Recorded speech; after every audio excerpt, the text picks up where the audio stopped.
Please be aware that this audiobook includes the following content: suicidal ideation, attempted suicide, self-harm, and sexual assault. Following is a list of resources, which can also be found in the accompanying PDF.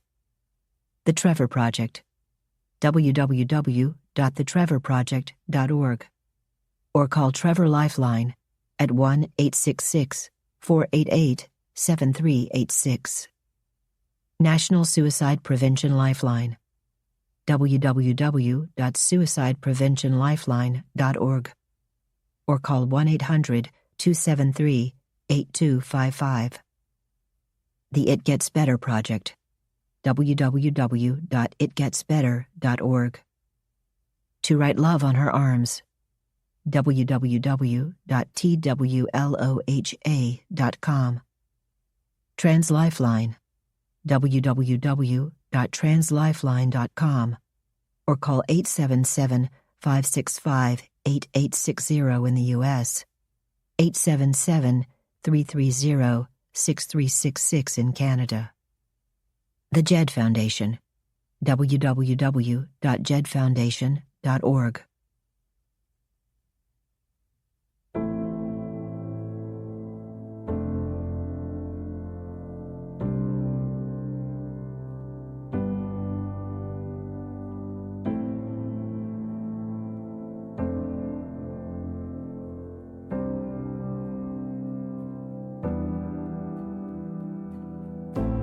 Simon & Schuster Audio presents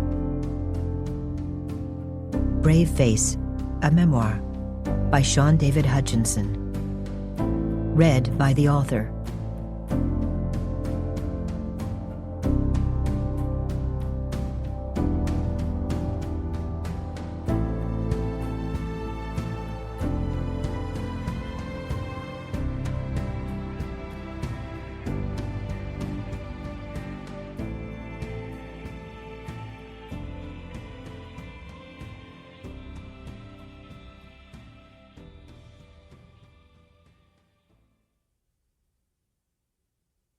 For anyone who's ever felt a little queer, you're not alone. Content Warning, Part 1. I'll keep this short. A lot happens in this memoir. There's drug use, sex in the backseat of a Mustang, discussion of homosexuality, alcohol use, a smidge of profanity, and a little petty theft. Those, of course, aren't worthy of a content warning. Those are just the 100 million pieces that make up a life, and I'm not ashamed of them.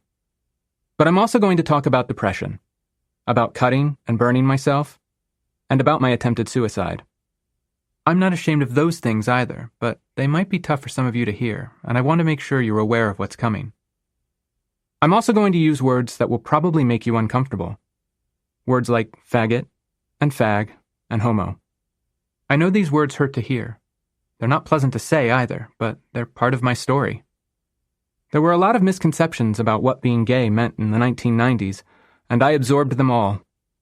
Many of my attitudes and beliefs were a result of internalized homophobia and are not beliefs I hold today. I should also warn you that I was selfish, arrogant, and kind of screwed up when I was younger. I made a lot of mistakes, and while I had my reasons for many of the things I did, they're not excuses. There are no excuses for the ridiculous crap I did when I was younger. And if I could apologize to every single person I hurt, I would. It's fine to hate teenage me a little, but trust me, no one will ever hate that arrogant little prick more than he hated himself. As you're listening, it's okay to pause this if it becomes too much or if you need a break. I took lots of breaks while writing. Just remember that no matter how dark it gets along the way, I'm working on this from the light at the other end of the tunnel, and I'll be waiting for you there. The truth. Thankfully, I was able to piece together timelines and events from old emails and journals that I managed to hold on to. I've changed the names of all schoolmates and friends, as well as many identifying details. Some of the people portrayed are composites. When it came to recreating conversations, I've done my best to recall the flavor of the conversation, because it's not always possible to recall something from 20 years ago word for word. One thing I do want to point out is that memory isn't always accurate. I gave a speech for the 2016 School Library Journal Leadership Summit, where I discussed some of my personal history with suicide and depression. In it, I mentioned how my mom had been tested in the hospital as a potential match for liver donation.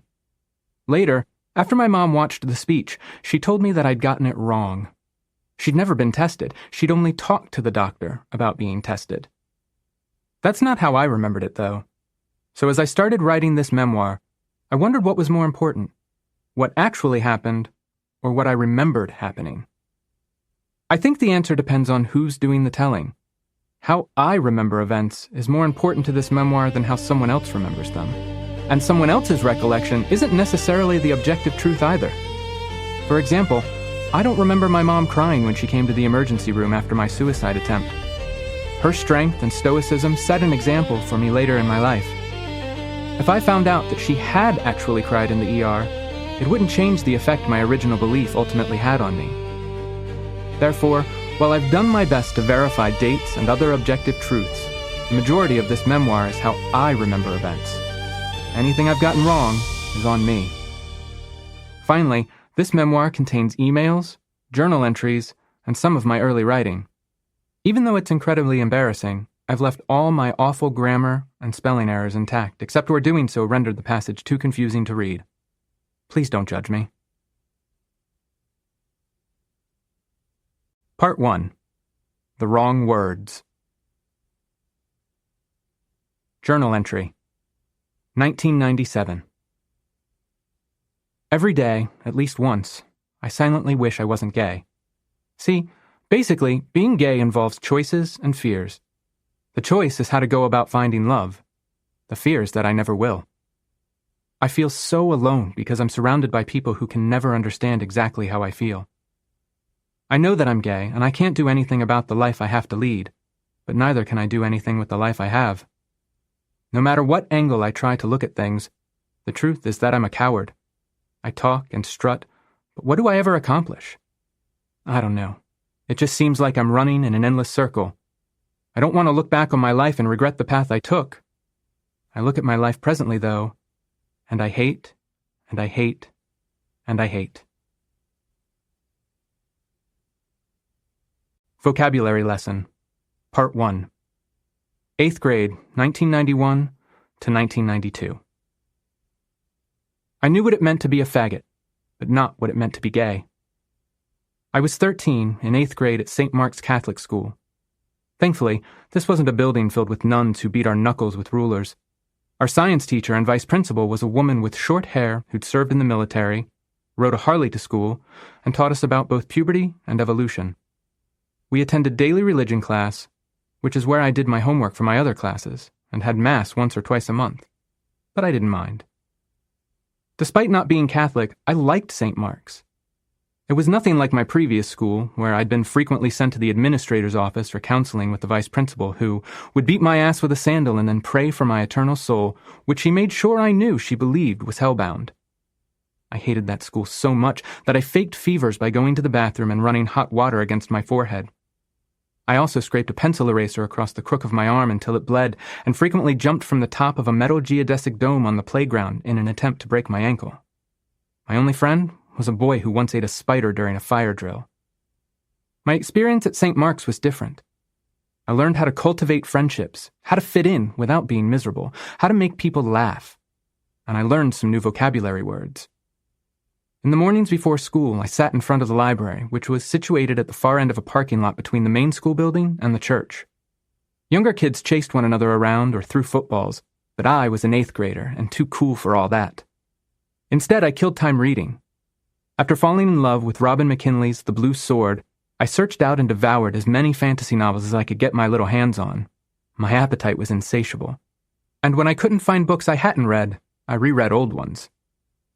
One morning near the beginning of the school year, I was lounging on the steps, my back to a column, reading The Eye of the World by Robert Jordan. I didn't hear Kurt approach, didn't know he was there until his shadow fell across me, and I didn't think anything of it until he slapped the book out of my hand so hard the cover tore off. Faggot. He stood over me with his hands on his hips, staring down. I'd never been bothered while reading before. In fact, I was known for sneaking books behind my textbooks when I was bored. I wasn't popular, but I wasn't unpopular either, and I certainly wasn't a faggot. Albert was a faggot. Albert was a tall, thin boy with delicate features and long eyelashes whose hair was always perfect and whose uniform was always impeccably neat. Albert was best friends with girls and hung out with them instead of with us. Tito was a faggot. Tito was my mother's hairdresser, and she sometimes took me to him to get my hair cut too. He was a flamboyant Mexican man who fluttered around his shop, spoke with a lisp, and carried his hands with a characteristic limp wrist. Hollywood was a faggot. Hollywood was a character in the 1987 movie Mannequin, which tells the story of an uninspired young man on the verge of losing his job designing window displays for department stores, and the mannequin who comes to life and does the work for him. She saves his job, they fall in love, barf, the end. Hollywood is a fellow window dresser who is played for laughs by Meshack Taylor. From his campy demeanor and dramatic gasps to his flamboyant collection of glam sunglasses, he's nothing but a joke. Hollywood has no backstory, no life, and serves no purpose in the movie other than to be laughed at and to help the hero get the girl. Hollywood was every gay stereotype rolled up into one poorly written character. Hollywood was a faggot. Tito was a faggot. Albert was a faggot. And faggot was the worst insult to fling at an 8th grade boy. "Fuck you," I said. Slowly, I rose to my feet. Kurt was bigger than me, but I was taller. All I wanted to do was pick up my book and go back to reading about a world of magic where a person's deeds defined them. But I couldn't let Kurt's challenge pass. There was no one else from our class around, but that didn't matter. "Faggot," Kurt said again, and then he walked away. I retrieved my book and the cover, which I later decided not to tape back on. It was the cover, I believed, that had set Kurt off, and I made the decision to stop reading where anyone might see me so that no one else thought I was a fag. I also decided Kurt had to learn a lesson, so I casually whispered to the right people that I'd seen Kurt being friendly with Albert. I never called Kurt a fag, but soon other kids did. Soon Kurt was the butt of jokes. Soon boys he'd been friends with conspired to throw him in the dumpster at the edge of the PE field. And Kurt never called me a faggot again. No one did. I knew nothing of sexuality, nothing of sex except that it sounded kind of gross. I knew nothing of love, nothing of being gay. To me, being gay and being a faggot were the same. They were the worst thing a person could be. They were what I never wanted to become, and I'd do anything to ensure I never did. Future Self, Part 1. August 1992. I want to be a lawyer. My mom was scared. She was driving slowly, stuck in traffic alongside everyone else who'd waited until the last minute to flee the monster hurricane that had targeted South Florida. Hurricane Andrew might have been the first hurricane of the season, and he might have come late, but he was not playing games. My mom had been born and raised in Florida, as had I, so she didn't scare easily when it came to hurricanes. But Andrew was projected to tear right through our neighborhood, and she'd finally made the call to take me and my 2 stepbrothers to my aunt's house north of us. "Why?" my mom asked. I shrugged. "To help people." "Then you'd want to be a defense attorney?" "Yeah," I said, "a public defender." "You won't make much money that way." "I guess not, but I love to argue, and you don't need a lot of math to be a lawyer." My mom laughed. It was good to see her laugh despite the fact that a force of nature, a thing over which she had no control, was threatening to tear apart the life she'd built. My mom had worked for a law firm until she'd fallen down a flight of steps and hurt her back so badly that she'd been declared legally disabled. She'd escaped a small town, escaped a bad marriage to my biological father, and had built a life she was proud of. She was raising me and my brother Ryan, had remarried, and was helping to raise my stepdad's 2 sons. No matter what the universe threw at her, she fought to protect the life she had and the life she wanted. But no one can fight a hurricane. I was 14 when Hurricane Andrew hit, wobbling slightly to the south and sparing my hometown, but devastating Homestead. While most of my friends from St. Mark's graduated 8th grade and went to a nearby Catholic high school, I decided to jump ship and attend my local public school. I honestly don't know why. Maybe I was ready for a new adventure. Maybe I wanted to reinvent myself.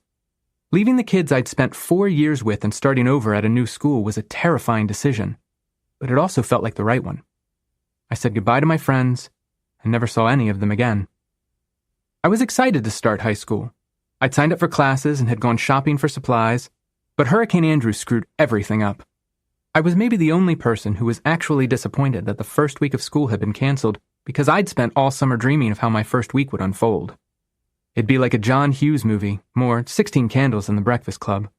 I wished I was Jake or Bender, but I was probably going to wind up more like the characters played by Anthony Michael Hall, nerdy, eager, and badly dressed. I was okay with that because the cool kids still accepted him in their own way. I saw my future self make friends and go to homecoming games and get drunk at parties and go to prom. I saw my future self graduate high school and head off to college, fall in love and get married, attend law school and build a career defending the vulnerable, have children and grow old and die happy surrounded by the people I loved. "You can do it," my mom said. "I believe you can do anything you set your mind to." "Really?" "Of course." My mom always told me the truth, even when I might have preferred she didn't. So I believed her when she said I could do anything and become anyone. I believed there were no doors closed to me, no challenges I could not defeat, no obstacles I could not overcome if I worked hard, fought bravely, and moved through life with integrity. I wasn't a good student. Teachers were constantly saying that I was smart, but that I wasn't living up to my potential. I'd come to believe that my failures were a result of me just being lazy. We studied the 13 original U.S. colonies in Mrs. Baker's 8th grade social studies class. Mrs. Baker had never liked me, and I definitely never liked her. She was a bully, and I hated bullies, so I took advantage of every opportunity to undermine her. I asked uncomfortable questions that I knew she wouldn't want to answer. Questions about the colonists' complicity in the mass murder of native tribes, and about how American exceptionalism was an idea founded on the backs of slaves, and played the class clown whenever possible. When Mrs. Baker announced we'd be taking our comprehensive exam on the 13 colonies, she made sure to fire a shot at me. "The exam will be on Monday, giving you all weekend to study, though I'm sure that won't bother Mr. Hutchinson, since no amount of studying can help him." She sneered at me, and a couple of people snickered. Oh, damn, I'd been called out by Mrs. Baker. "I can ace the test," I said. "This is a test about the 13 colonies, not about napping." "Okay," I said. "We'll see." The exam would require knowing everything about those original colonies. When they were founded, who founded them, their major imports and exports, their locations, the country the founding colonists came from. The exam was something of a legend at St. Mark's, known to make or break a student's grade for the semester. So, of course, instead of spending the weekend studying, I set an alarm to wake me up 2 hours early on Monday morning. I sat outside on my patio, and I memorized everything. "I'm impressed," Mrs. Baker said when she handed back the exams. She'd eyed me skeptically on test day when I'd been the first to finish. Not only a 98, but also the highest score in the class. She paused at my desk. "You must have studied a lot." I could have taken the win. I could have accepted the praise and let it go. But I didn't. "I played Super Mario all weekend," I said. "I didn't start studying until Monday morning." Yeah, I know, I was a dick. But I also believed, like my parents and my teachers, that I could do anything I set my mind to, and that when I failed, it was because I was lazy and not living up to my potential. I believed that the future I envisioned for myself was achievable. I just had to try harder. I just had to want it badly enough. So even as Hurricane Andrew bore down on South Florida and threatened the future my mother had worked so hard to build, my future felt bright and perfect and possible. The Funny Freak. Fall, 1992. High school was not like a John Hughes movie, which was probably for the best. Those movies had issues. They were racially and culturally insensitive at best, misogynistic, homophobic, and they used rape as a punchline. I was, however, still basically an Anthony Michael Hall character. Nerdy, awkward, overwhelmed. All the students at St. Mark's had been able to fit into one 2-story building, but my high school was a sprawling campus full of confusing hallways and buildings that seemed to shift and move at random, like the staircases at Hogwarts. There were more students in my class than there'd been in all the classes at St. Mark's combined, and I was a nobody in a great horde of somebodies. I'd made a couple of friends. There were Debbie and Allison in my English class, the 2 Dans I sat with at lunch, and a couple of random people I talked to during class, but nowhere else. I suspected Debbie, Allison, and Dan 1 were mostly interested in copying my English assignments, and Dan 2 was a strange, manic guy I never quite understood. And while I liked Debbie, Allison, and the Dans, they didn't feel like my people. A few weeks into the school year, I saw a flyer announcing that the drama club would be holding auditions for Dracula after school, and I decided that I absolutely had to go. I'd never acted before, but my older brother Ryan had spent most of his high school years in the theater, and he'd loved it, so I thought I might love it too. With an uncharacteristic burst of bravery, I showed up to the audition and signed in. Ms. C, the theater director, called my name and then handed me a photocopied page containing a monologue for a character named Renfield, who was the devoted and blood-bound disciple of Dracula. I read one sentence before Miss C stopped me. "Forget trying to read every single word the way it is on the page," she said. "Focus on the feeling." I stood in the middle of Miss C's classroom and scanned the block of text on the page she'd given me, unsure what she wanted me to do. After Kurt had knocked the book out of my hand, I'd made certain no one would bully me again, which I did by becoming a bully. I hadn't been able to change my outward appearance, my knobby knees and big nose and awkward everything, but I'd mastered hiding my weaknesses. I'd transformed myself from a quiet, shy, bookish boy into a young man who wielded words like knives, struck first and kept striking until his enemy surrendered. Surely I could handle becoming Dracula's bloodthirsty bitch for 30 seconds. As I faced Miss C and began to read, I morphed into the funny freak Renfield. I craved blood and the approval of my master more than anything in life or beyond. I saw the world through a lens of miserable madness. I felt a bottomless hunger etched on my bones that I couldn't sate. I understood in my soul that my master would never give me what I desired, but I strived to please him anyway. And then I finished, and transformed into the unfunny freak Shaun again. "You're not psychic. You can't see the flies unless you're looking at them with your actual eyes." Miss C stood at the edge of the stage while I clawed at the air to my left for invisible flies that I looked for to my right. I'd been cast as Renfield. Sure, it was on the B team, but I was a freshman who spent his afternoons with juniors and seniors who treated me like a weird little brother, so I'd hit the jackpot. Miss C, however, was beginning to show signs that she was regretting giving me a shot. We'd been rehearsing for weeks, and I hadn't been able to transform into Renfield the way I had during my audition. Likely because I was a terrible actor. Miss C knew it. Phil, our Dracula, who moaned inappropriately during his death scene, knew it. The A-team definitely knew it. Still, I kept trying. I willed myself to worship our Dracula, to imagine living and breathing only for him. But it was Alex, our Harker, whom I really worshipped. Alex had wavy, dirty blonde hair that parted effortlessly down the middle, blue eyes and a long nose. He reminded me of the clown dog boy from Don't Tell Mom the Babysitter's Dead. I followed Alex around like I was a clown dog, and I was ridiculously transparent about it. I couldn't help myself. Alex talked to me, not when we were outside of rehearsals, obviously, but while we were waiting for the A-team to finish so that we could get some stage time. All of us on the B team hung out. Allie, Maria, Alex, Phil, and me. I felt special, like I'd dragged myself out of the water onto the shore of the island of misfit toys, and they'd invited me to stay. I don't know what any of those people actually thought of me. Maybe they genuinely liked me. Maybe they only tolerated me because they could see I was a hot mess in danger of falling to pieces if they looked at me sideways. Either way, for a while, I felt like I belonged. During one rehearsal, we were sprawled on the landing at the top of the steps in front of the auditorium doors. I sat with my pale, hairless legs stretched out in front of me. Allie was on one side, Maria on the other. Phil and Alex were whispering between themselves. "Nice shorts," Maria said. "My mom bought them for me." She looked at Allie and laughed. "I figured." My mom meant well. She was, after all, trying to clothe and feed 4 teenage boys on a budget. When it came to clothes, my mother had decided that Duncan was the undisputed arbiter of cool.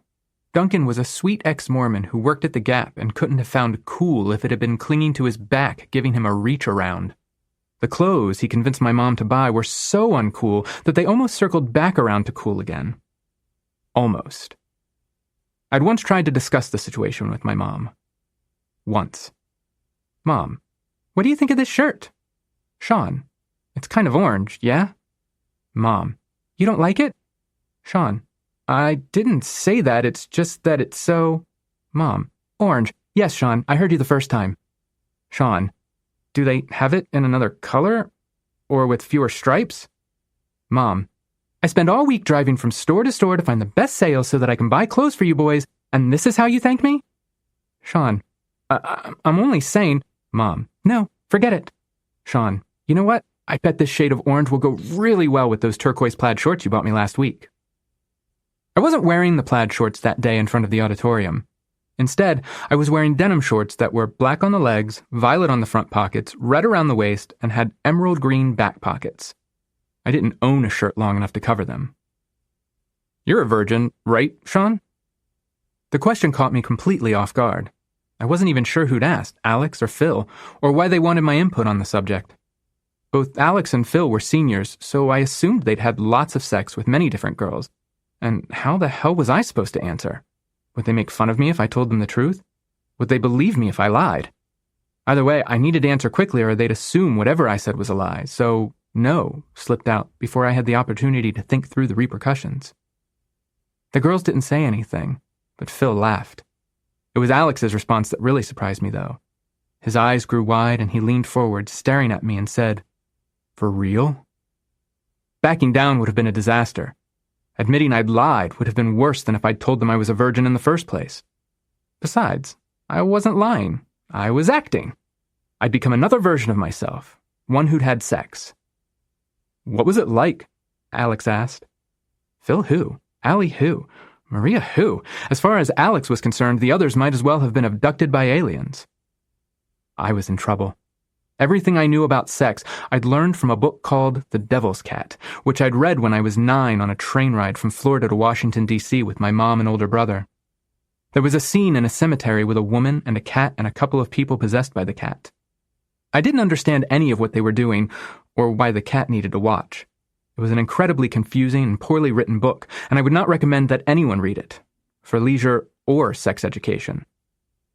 I'd also read Then Again, Maybe I Won't by Judy Blume, but I doubted sex was anything like waking up confused and ashamed in sticky underwear.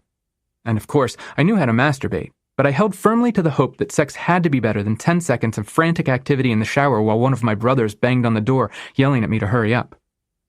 I'd had a girlfriend in 8th grade, but our relationship, which had spanned 2 weeks, involved writing notes during class and had felt more like homework than a relationship.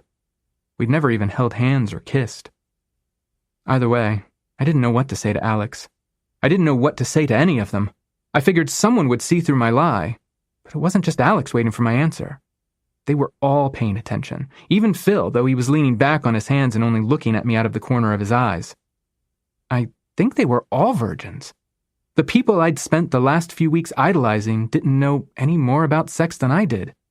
Hell, I could have told them that it felt like the chestburster scene from Alien, only in reverse, and they probably would have believed me. Wet, I said, but in a good way, and warm. It sounded like I was describing a bubble bath.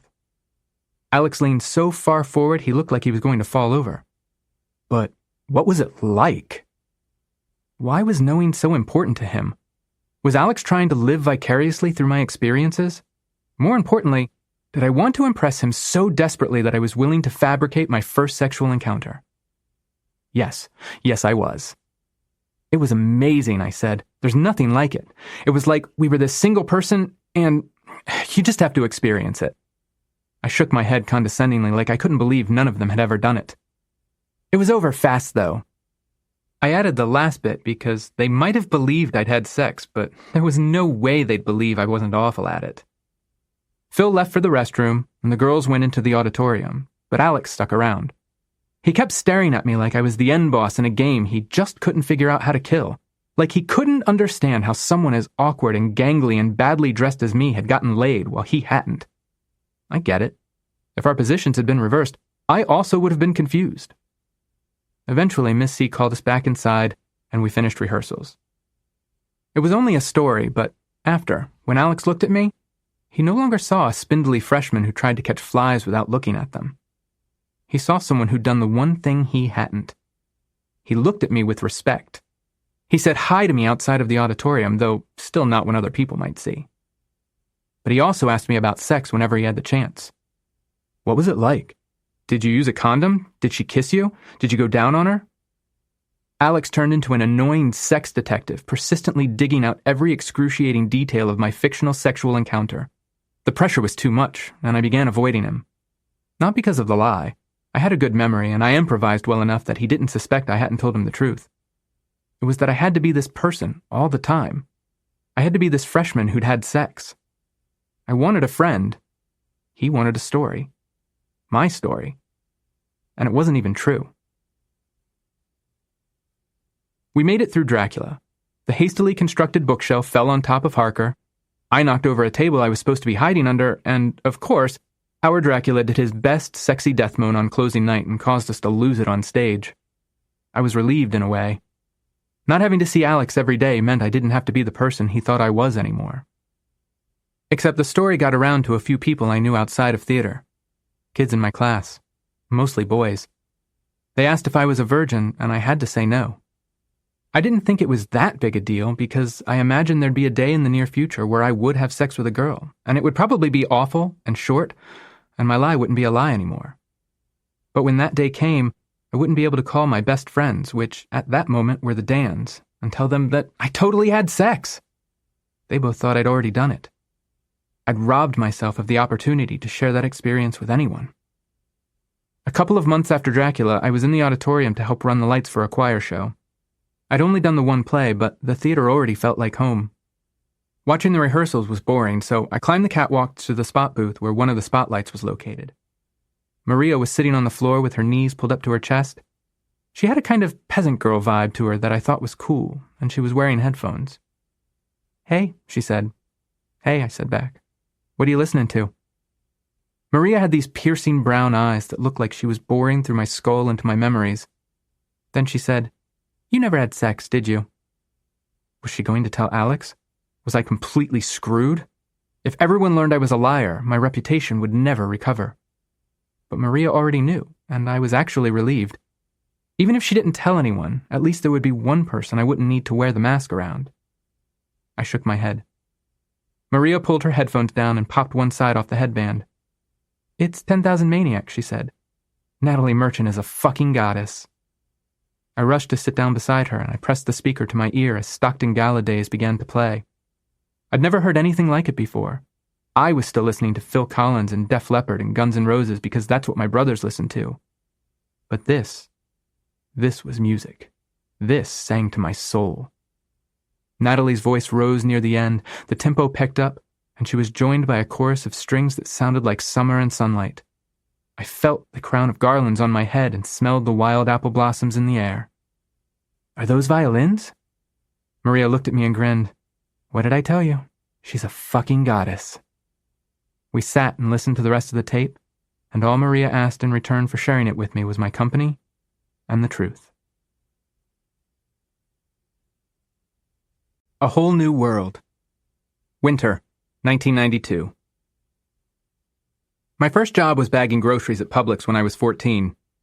Actually, that's not true. My first job was washing dishes and bussing tables at a diner where my stepbrother worked. The woman who ran the joint chased me around while yelling at me to run faster, scrub harder, move my scrawny little legs. I left at the end of that day and never returned. Bagging and carting groceries for old people turned out to be more my speed. I worked with a guy named Ben, who went to the same high school as me. We didn't have much in common, but I always had more fun when he was around. He and I were working together the day before Thanksgiving, and I'd never seen the store so busy. The lines of customers seemed endless. There were always more groceries to bag and more people to help out to their cars. The only break we got was the short walk from the parking lot back into the store. "So, you and Ashley, huh?" Ben and I walked our carts in from the far end of the parking lot. Every space was filled, and drivers prowled along behind us in the hopes of snagging an open spot so they could grab stuffing or cranberry sauce or whatever they'd forgotten at their Thanksgiving dinner would just be ruined without. Ben nodded, a grin spreading across his face. "For a couple of weeks. When are you going to find a girlfriend?" No one other than Maria had questioned the story that I'd had sex, but the longer I went without a girlfriend, the more they began to see the gaping holes in it. "What about that girl ringing the bell?" Ben asked. "For real?" "She was okay." The girl ringing the bell was a young woman collecting money for the Salvation Army. I hadn't paid attention to her except to notice how annoying that damn bell was. Every time I wheeled a cart in or out of the store, she was there ding-a-ling-a-linging for everyone to hear. "Yeah, I don't know." "You got someone else in mind?" No, but are you still upset about Stephanie? Stephanie was the first girl I asked out in high school. She sat in front of me in algebra and often nudged me awake when Mrs. Kurtz called on me. I caught up to her at the end of class and asked her if she wanted to go to the homecoming dance with me while sweat rolled down my back and my stomach felt like it was turning inside out. "Do you have a car?" she asked. "I'm only 14. It took a moment with her staring down at me to realize she hadn't been asking a question. She'd been giving me her answer. Thankfully, no one had been around to hear our conversation, and I'd only told the Dans and Ben. "No," I said, a little more emphatically than I meant to. As Ben and I returned inside, prepared to slog back into the hellish pre-Thanksgiving battle for another 6 hours, we passed by the bell-ringing girl, and I couldn't help noticing that she was watching us and smiling. The rest of my shift passed in a blur of turkeys and double-bagged those and green beans. I didn't like working, but I noticed that if I kept my head down and focused on what I was doing, the hours passed more quickly, so I didn't see much of the bell ringer until later. I finished loading a customer's bags into the trunk of her car, and she handed me $2. We weren't supposed to take tips, but my personal policy was to refuse once and then accept the money graciously so that I could buy a soda on my break. This time I didn't even bother with the refusal. I was parched, and nothing sounded better than a cold root beer. I heard the bell ringing as I neared the front of the store. The girl caught my eye long before I reached the door and had a chance to pretend I wasn't paying attention. She had sun-bleached curly blonde hair and blue eyes. She smiled at me, revealing a pair of dimples. Without thinking, I took the $2 and slid it into the opening in her cash bucket. "Thank you," she said. "I'm Tanya." "Shaun." Tanya giggled and pointed at my name tag. "I can read." "Me too." She laughed again. "Good to know." I should get back to work. Tanya pulled a scrap of paper from her pocket, wrote her number and name on it, and handed it to me. "We should go out." I took her number and practically ran into the store, nearly crashing into Ben before more embarrassing words could fall out of my clumsy mouth. Tanya was 16, had a car, and went to a private school. Our first date was to see Aladdin at the local movie theater. I rode my bike and met her there because my mom wouldn't let me ride with anyone she hadn't met, and there was no way I was going to introduce her to the first girl I was going on a real date with. I'd scraped together every last quarter I had to pay for the movie and the snacks. My job at Publix paid a whopping $4.25 an hour, and I deposited all my checks into a savings account so I could buy a car when I turned 16. But I'd managed to skim a few bucks off my last paycheck and had saved my tips, which were always generous during the holiday season. No one other than Ben knew about my date. I hadn't told my brothers, or Debbie, or the Dans. I wouldn't have even told Ben, but he'd been there for the initial awkward ritual. The reason I couldn't talk to anyone was because they would assume I had no reason to be nervous. That since I'd already had sex with a girl, going on a date should be no big deal. But the truth was that I was terrified. My palms were sweaty, my forehead was clammy. It was early December, but I was sweating like it was the middle of summer because I had no idea what was going to happen on this date. I had no idea what I would be expected to do or what Tanya might try to do to me. The stories of H.P. Lovecraft, with which I'd recently become obsessed, lurked in my mind, presenting countless horrifying possibilities. I imagined that during the movie, Tanya would hold my hand, that I'd try to slip free so I could eat some popcorn, but that her grip would be unshakable. That she'd turn to kiss me, her mouth would open wide, and tentacles would spill out and shoot into my mouth. They'd squirm down my esophagus and into my stomach where they'd lay the eggs of an ancient one who'd eventually hatch and consume my body from the inside out. And all of this would occur while the Robin Williams-voiced genie manically danced through his dialogue. And yet, I was still turned on. Before settling on a movie, Tanya and I had spent a week talking on the phone. Okay, mostly I spent a week listening while she talked on the phone. I knew everything about her, her friends and her family. Tanya didn't seem to care whether I added anything to the conversation, only that I was paying attention. She even quizzed me, though she didn't think I knew she was doing it. In the middle of telling me about the fight she was having with her best friend Casey, I'd interrupt and say, "I thought your best friend was Sarah." And she'd say, "Right, Sarah," with a triumphant note in her voice. It was no accident I'd suggested we'd see a movie. Not only were there few options near enough that I could ride my bike to, but the theater was a place where talking was discouraged.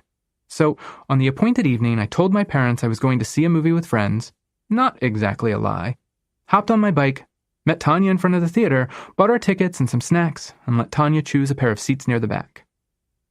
The lights went down. My fingers were buttery and salty. The previews played. The theater was packed with a mixture of high school students and younger kids with their parents. Slowly, while boxes of candy, cups of soda, and tubs of popcorn danced across the screen, Tanya slipped her hand into mine. She didn't even seem to mind the butter. Throughout the movie, Tanya kept inching closer to me, but I wasn't exactly paying attention to her because I was more interested in what was on the screen. And who could blame me? Robin Williams was a comic genius. I might not have noticed Tanya at all, except she wasn't the kind of girl who allowed anyone to ignore her. She squeezed my hand so hard my knuckles cracked, and as I turned to her to ask her what was wrong, she leaped at my face and shoved her tongue down my throat. I was right. Kissing really was like an H.P. Lovecraft story, but with less xenophobia and racism. I didn't know what to do, so I kissed her back. I think. I'm not sure if I'd call what I did kissing. It felt more like a moist game of hungry, hungry hippos that I desperately wanted to end and was willing to forfeit so that I could finish watching the movie. But Tanya had her tentacles wrapped tightly around me and she refused to let me go. So, this was kissing. I felt a kind of detachment as it was happening. I wondered if I should have brushed my teeth better. I wondered how I could ask Tanya not to drink diet soda next time because the taste of aspartame made me a little sick. I wondered what people behind us were thinking and whether they might complain to management. I wondered what I was supposed to be doing with my hands and whether it was normal to feel feverish and sick to my stomach. Mostly, though, I was bored. I figured at least part of me was enjoying kissing Tanya because I had a hard-on, but I was also 14 and everything gave me a hard-on. I couldn't turn around in tight jean shorts without getting excited. While Tanya clutched and grabbed at my skinny ass, I tried to think of a way to distract her, but she was determined, and eventually I gave in and let it happen. I didn't like Tanya, and I didn't want to go out with her again. But I did anyway. A few times. We went to Aladdin a second time, though it wasn't until it came out on video a year later that I actually saw the entire movie. Another day, I met her at Publix, and she drove me to her house where she groped me on the couch while The Little Mermaid played in the background, forever ruining my ability to enjoy Disney movies. "What's wrong?" Tanya asked as she lay on top of me, gyrating against me. I mean, I'm kind of into the movie. And why wouldn't I be? Ursula was an icon. Tanya grabbed my crotch in a way that I think she thought was sexy, but actually just hurt. "This says otherwise." "Sorry, I need to pee." I crawled out from under Tanya, ran to the bathroom, and locked myself in. I turned on the sink faucet and sat on the edge of the tub. This was happening way too fast. I'd only known Tanya a couple of weeks, and she seemed like she was insinuating that she was ready to have sex with me. On the one hand, it was tempting because then I wouldn't be lying anymore. I could do it with Tanya, and then I'd know what I was talking about for real. Everyone laughs at boners or thinks they're gross and wishes no one would ever discuss them, but they were the bane of my existence. They were hormonal and uncontrollable and were viewed as a barometer of my sexual interest in whomever I was closest, which was, for the most part, just not accurate. I was not sexually attracted to Tanya, but this fleshy protrusion hanging off of me was determined to tell her I was. My body and biology had betrayed me, and there was nothing funny about it. I didn't want to do it with Tanya. Regardless of what my dick said, I was more interested in singing along to Poor Unfortunate Souls with Ursula than having sex. "Are you all right in there?" I flushed the toilet out of panic and shouted, "Just finishing up." When I got out of the bathroom, I made up an excuse to get Tanya to take me home, and then I dodged her calls for the next week. I kept hoping that she'd give up, and I wouldn't actually have to break up with her. But I don't think Tanya had ever given up on anything in her life. So I finally answered the phone and told her that I didn't want to go out with her again. I stayed on the phone while she cried. I stayed on the phone while she cussed me out and told me I was cruel. I stayed on the phone while she asked me to reconsider, and then, when Tanya finally ran out of things to say, I hung up. Ben caught up with me while I was collecting errant carts in the parking lot. Christmas was in a couple days, and I'd been working as much as I was allowed while I was off from school. Every time I heard a bell ring, I flinched, but Tanya didn't ring the bell at my store anymore. "What's up?" Ben called. "Nothing much, just slacking off." "Hey, you and your girlfriend want to hang out with me and Ashley?" "She's not my girlfriend anymore." Ben's eyes widened. "What happened?" I shrugged. "Did you guys..." He left the thought unfinished, but I knew what he was asking. No, I said, but she wanted to. And you didn't? The way he said it felt less like a question and more like an accusation. Like, by admitting I'd had the chance to have sex with an actual girl and turned it down, I'd betrayed not only myself, but every guy who had, did, or ever would live. You know, I said, I just think I could do better. And then I waited for Ben's reaction. After a second, a smile split his face and he clapped me on the back. We'll find you a girl. Can't wait. I Want to Marry the Princess. Fall to winter, 1993. I survived the rest of my freshman year by keeping my head down. But I was lonely. The drama club put on Little Women in the spring, but there were no roles in it for me. However, I was so determined to be a part of the group that I volunteered to be the stage manager. It wasn't the same as it had been during Dracula, and I was happy when the show closed and my freshman year of high school ended. I spent the summer working and riding my bike around town with Ben. We didn't have anything in common, but he was someone to waste the endless days with, and I guess I was grateful for that. I also spent a lot of time reading. It seemed like overnight my parents and stepbrothers had become unbearable, and reading was the easiest way to escape them. It wasn't just my family that had become annoying. It was the entire damn world. It was existing. Every sound was too loud, every light too bright. I couldn't even put on my socks without the seams on the inside irritating my toes to the point that I'd tear them off and sit on the edge of my bed shaking and crying from frustration. My entire day could be quickly ruined by something as simple as there not being enough milk for my cereal, or by having to do chores when all I wanted was to read a book. Most of the time I swallowed my anger. I drove it to the pit of my stomach and tried to bury it until it would erupt from within me in a fiery plume of angry words or tears or blind rage that I directed at whatever inanimate object I was closest. I kept my meltdowns to myself because, when they passed, I was overcome with shame. I was confused. Then I turned that inside and began the whole process over again. By the time the summer ended and sophomore year began, I was ready. I'd even go so far as to say I was excited. And this time, there was no hurricane to prevent me from going. On a whim, I decided to take journalism, which was where I met Alan. He sat beside me, but ignored me until the day he saw a copy of The Sword of Shannara in my backpack. From there, we talked about Robert Jordan, the Dragonlance Chronicles, and other fantasy authors and series we were obsessed with. Alan was a year older than me and worked for a local bookstore, which I thought was probably the coolest job in the world. Eventually, he invited me to join his Dungeons & Dragons group. Alan was loyal but arrogant, kind but demanding. He acted like he believed relationships with girls were transactional and seemed to have no idea how to view women as anything other than the objects of his sexual and romantic desire. He was, however, one of my few good friends, and I was willing to ignore many of his most problematic qualities to keep him around. Shortly after I started 10th grade, Miss C announced auditions for Aladdin. Despite how I'd been traumatized during my first date with Tanya, I tried out for the show. I desperately missed performing, and I was eager to slip out of my skin and into someone else's.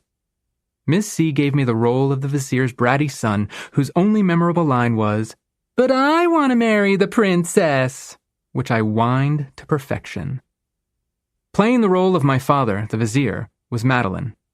Maddie and I had met on the bus during freshman year, dated for a week until she broke up with me, and then sat as far from each other on the bus as was necessary to ensure we didn't have to talk.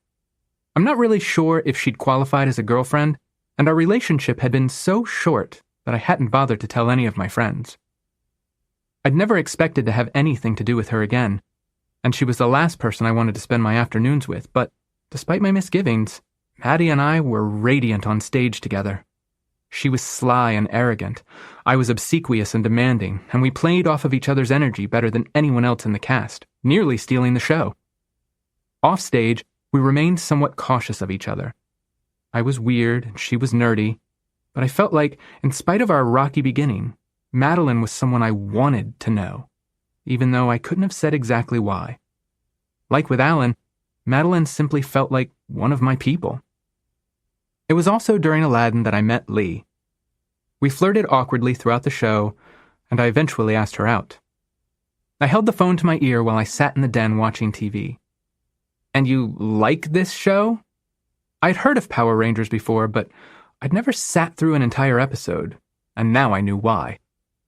"The kids like it," Lee said. She was babysitting, a job she did most days after school, meaning I rarely got to see her. We'd been dating for a couple of months. Aladdin was over, and we were crawling toward holiday break. "What's your favorite show?" "Probably Star Trek: The Next Generation." "But you're making fun of Power Rangers." Lee had a loud, high-pitched laugh that made me both wince and smile. "Hey, Star Trek's nowhere near as cheap-looking as this." So far, every villain resembled a shaved Muppet, except for Rita Repulsa, who looked like she was wearing the cone-shaped bra on her head that Madonna had worn on the first stop of her Blonde Ambition tour. "I'm not making fun of it." "You sure? Because I'm not sure I can have a girlfriend who hates Star Trek." Lee hesitated. "So, I'm your girlfriend?" "Of course!" "And you don't like someone else better?" Who?" "I don't know." I racked my brain trying to think of what Lee was getting at. As far as girlfriends went, Lee was pretty cool. People had made fun of her because her eyes were a little buggy, but I didn't care. I'd spent years with buck teeth and an overbite that had caused me to drool so badly when I slept that I frequently had a rash where my face had touched the pillow. And even though everyone kept promising I'd grow into my nose, it still took up a massive amount of real estate on my face, so I was never going to judge Lee for something totally outside of her control. I'd met her parents, who seemed to like me. They kept turkeys, which I found odd and fascinating. Lee was easygoing and kind, and she let me watch movies without trying to devour my face or hump my leg. "Just you, Lee," I said. "Not Madeline?" I didn't mean to bust out laughing, but I couldn't help myself. "Madeline? Seriously? You spend a lot of time together." "When?" "Lunch," Lee said. "And class." Madeline and I had exactly one class together, English, which I was kind of in danger of failing, unlike geometry, which I was definitely failing. "I'd sit with you at lunch if we had it at the same period. I only sit with Maddie because I don't have anyone else to sit with." Which wasn't true. I sat with Maddie because I liked spending time with her, just not in the way that Lee suspected.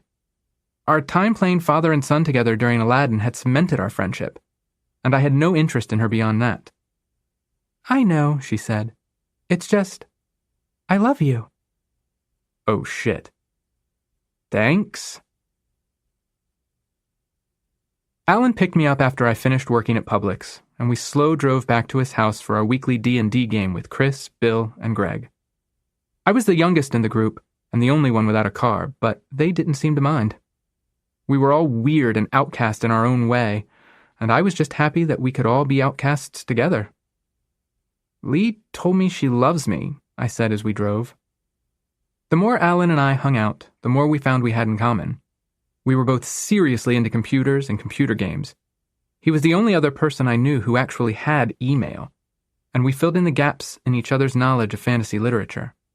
He introduced me to Michael Moorcock. I introduced him to David Eddings.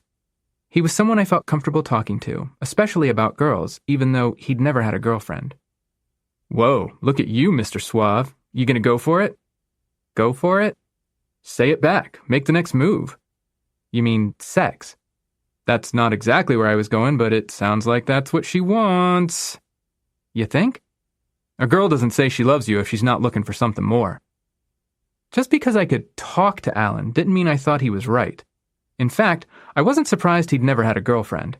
To him, girls were puzzles to be solved, prizes to be won, foes to overcome. He dissected every conversation he had with every girl to determine their nefarious intentions, even when all they'd said to him was, "Hi." But I was worried he was right about Lee. I worried she was pushing me to level up our relationship, and that thought terrified me. All we've really done is make out. We'd spent a lot of time making out, actually. Lee might have been shy in public, but she really seemed to love kissing, and she was better at it than Tanya had been. Though kissing still gave me that sweaty, nauseated, horny feeling that made me unsure whether I was going to puke or have a spontaneous orgasm. The possibility of both happening at the same time was frequently a concern. Alan pulled into the driveway. His house sat at the end of a cul-de-sac in a typical South Florida neighborhood. All the lawns were green and neatly cut. All the houses were some shade of white or off-white. Greg's and Bill's cars were parked on the street, and I assumed Chris had gotten a ride with one of them. "Well," he asked, "what did you say?" "I thanked her." "Ouch, compadre. And she didn't break up with you?" I shook my head. "She said she understood and that I could say it when I was ready." "You know she didn't mean that, right?" "What'd she mean?" "That you'd probably better call her and tell that girl you love her unless you want to be single again." "Right now?" Alan laughed. He had an arrogant laugh that was all sharp edges and slick, smooth surfaces.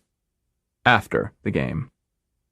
We got out of the car and walked toward the house where the others were probably waiting at the dining room table, eating all the good snacks Alan's mom usually prepared for us. "What if I don't?" I asked Alan before he opened the door. "Don't love her?" "Don't want to have sex with her." Alan laughed again and slapped me on the back. "Well, now you're just being foolish. Of course you want to have sex with her, so just tell her you love her and go for it." I usually slept through geometry. I'd done poorly in algebra, not because I didn't understand it, but because I never turned in homework or solved the equations the way I was supposed to. I was failing geometry for an entirely different reason. I couldn't visualize the shapes in my brain the way others seemed able to. I thought in words, not pictures, and so when it came to figuring out angles and sides, I was utterly lost. My only friend in geometry was Kaylee, a junior with a thick southern accent who was also failing the class, even though it was her second time taking it. It didn't help that Mrs. Sutherland was awful, constantly jumping from one topic to the next in an unenthusiastic voice that drove me instantly to sleep. Occasionally, Kaylee and I would skip class and go to Wendy's for lunch. "You ever been in love?" I asked her as we sat in her car eating cheeseburgers. "Leon," she said with her mouth full. Leon was one of our school star football players, and I'd never seen him and Kaylee together. "Does he know?" Kaylee shrugged. "Who cares? That boy's going to be mine one of these days." "Okay," I said. "So then, have you ever been in love with someone you were actually dating?" "Sure." Now we were getting somewhere. "How do you know if you're really in love?" "Same way you know you're hungry," she said. "But don't you sometimes mistake being bored for being hungry? Like, you think you want to eat, but really you just need something to do during commercials." Kaylee slurped her soda and then turned to face me. "Are you asking me the difference between being in love and being horny?" "Maybe. I don't know." "Spit it out, Shaun. What's this about?" This was why I liked Kaylee. She knew shit, and she didn't screw around. "My girlfriend told me she loves me, and I eventually said it back because I felt bad for not saying it right away, but I'm not sure if I actually do love her." "You having sex?"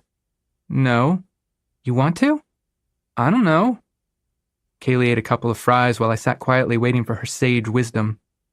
"You'd know if you were in love with her already, so you've got two choices. Fake it until you feel it, or fake it until you get what you want and then break up with her." "What if I don't want anything from her?" "Then you take the third option and just break up with her." I didn't know what to do. Being with Lee or a girl like her, wanting to be in love with her, wanting to have sex with her, was what I was supposed to want.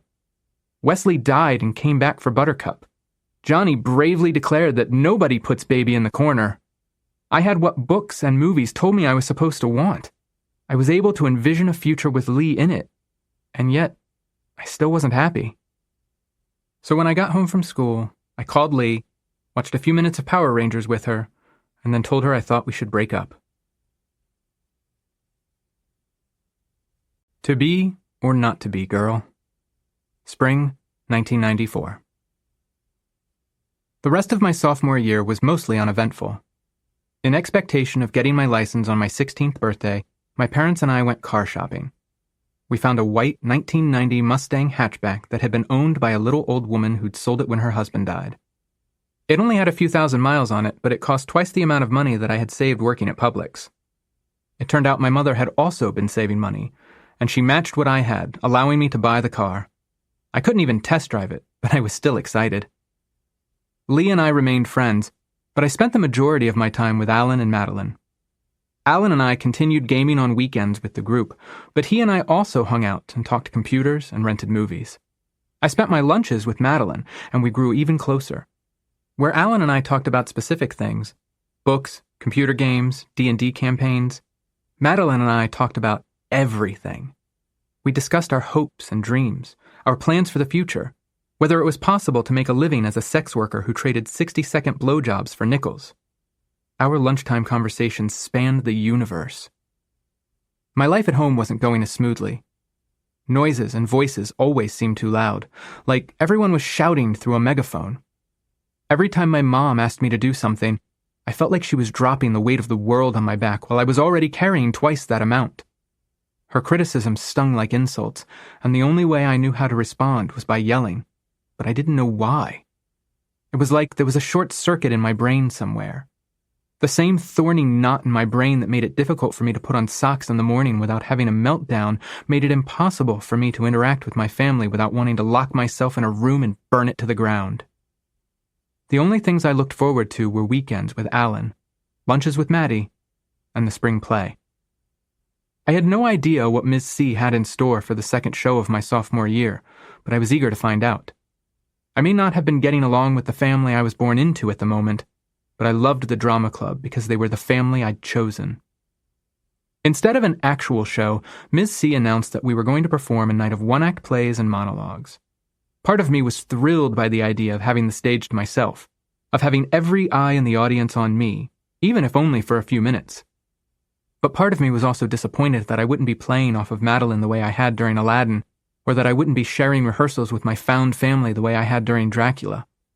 Instead of feeding off of the energy of my fellow actors, I was going to have to find a way to perform on my own. I chose a monologue from a play called I Hate Hamlet by Paul Rudnick. In the scene, the character, Andrew, is recalling his turn as Hamlet from the previous night, explaining how he'd been so ridiculously awful throughout the majority of the show that he'd noticed a kid falling asleep in his seat. How for one brief shining moment he became Hamlet and fully embodied the character. And then how he lost it and spent the rest of the performance wallowing in uninspired mediocrity. I was drawn to the monologue, mostly because I also hated Hamlet. We rehearsed primarily on our own, and I prepared to recite my monologue the way I prepared for everything else, by waiting until the last minute. "You should have this memorized by now," Miss C yelled at me. Having performed in 2 shows and stage-managed 1, I knew exactly what phase of performance anxiety Miss C was in. The eye rolls began a few weeks before opening night. With less than 3 weeks to go, we got the "I don't have to be here if you're not going to take this seriously" lecture. The frustrated yelling usually began around dress rehearsals. "Sorry," I said. "I do, kind of."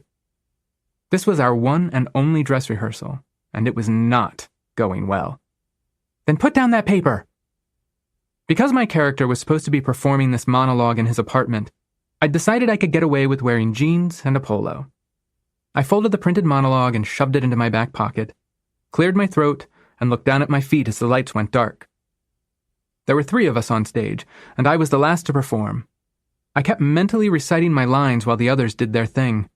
The entire monologue was only 266 words long, so it was laziness that had kept me from memorizing it completely. But I figured I could fake my way through rehearsal and then get it perfect before opening night. Compared to the original 13 colonies, this was cake. And then the spotlight hit me. Sweat beaded on my lip and forehead immediately. Seated in the audience were a dozen or so other students who were waiting for their turns to rehearse, a few parents, and a couple of teachers who dropped by to watch.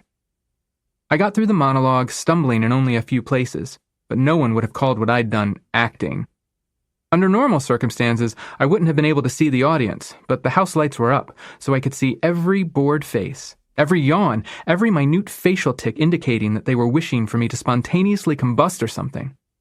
Anything to get me off the stage. "Good," Miss C said. "That was fine. Just do that again tomorrow night." "Sure, okay." But if I gave the same performance on opening night, it'd be a disaster because I believed it was worse to give a boring, forgettable performance than a bad one. I stayed up late trying to understand the character. It might have helped if I'd read the entire play the monologue had come from, but I didn't have the play nor the time to find it, so the best I could do was try to interpret what I had. Eventually, frustrated and exhausted, I went to bed. The next morning during breakfast, I had an epiphany. "Why do you have Mom's flip-flops?" my stepbrother asked. "Don't worry about it," I told him. "And don't tell anyone." I also grabbed a white t-shirt and a pair of denim shorts and stuffed them into my backpack. All during school, my plan continued to solidify. I skipped lunch to memorize the monologue and made sure I could recite it without stumbling because I was going to be too focused on other aspects of my performance to worry about remembering the words. A single night of one-accent monologues meant no do-overs, no room for error. But if I nailed it, I'd pull off the performance of my high school career. My stomach was a jittery mess while I sat in the boys' dressing room and put on my makeup. As the only guy in the show, I had the dressing room to myself, which was lonely, but also lucky. During Dracula and Aladdin, my castmates had shown me how to apply my own makeup, and I'd gotten pretty good at it. I could put on eyeliner and mascara without flinching, and I could even shade my nose to make it look a little smaller. Kara popped her head in. "We're on in 10. She stopped and stared. "You're not even dressed, and your makeup's a little heavy, don't you think?" "It's fine," I said. "I'm getting dressed now." I wasn't sure until the moment I got onto that stage that I was going to go through with my plan. It was risky, which was why I hadn't told anyone, not even Miss C. If this ended in disaster, I wanted everyone else to have full deniability. It was time. I finished getting dressed and headed toward the stage. Sonia, a freshman who was our stage manager, gawked as I scurried past her and took my place in the dark. But she couldn't stop me or ask me what the hell I thought I was doing because the curtain was rising. It was too late to turn back now. I kept my head down while the others gave their performances, trying to make sure I didn't draw any attention away from them, though I could already hear some giggles from the people in the front row. I wondered what they were thinking. I wondered what my parents were going to think, how other people's parents and my teachers were going to react. Finally, the spotlight hit me. Not with the slow light of a dawning sun, but with the flare and heat of a goddamn flamethrower. Last night, right from the start, I knew I was bombing. There I was, wearing denim shorts I'd rolled up higher than mid-thigh, a white t-shirt with the hem pulled through the collar so that it was a midriff, and my mom's pink flip-flops. My makeup was bold, my eyes heavily lined, and my lips bright ruby red. Everything clicked in that moment. My outfit, my makeup, my accent. I wasn't Andrew the way Paul Rudnick had likely envisioned him, but I wasn't Shaun either. I was someone unforgettable. Feeling confident, I recited the first part of the monologue, the part where Andrew is recounting what a phony he is, how he's ridiculously out of his league playing Hamlet, and how there's a kid in the audience on the verge of falling asleep. I stood on stage with my pale stomach and pasty legs exposed, with my hip jutting out to the side and my limp-wristed hands flailing about like I was back in Dracula trying to catch those invisible flies. I connected to the words in the monologue, the feeling Andrew experienced of failing hard and his need to prove to the audience that he was capable of more than anyone believed he was. And like Andrew, I dug deep, preparing for the big moment, and poured my soul into it. I dredged up my southern accent, the one that only came out at family reunions, and cranked the volume way up. I gave the audience Dolly Parton and Steel Magnolias. I gave them Hollywood and Mannequin. I served up Tito, and I was fierce. To be or not to be, girl, that is the question. Whether 'tis nobler in the mind to suffer the slings and arrows of outrageous fortune, or to take arms against a sea of troubles, and by opposing, end them. I didn't need a cast to play off of. I didn't need Madeline's energy. I fed directly from the audience. Their laughter, their giggles, their mortified, open-mouthed stares. I devoured the reactions like I was at a free buffet. For 266 words, I owned the audience. And they owned me. And then it was over. Applause. Fade to black. I hope I didn't stretch your flip-flops. My mom and dad didn't say anything on the drive home. Ms. C hadn't been pleased that I'd kept my plan from her, but she hadn't yelled at me either. Everyone seemed to have liked what I'd done.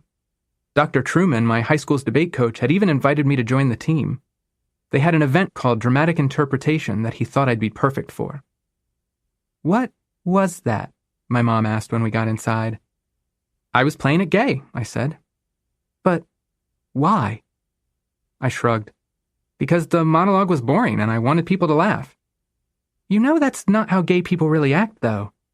"Whatever," I said. "It was just a play." I ran upstairs. My mom was wrong. Of course that's how gay people acted. I'd modeled my performance on every fag I'd seen on TV and in movies and in life. Being gay and being a fag were one and the same to me, and all I'd done was play the stereotypes I'd absorbed. But as I stood in the shower and scrubbed off my makeup, I felt less like I was getting out of character and more like I was slipping back into one. Competitive bullshitting. Summer 1994 to winter 1995. The day I turned 16, my mom and I drove to the DMV and I took my driver's test. I passed on the first try, but I was so amped up afterward that I had to ask my mom to drive home. A couple of days after passing my test, I drove to the mall and applied for a job at the Gap so that I could have some say over the clothes I wore. Never again would I be forced to abide wearing a shirt with horizontal green and purple stripes. After being chased around long enough by Dr. Truman, I finally agreed to join the debate team for dramatic interpretation, an event where I'd perform a scene for the judges, playing every character myself. I tanked all of my initial competitions and began to wonder about trying some other events. I convinced Dr. Truman to let me try extemporaneous speaking, which is basically competitive bullshitting. In extemp, I was given a topic on either domestic or foreign politics, something like, should the United States expand Medicare to include all citizens? And then I'd have 30 minutes to prepare a 7 to 9 minute speech using only the materials I'd brought with me. Those materials were plastic tubs full of clippings from the New York Times, the Wall Street Journal, or any newspaper or magazine I thought might be helpful. After school, those of us who competed in extemp spent hours cutting and organizing articles. At the end of the 30-minute prep period, I'd go to my assigned room and give the speech I'd prepared without using any notes. All facts, figures, quotes, and sources had to be memorized. It wasn't against the rules to use a single note card, but it was frowned upon, and I'd never done so. I excelled immediately at extemp. It exploited all of my strengths. My ability to quickly memorize massive amounts of information for a short period of time, my ability to pull together many disparate threads into a single cohesive narrative, my improvisational skills, and if all else failed, my ability to make shit up on the fly. If the audience was beginning to look bored, I'd toss out what I'd planned to say and launch into a personal story to rope them back in. Instead of placing consistently last like I had when I'd competed in dramatic interpretation, I scored top marks in extemp. In debate, I'd found another family. And then school ended. I spent that summer working at the Gap, gaming with Alan, and attending summer school to make up the F I'd earned in geometry. My life began to change when I started my junior year of high school. Ms. C had handed the drama club over to a new teacher, Mr. Higgins, who looked like he played Santa Claus during the holidays. I gave up dramatic interpretation and debate and went full-time into extemp. Alan was starting his senior year, and it was nearing time for me to decide what I wanted to do with the rest of my life. I think I want to be an actor. I was working in the fitting rooms at the Gap, folding the massive pile of clothes left behind by customers, while Wendy hid from Ginny, our manager. Really?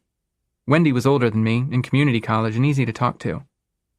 I used to think I wanted to be a lawyer, and maybe I still do, but I also really want to act, go to New York City and perform on Broadway or something. Wendy leaned against the wall around the corner. I wanted to be a vet. Life doesn't always work out like you want. I shook my head. No way. I'm not getting stuck in Florida for the rest of my life. This place is death. The idea that I wanted to get out of Florida had been growing in my mind since I started 11th grade. Something, I felt, was missing from my life, but I didn't have a clue what it was. I had good friends. Maddie and I still ate lunch together, and we'd added a new friend, Jane, who'd moved from Arizona, to the table. Jane was wild and exuberant, where Maddie and I were both fairly subdued, but instead of clashing, Jane complimented us. And even though Alan was leaving at the end of the school year to attend college, we hung out more than ever. Alan had even tried out for and been cast as the sheriff of Nottingham in the school's production of Robin Hood, while I had been cast as Robin. And I was doing well enough in debate that I had been invited to compete in tournaments at universities like Harvard, Wake Forest, and Emory. My life at home had even mellowed some. I was too busy to be mad at my mom all the time, and she'd begun giving me some much-needed space. As a result, we rarely fought anymore. Despite that, I still felt wrong somehow. One moment I'd be fine, and the next I'd be overwhelmed with feelings. Not one particular feeling, all of them at once. It was like every person I came into contact with was plugging themselves into me, and occasionally I'd overload and short out. Sometimes that meant disappearing for a couple of days. Sometimes that meant sitting on the floor of my bedroom crying. Sometimes it meant screaming down I-95 in my car, blasting, smashing pumpkins, and yelling until my throat felt like I'd swallowed a cactus. If I'd had to point to one thing that was wrong with my life, I would have pointed at me, but I'd have been damned if I'd been able to explain why. So many dicks. March 1995. Less than a year after taking the job at the Gap, Madeline convinced me to come work with her at Walden Books. We got a great discount, the managers were cool, and I wouldn't have to handle clothes from fitting rooms anymore, and I got to work with my best friend. What could go wrong? The job was, for the most part, not terrible, though I came to loathe shelving books. The addition of one new book required snaking entire shelves around to make it fit. I spent hours and hours sticking books back in shelves and then glowering at the customers who inevitably came along and ruined all my effort. Shelving books in a bookstore is a ridiculously Sisyphean task that's probably also used as a punishment in one of the outer rings of hell. The other part of the job I hated was peddling the reward cards. "I just renewed someone into 2,000, Madeline said. She was grinning because she was good at the game. We were required to sell a certain ratio of rewards cards to transactions, and since renewals counted, the best way to keep our numbers up was to renew someone ahead of time. "What if Walden Books isn't around in 2000? I asked. Madeline shrugged. "It's a bookstore. Where's it going to go?" "Yeah, you're probably right." It was a slow day, and we were hanging out behind the registers. The cash wrap stood on a platform, and it was a mess of supplies, special orders, and books that needed to be put away, and pornographic magazines. The basics. Playboy, Hustler, Playgirl. I'd worked there a couple of months, and had never sold one. "Any plans this weekend?" Maddie asked. "Gaming with Alan and the gang." "Oh, have fun." She headed on to the floor to shelve books, leaving me at the cash wrap alone. I felt bad not inviting her, but Alan had a crush on her, and that was some drama I didn't want to deal with. Not only did I worry about the fallout of them dating and breaking up and forcing me to choose between them, but as I've already said, Alan was a creep when it came to girls, and I didn't want to expose Maddie to his nice guy behavior. It might have been easier if I'd told her why I didn't want them to go out, but my loyalty to Alan kept me from being honest with Maddie about his shortcomings. After Maddie took off, I started cleaning around the cash wrap, and the porn mags caught my eye. I downloaded some porn from local bulletin boards, called BBSs, which were kind of like websites that you had to dial into individually, but it took 10 minutes to download a single pixelated picture, and none of them had done much for me. But the Playgirl was something I hadn't seen before. Maddie was on the other side of the store, obscured but for the top of her red hair by the shelves, so I plucked the Playgirl from the slot to take a peek. A man with muscles, a smooth chest, and a wide, suggestive smile beamed at me from the glossy cover. I wasn't sure what he was suggesting, but I was definitely curious to find out. I wonder what he looks like naked. Strangely, I was 16 and I'd never really seen another man naked before. I'd escaped the horrors of being forced to shower in front of my peers during both middle and high school. In middle school, we didn't even have locker rooms, so after PE, we had to change back into our uniforms and quietly stew in our own sweat for the rest of the day. In high school, I'd continued the tradition of not showering, and no one bothered me about it. There was a picture of a man's naked crotch in the sex ed book my mom had stealthily left on my bookshelf when I was 10, but the book had been written in the 1970s, and the crotch was 90% pubic hair and looked like a mole rat hiding in a Brillo pad. It was neither sexual nor educational. Of course, I'd seen myself naked. Hair was growing where it was supposed to, and I had all the requisite parts, but I had no way of knowing if the parts were deformed or normal, though I assumed the worst. Most of the time, I didn't feel normal. Too skinny, too awkward. Every time I got an erection during class, I firmly believed at least half of the people around me knew, like they had finely tuned boner detectors that went off every time I did. Compared to some of the guys on the football team, I still felt like a little boy. I still looked like a little boy. But I was a man, right? I should know what men looked like naked, right? It was only normal for me to want to know what other men looked like naked so that I can compare myself to them, right? Right. I needed that Playgirl. But there was no way in hell I was going to buy it, which meant I was going to have to steal it. I couldn't do it that night, though, so I waited. It was a couple of weeks before the right opportunity presented itself. I was closing alone with Kim. Each time I rang up a customer, I felt the man on the cover of the magazine judging me. It didn't help that he was wearing a police uniform and kept telling me I should just cough up the cash and buy him. but I didn't. I couldn't. When we finally closed for the night, I counted my register as quickly as possible.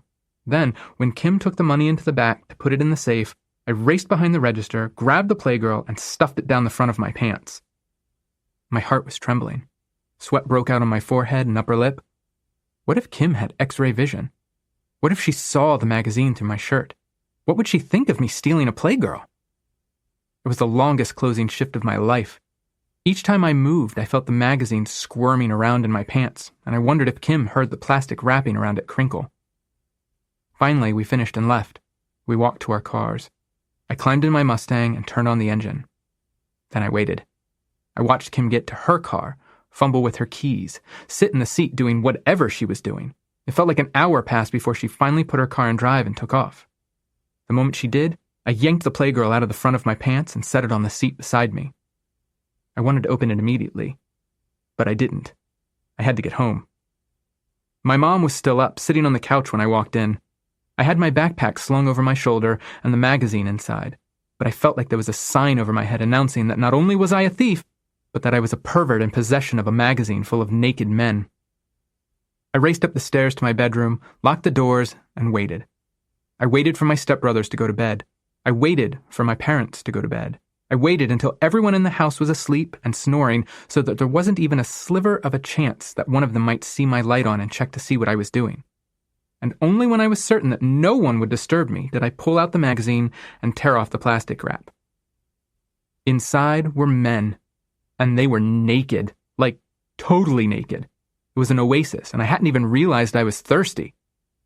I turned each page slowly and carefully with my thumb and first finger like I was handling the Book of Kells, and there were so many different types of men. Some were beefy and muscular, others were lean and toned. There were men with hairy chests, and men who were smooth and oiled. There were pretty men and rugged men, and men whose smiles leaped off the page. And then there were the dicks. So many dicks. I had no idea penises could look so different. The photo spread of the cop started off with him wearing a policeman's uniform, but ended with him naked like everyone else. His dick was curved like a banana, which was something I didn't know was possible. Before I'd paged through the entire magazine, I took off my clothes and stood in front of the mirror in my bathroom. I compared myself to one of the men, a guy with wavy blonde hair. I looked nothing like him, not even close, not from the waist up and certainly not from the waist down. Playgirl had answered my question. I was definitely abnormal. I closed the magazine and hid it inside a shoebox at the top of my closet under a stack of books.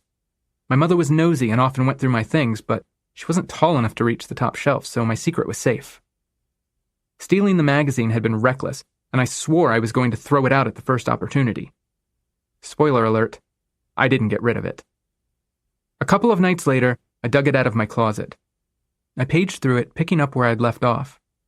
I reached a section of photos of men submitted by their wives or girlfriends. Average men, not models. None of them looked like me either. They weren't as muscular or as fit as the models, but they were still more muscular and more fit than me. They were still better than me. Each night, for weeks, I took the Playgirl out after everyone had gone to bed, and I stared at the men. I wondered how my life would change if I looked like one of them. If I would find someone I cared about and who cared about me, and if I'd finally feel the way about a girl I was supposed to, knowing that I didn't look like those men, and never would. Knowing that I was ugly. Knowing that the only way I would ever find someone who cared about me was to look like one of the men in the magazine. And each night, after I'd looked at the magazine and then stared at myself naked in the mirror, I returned it to my closet and swore never to look at it again. A month after I stole the magazine, a man who worked for Walden Book's corporate office came to the store and met with Kim in the stockroom. Maddie and Anna were working when I arrived, and they were whispering about the man. "Some Dungeons & Dragons art book is missing," Anna said. "It costs like $150. I believed that. The cost, not that it was missing. Me and Alan and Bill loved going over the artwork in some of the modules, especially the stuff by Tony DiTrelisi. Maddie and Anna were both looking at me. "What? Do you know anything?" Maddie asked. "No." I'm not sure if she believed me. I never had the courage to ask. For the record, I didn't steal anything from Walden Books other than the Playgirl. An hour later, I was called into the office.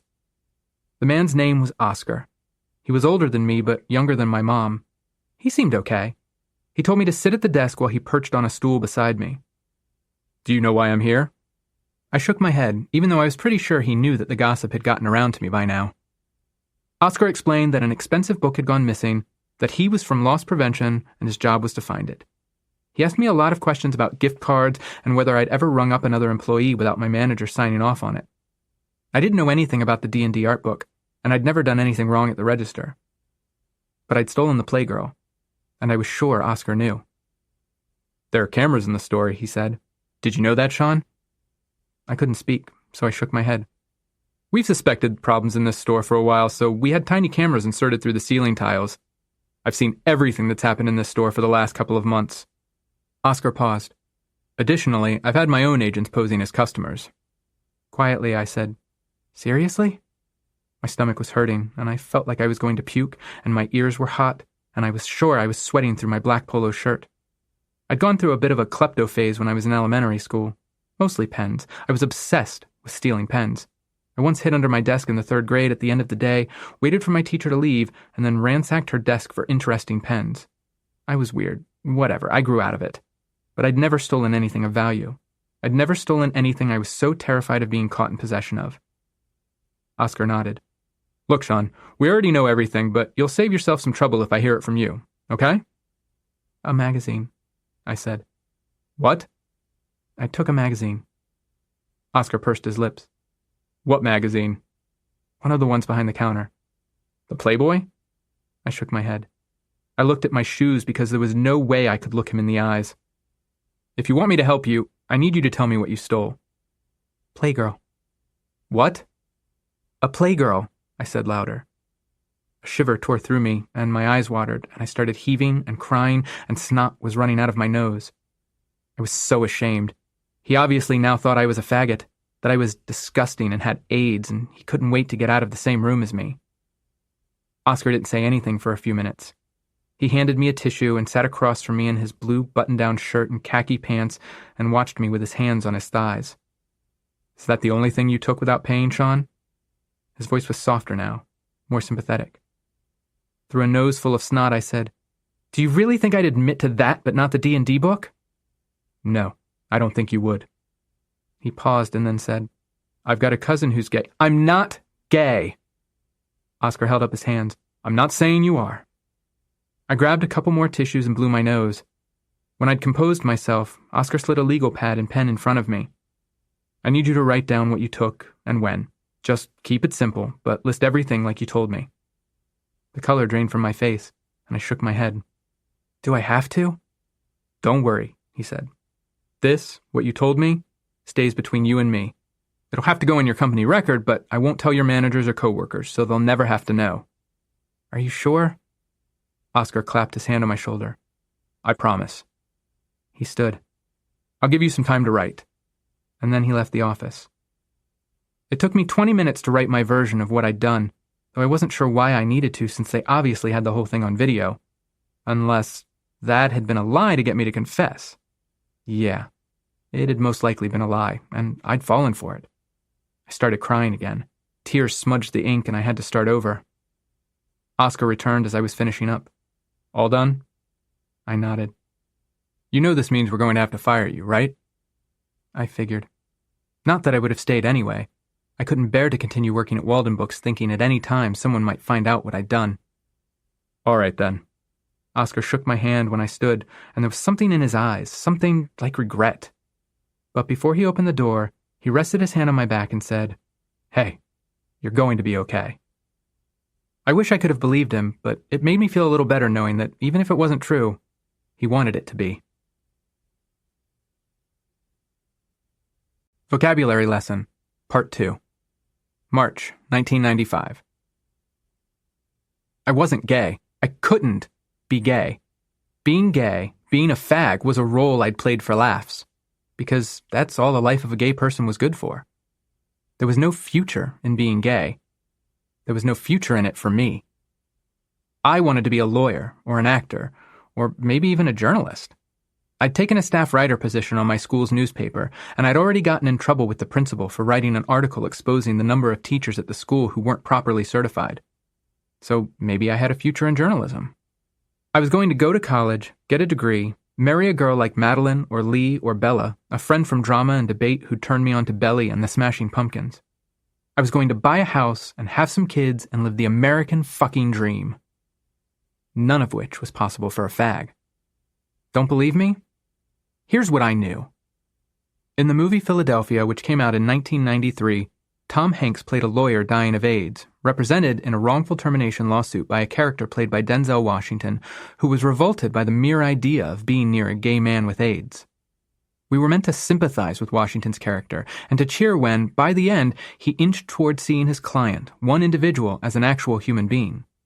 But that didn't change the number of people who walked into the movie believing that gay men weren't people to begin with.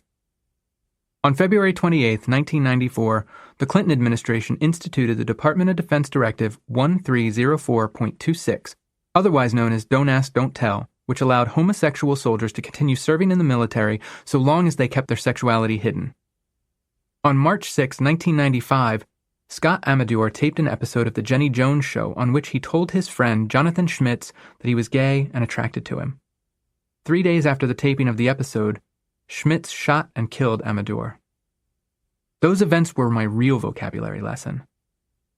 Movies like Mannequin defined gay men as flamboyant comedic reliefs whose sole purpose was to help satisfy the needs of straight people.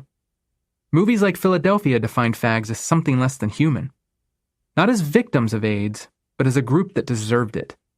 The United States government defined being gay as something so awful, so shameful, that gay men and women had to hide for fear of having their lives ruined. The lack of sympathetic coverage surrounding the death of Scott Amador defined fags as a group of people so worthless that they didn't even deserve to live. Gay people, especially gay men, were so often portrayed as promiscuous sexual deviants and drug abusers that, even in spite of my own limited personal experience, it's how I saw them too. By society's definition, any gay man was going to live a lonely life of constant lies, die of AIDS, become the victim of someone who didn't even see him as a human being, or worse. There was no future to being gay. Therefore, I couldn't be gay. I had a future. I'd spent a lifetime building the vision of who I wanted to be, and that person was not a fag.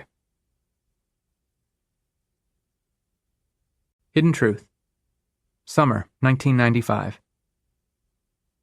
The summer after I turned 10, my mom and dad sent me and my younger stepbrother to stay with our aunt and uncle in Philadelphia. Just to clarify, most of the time when I refer to dad, I'm talking about my stepdad. He and my mom married right before I turned 10, and I only saw my biological father every other weekend. I don't talk about him in this memoir because, for good or ill, he didn't play a role in this part of my story. Moving on. At my aunt and uncle's house, my uncle had his own bathroom, complete with a television, a phone, and a stack of Playboy magazines that were casually hidden under a couple of other magazines. The first time I found them, I was intrigued, but after flipping through the pages for a couple of minutes, I returned the magazine to where I'd found it and had no desire to look at it again. During the summer of 1995, the internet was growing into something. None of us were sure what it might become, but we were all excited to be in on the ground floor. I was one of the few people I knew who had his own email account. I also built my first website over that summer, though it was a monstrosity of terrible graphics and badly written HTML. I also became aware that it was possible to find porn on the internet, but much like with my uncle's magazines, I had no interest in downloading pictures of naked women. But I did occasionally sneak out the Playgirl I'd stolen and flip through its pages. I'd gone with the debate team to a tournament held in Atlanta the previous school year. While we were there, we visited the Underground Mall in 5 Points. There was a kiosk selling these magic eye books filled with abstract pictures from which, if you looked just the right way, a 3D image would emerge. While everyone else was buying candy and CDs, I became obsessed with those magic eye pictures. I'd stare at one, confused and frustrated, until suddenly the picture emerged. Finally seeing the 3D picture resolve felt like dunking my head in a cool pool on the hottest summer's day. It was like everything slid into place, and I was seeing the world the way it ought to be. Which is how looking at the naked men in my Playgirl felt. I didn't jerk off to them, but when the world stopped making sense, and I couldn't see how anything was worth living for, I pulled a Playgirl from the top corner of my closet, peeled back the cover, and the world just felt right. But I didn't know why, and I did everything in my power to avoid thinking about it. Alan graduated high school and was bound for college. Our gaming group took on a manic vibe that summer because Chris, Bill, and Greg had all graduated too. While I knew I was going to miss our weekly campaigns, none of which we ever actually seemed to finish, I was going to miss Alan's friendship the most. I'd made sure to spend as much time as I could hanging out with Alan when I wasn't at the Gap. I'd begged Ginny for my job back, though I'd left out that I'd been fired from Walden Books and what I'd been fired for, and she'd set me right to work folding denim. Alan and I tinkered with computers, we played Magic the Gathering, we went to movies, we watched movies at his place, we shared short stories we'd written. We were even working on our own RPG based off of a series of fantasy books we both loved. We were in Alan's car, an older Cadillac that he was immensely proud of, on our way to the mall. He was blasting Live, one of the many rock bands Alan loved that I endured when he drove. Alan might have had great taste in books and computer games, but he had awful taste in music. "So, what's the deal with you and Bella?" Alan asked. Bella and I had grown close during our junior year, not only because she'd played Maid Marian to my Robin in Robin Hood, but also because we'd gone on all the same debate trips together. Unlike Alan, she had excellent taste in music. I shrugged.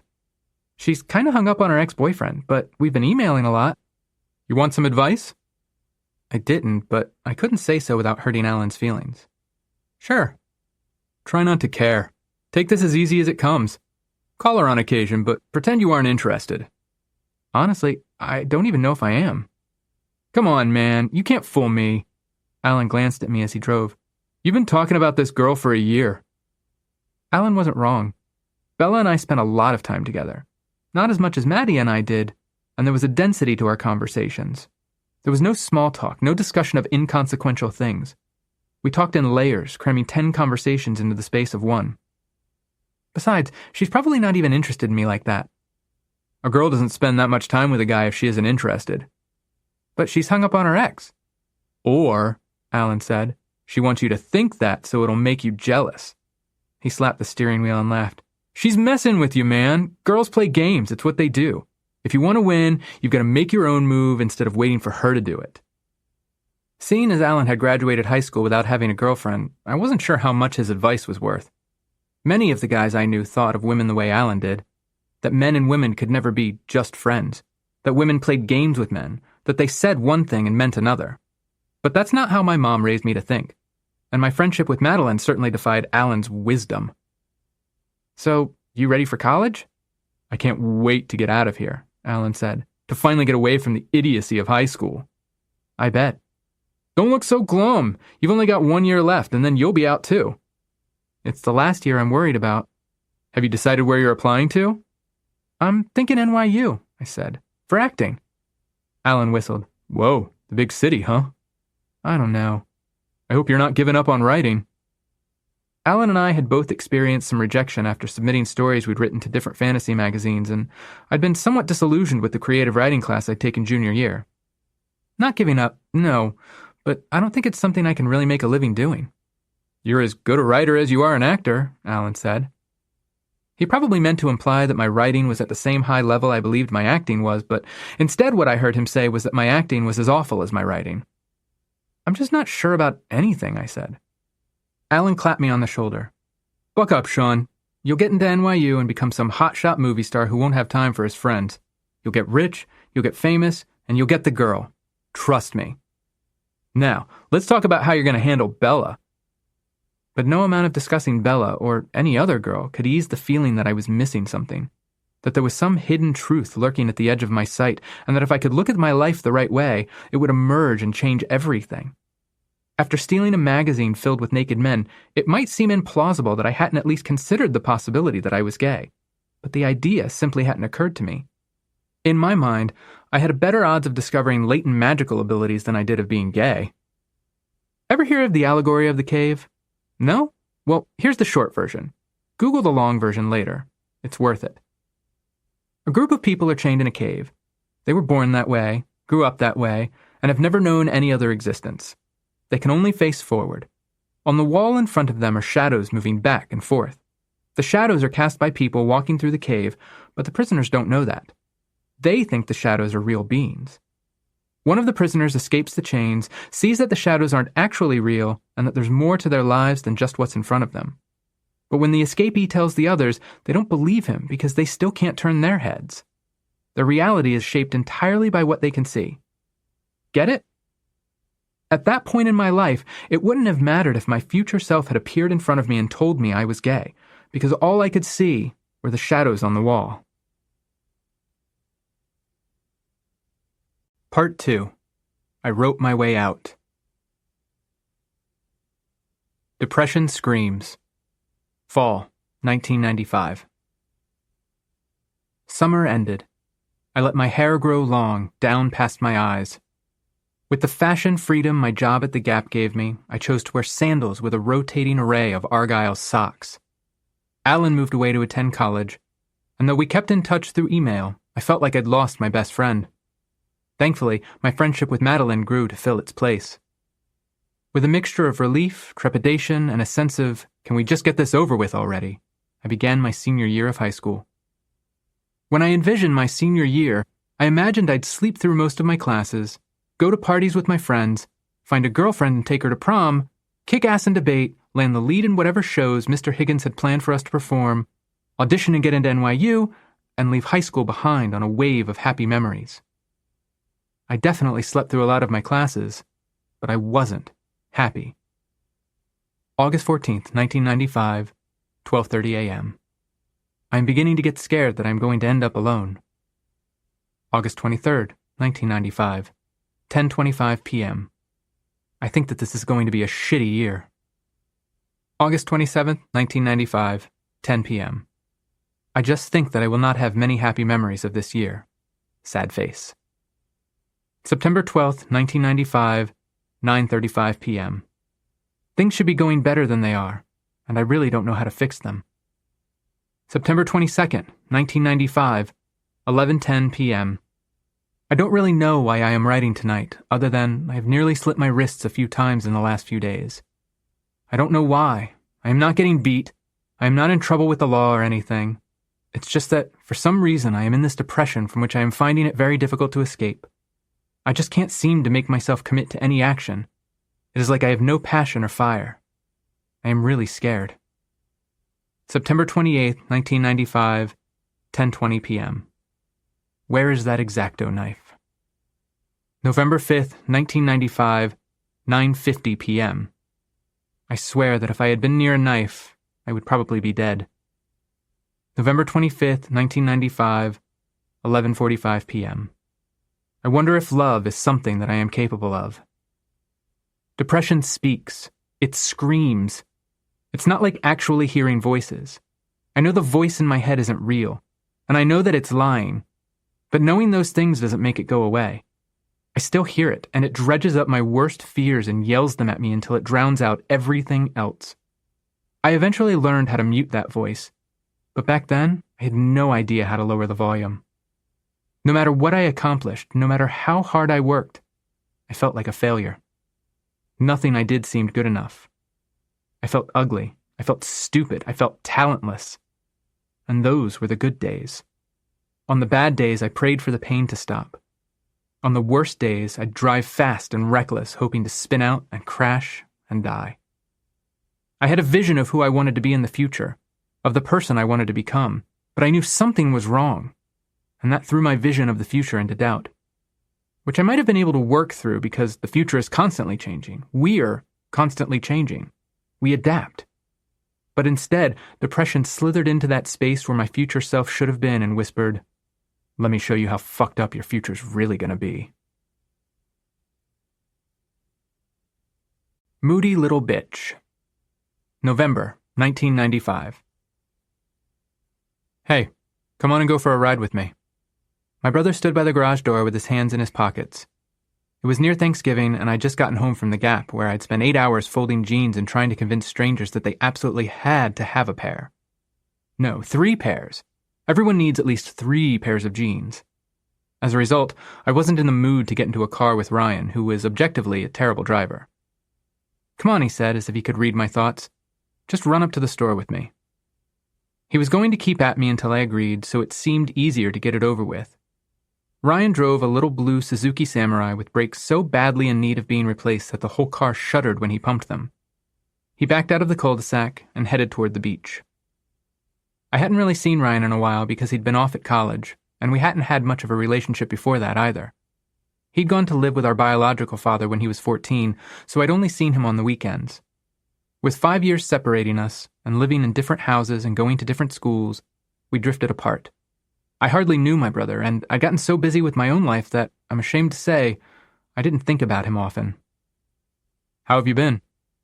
I shrugged. School, work, you know how it goes. It's your senior year. You don't seem too excited. I'm excited. I plastered on a Joker grin and pointed at it. See? Super excited. Ryan and I may not have known the details of each other's lives, but he still knew me well enough to recognize that I was lying. Is everything okay? School problems? Girl problems? You can tell me you know. I'm fine. You sure? Mom says you've been a moody little bitch lately. I said I'm fine. Calm down, he said. Forget it. There was something in his voice, in the way he was looking at me. He was really trying, really being serious. After all these years, he wanted to be my brother. It was sweet, but a few years too late. I didn't need him. I didn't need anyone. Whatever my problems were, I could handle them on my own. I really am fine, I said. Seriously. Ryan paused and frowned like he didn't believe me. So, Mom says you're going to NYU. I'm applying, I said. My audition's in a couple of weeks. Mom got us tickets to see Miss Saigon and Cats. Well, she has always wanted to see Cats. Right? Remember when she took us to see Little Shop of Horrors? It was the same trip where I'd read The Devil's Cat on the train. We'd gone to Washington, D.C., Philadelphia, Boston, and New York. While we were in New York, we saw Little Shop with the original off-Broadway cast, and even got to meet them. I remember having to hang your nasty-ass sneakers out the window because they smelled so bad. Ryan laughed. That was a fun trip. It was. You're going to do all right in New York, he said. Just remember to be yourself. We got to the store and picked up the stuff Dad had forgotten when Mom had sent him earlier. Publix was a madhouse, with everyone fighting for the last jar of gravy and the last can of cranberry sauce. I was glad I didn't have to work there anymore, though the Gap wasn't much better. Ryan stopped along the beach road on the way back to the house. I have something I want to tell you, and I don't want you to be upset. Why would I be upset? He was trembling. I couldn't remember the last time I'd seen him so nervous. My brother didn't get nervous about anything, but he was terrified by how I was going to react to what he wanted to tell me. I'm gay. Oh. You know what that means, right? I own a dictionary, I said. I guess I've known for a while, but why are you telling me? I'm certain that Ryan had played out how the conversation would go between us 1,000 times in his mind, but he hadn't imagined this. That I wouldn't care. That I was so far removed from his life that this news, this monumental event in his life, meant nothing to me. It's not that I didn't care. It's that I hardly knew my brother. I didn't know how huge this was to him. I didn't understand how vulnerable he'd made himself by telling me. I didn't realize he needed at least one person in our screwed-up family to understand and tell him that he was still loved and still the same person. All I saw was that my brother had shown up out of the blue and told me something very personal about himself after having spent the last few years showing exactly zero interest in my life. I didn't know how to react, so I reacted like an asshole. I wanted you to know, he said. Cool. That's it. You're not gonna start wearing dresses and shit, are you? I hadn't planned on it. I don't hate you or anything, if that's what you think. Ryan sighed. I never thought you did. I was just hoping we could be friends, I guess. This was not how I'd planned to spend my evening, and the annoyance crept into my voice. We don't have anything in common. You've been off doing your thing since high school. You didn't have time for me then. Why is it different now? His shoulders fell. You're right. Forget it. Let's head home. I think Ryan expected that telling me the truth would bring us closer together, but in my mind it pushed us further apart. I loved my brother so much, and I didn't hate him for being gay, but after he came out to me, I assumed that he was going to wind up the way I believed every gay man wound up. Lonely, sick, addicted to drugs, or dead. The American Dream, December 1995. I'd applied to NYU for early decision and received an audition and interview date of Monday, December 4th, 1995 at 10 a.m. My mom's philosophy when it came to me was best described as cautious encouragement. She'd been thrilled when I'd said I'd wanted to be a lawyer, and she'd been equally thrilled when I declared I wanted to attend NYU to become an actor, but she'd also made certain to let me know that acting was a difficult career path and I should have a backup plan. NYU might not accept me. We might not get the financial aid I'd need to pay for it. I might hate acting professionally and change my mind about going. There were a million possibilities, and she wanted me to be prepared for all of them. But I didn't have a backup. I had to get into NYU. I needed to get in. I felt like my future and my life depended on it, though I couldn't explain why. It was like seeing the magic eye pictures and looking at the naked men in my Playgirl. NYU just felt right. Acting was, for me, less about the mask I got to wear when I stepped on stage to inhabit the new role, and more about the masks I didn't have to wear. I was not a good actor, but I didn't know that because I was good compared to the other actors at my high school, and I thought if I worked hard enough, I could be even better. My I Hate Hamlet monologue had been a success, and I'd earned applause for my turn as Robin in Robin Hood, though not necessarily for the reasons one might hope. I'd been cast as Robin, Alan as the Sheriff of Nottingham, and Bella had played Maid Marian. There was a pivotal scene in the play where the sheriff captured Marian and used her to lure Robin out so that he could fight, defeat, and capture him. Mr. Higgins had erected a large 3-foot-tall platform on the stage for Marian to stand atop of. After the sheriff paraded Marian around, I was to run in from the wings, leap onto the platform, and proudly declare, "Never fear, Robin's here!" After which the sheriff would reveal himself and we would fight. Alan and I spent hours upon hours of our own free time practicing the fight with real foils, and we were ridiculously proud of our choreography. During every rehearsal, the scene went brilliantly. Leap, line, fight. Leap, line, fight. No mishaps at all. Not even during dress rehearsals when I was wearing little black slippers instead of my usual socks and sandals. But on opening night, I showed up to the theater to find that Mr. Higgins had come up with the brilliant idea to surround the platform with potted plants to make it look more like a forest. It looked like the gardening department at Home Depot, but I wasn't going to tell him that, and I didn't think it would be a problem. The play began. Everything was going well. I robbed the rich and gave to the poor. The sheriff twirled his mustache, Maid Marian was captured. Finally, the moment arrived. I stood in the wings. I took a deep breath, and then I raced across the stage, leaped through the air, and landed on the platform.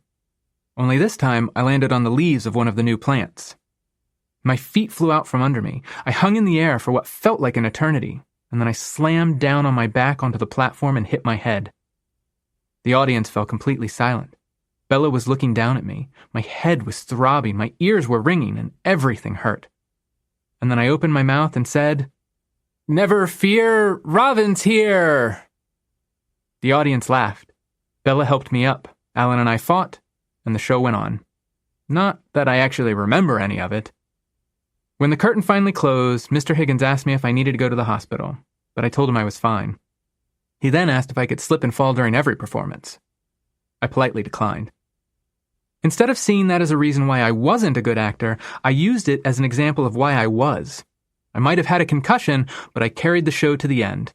Nothing was going to deter me. Not a head injury, not money, not doubt. NYU was my future, and nothing else mattered. My mom, my dad, and I crowded into our nosebleed seats in the theater for Miss Saigon. I knew little about the show other than that it revolved around the Vietnam War. From the moment the curtain opened, I was enthralled.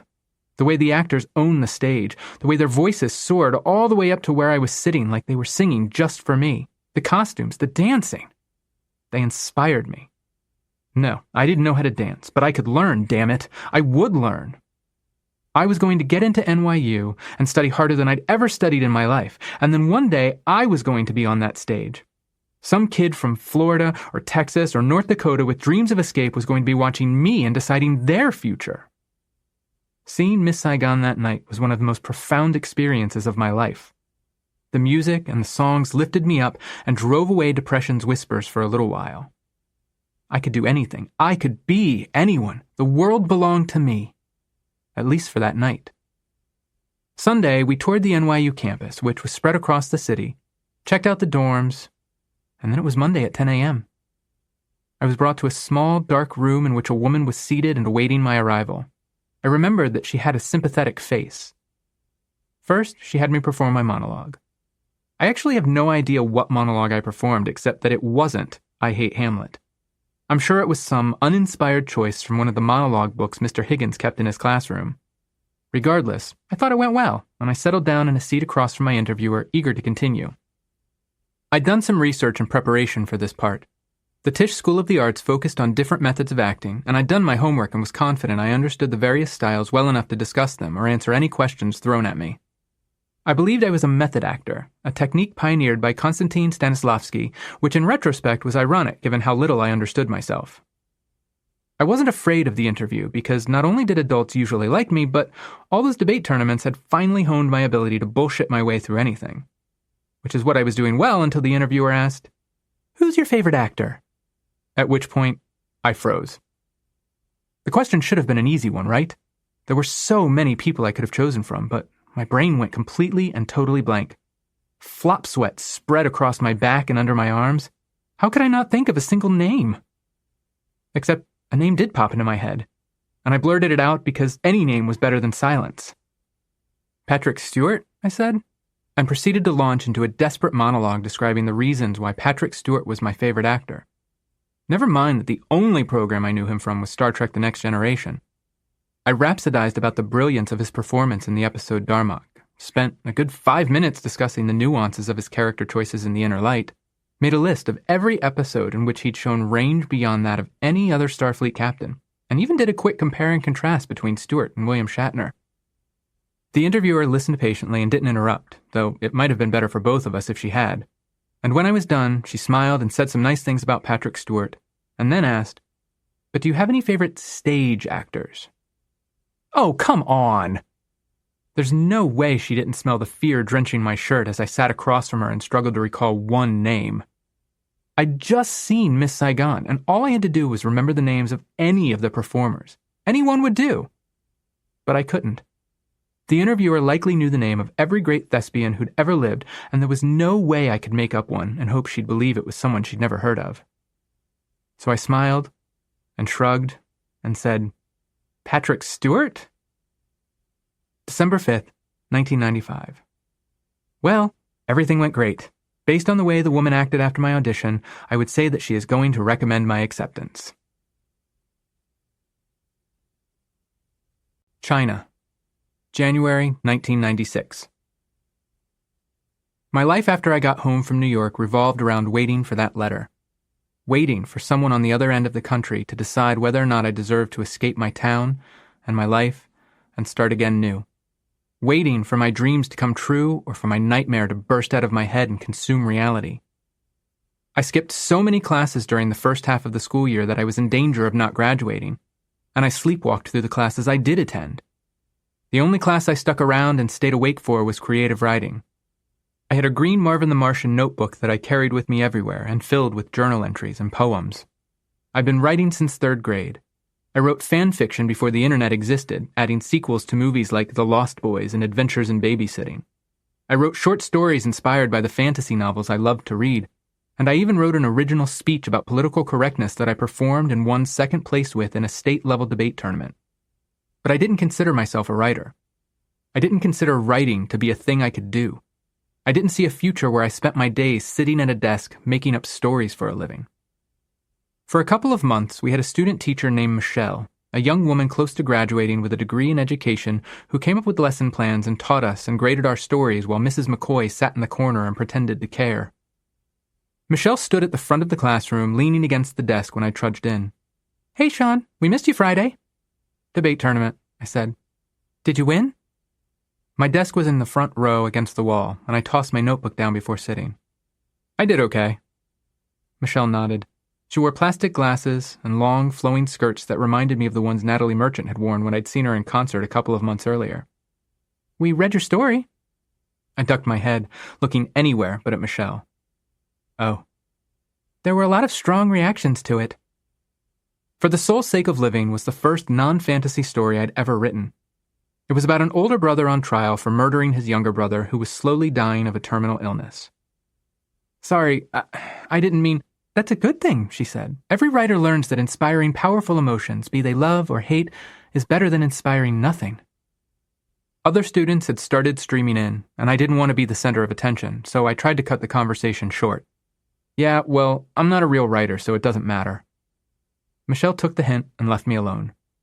The bell rang and class began. While the stragglers took their seats, Michelle set up a portable CD player on top of her desk. Today we're going to talk about poetry. There were a few groans from the back, probably because we did just as much reading as writing, and they rightly assumed we'd be reading a lot of poetry before the term was up. But I want you to understand that poetry is more than rhyming couplets. Poetry is the way your soul speaks without your mouth in the middle to muck things up. It doesn't have to be romantic. Poetry can be rage. Poetry can be sorrow. Poetry can be whatever you want it to be, just like you can be whatever you want to be. Now, I want you to close your eyes. Half the students had closed their eyes the moment Michelle said the word poetry, so they were ahead of the game, and the rest of us followed along. I want you to listen to this song. I want you to listen to the words. Listen to the words that aren't being said. Listen to the images created by the music. Click. Silence. A piano. And then a ghostly voice singing about uppercase China or lowercase China, depending on how you interpreted it, expanded throughout the classroom, driving out all other sounds. Tori Amos's voice filled my ears and nested in my brain. This was poetry. This was the soul speaking, beautiful and fierce. I know that I breathed during those 5 minutes the song played, but I felt like I didn't. I felt like I didn't need to. I was sustained by the power of Tori Amos, her piano, her voice, and her words. When the song came to an end, Michelle gave us the rest of the period to write our own poems or songs or whatever came from within us. Nothing came out of me. I stared at a blank sheet of paper, willing words to appear, digging deeply for just a tenth of the emotion Tori Amos had put into her music. But it remained empty until the bell rang. "Bring your books tomorrow," Michelle shouted over us as we got up to leave. On my way out the door, she handed me back my short story with its grade, but I stuffed it between 2 books without looking at it and took off. I skipped 6th period and drove to the record store in the mall. I found 2 of Tori Amos's CDs, Under the Pink and Little Earthquakes, bought them, and went back to my car where I spent a few frustrating minutes tearing off the plastic wrap and then peeling back the ridiculous security tape. I slid the Little Earthquake CD into my player first. Every finger in the room is pointing at me. Tori Amos wasn't just speaking from her soul. She was speaking directly to mine. Like she'd stolen into my room and read my journals for inspiration. I don't know how many millions of copies of that album she'd sold, but I felt like I was the only audience. I sat in the mall parking lot listening to the CD. Somewhere between Leather and Mother, I pulled out the story Michelle had returned to me. The A was circled on the front, but my eyes went immediately to the mistakes. To the red ink pointing out a misused comma or a there that should have been a there. I flipped through the pages, marking each error in my mind as a personal failure, ignoring the places where she'd written, "Nice word choice," or "Great imagery." And then I flipped to the last page and stopped. I'd expected Michelle to write in red ink a lengthy note about how horrible the story had been and how she'd only given me an A because I'd fulfilled the requirements of the assignment and not because I'd written something worthy of the grade. But no, that's not what she'd written. Michelle's final note, written in blue ink, said, "Shaun, you are a real writer. Please keep writing." Doubtful. February 1996. John Hughes had taught me that geeks stuck with geeks, jocks stuck with jocks, cheerleaders with cheerleaders, ad nauseum.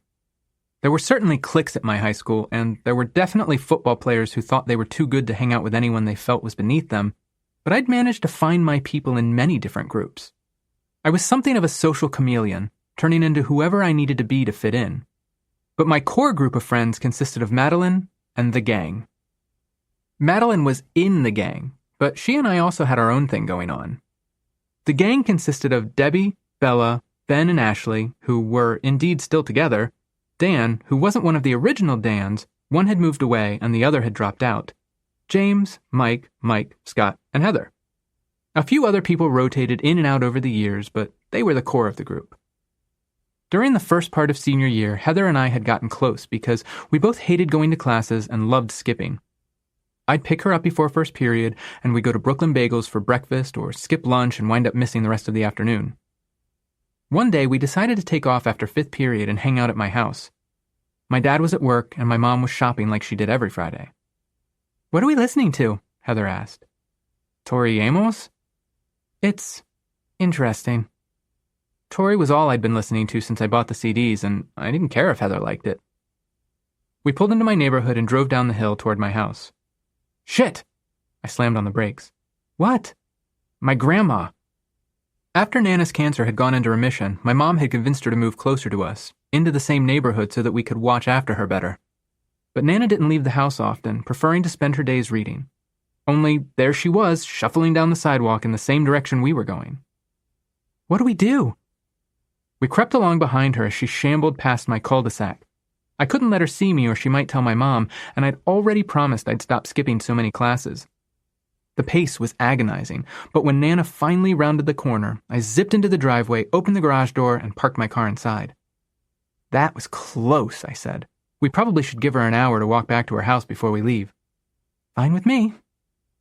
Heather and I went upstairs to my bedroom, and she sprawled across my bed while I dialed in to check my email.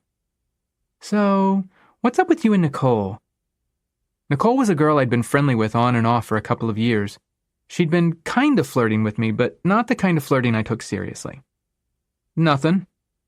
Heather pointed at a picture taped to the side of my desk of Nicole kneeling in front of a huge snowball that she'd carved my name into. That doesn't look like nothing. We're just friends. Why? What do you mean? You should ask her out. I shrugged. What if I don't want to? Heather was nosy and pushy, and I didn't take anything she said seriously. She's beautiful and she clearly likes you. You should go for it unless there's someone else you like.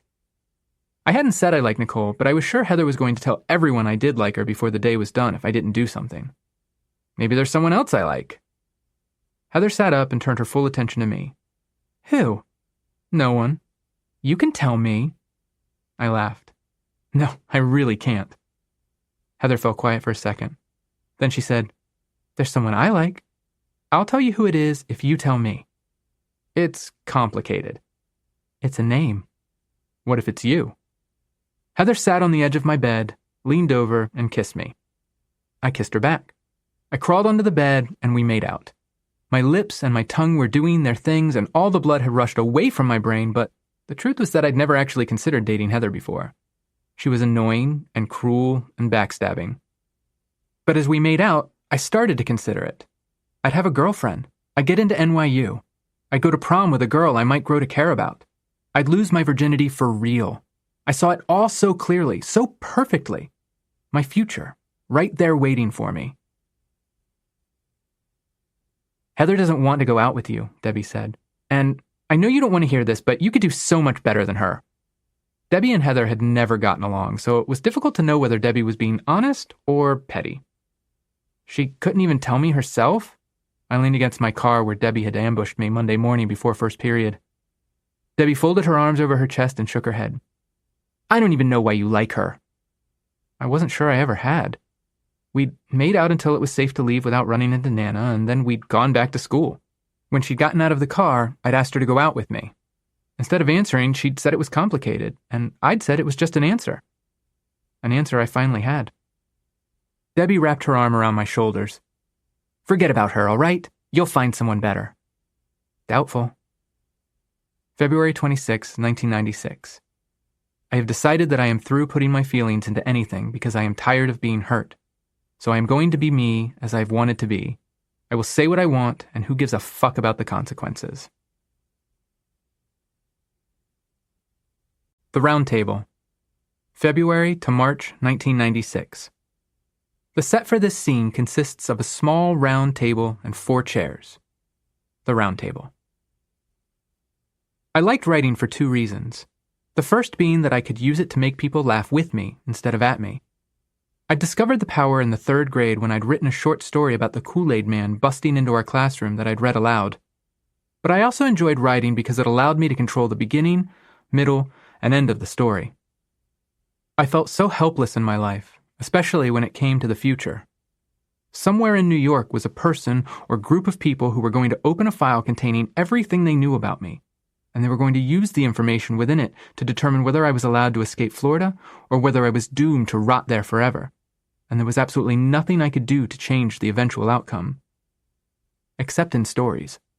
When I wrote, I built the whole world. I was creator and destroyer, and that sense of control kept me from completely melting down. While I was waiting to hear back from NYU, I began writing a play called The Round Table, which followed 4 characters, Alyssa, Jordan, Christian, and Andrew, through some pivotal moments in their lives.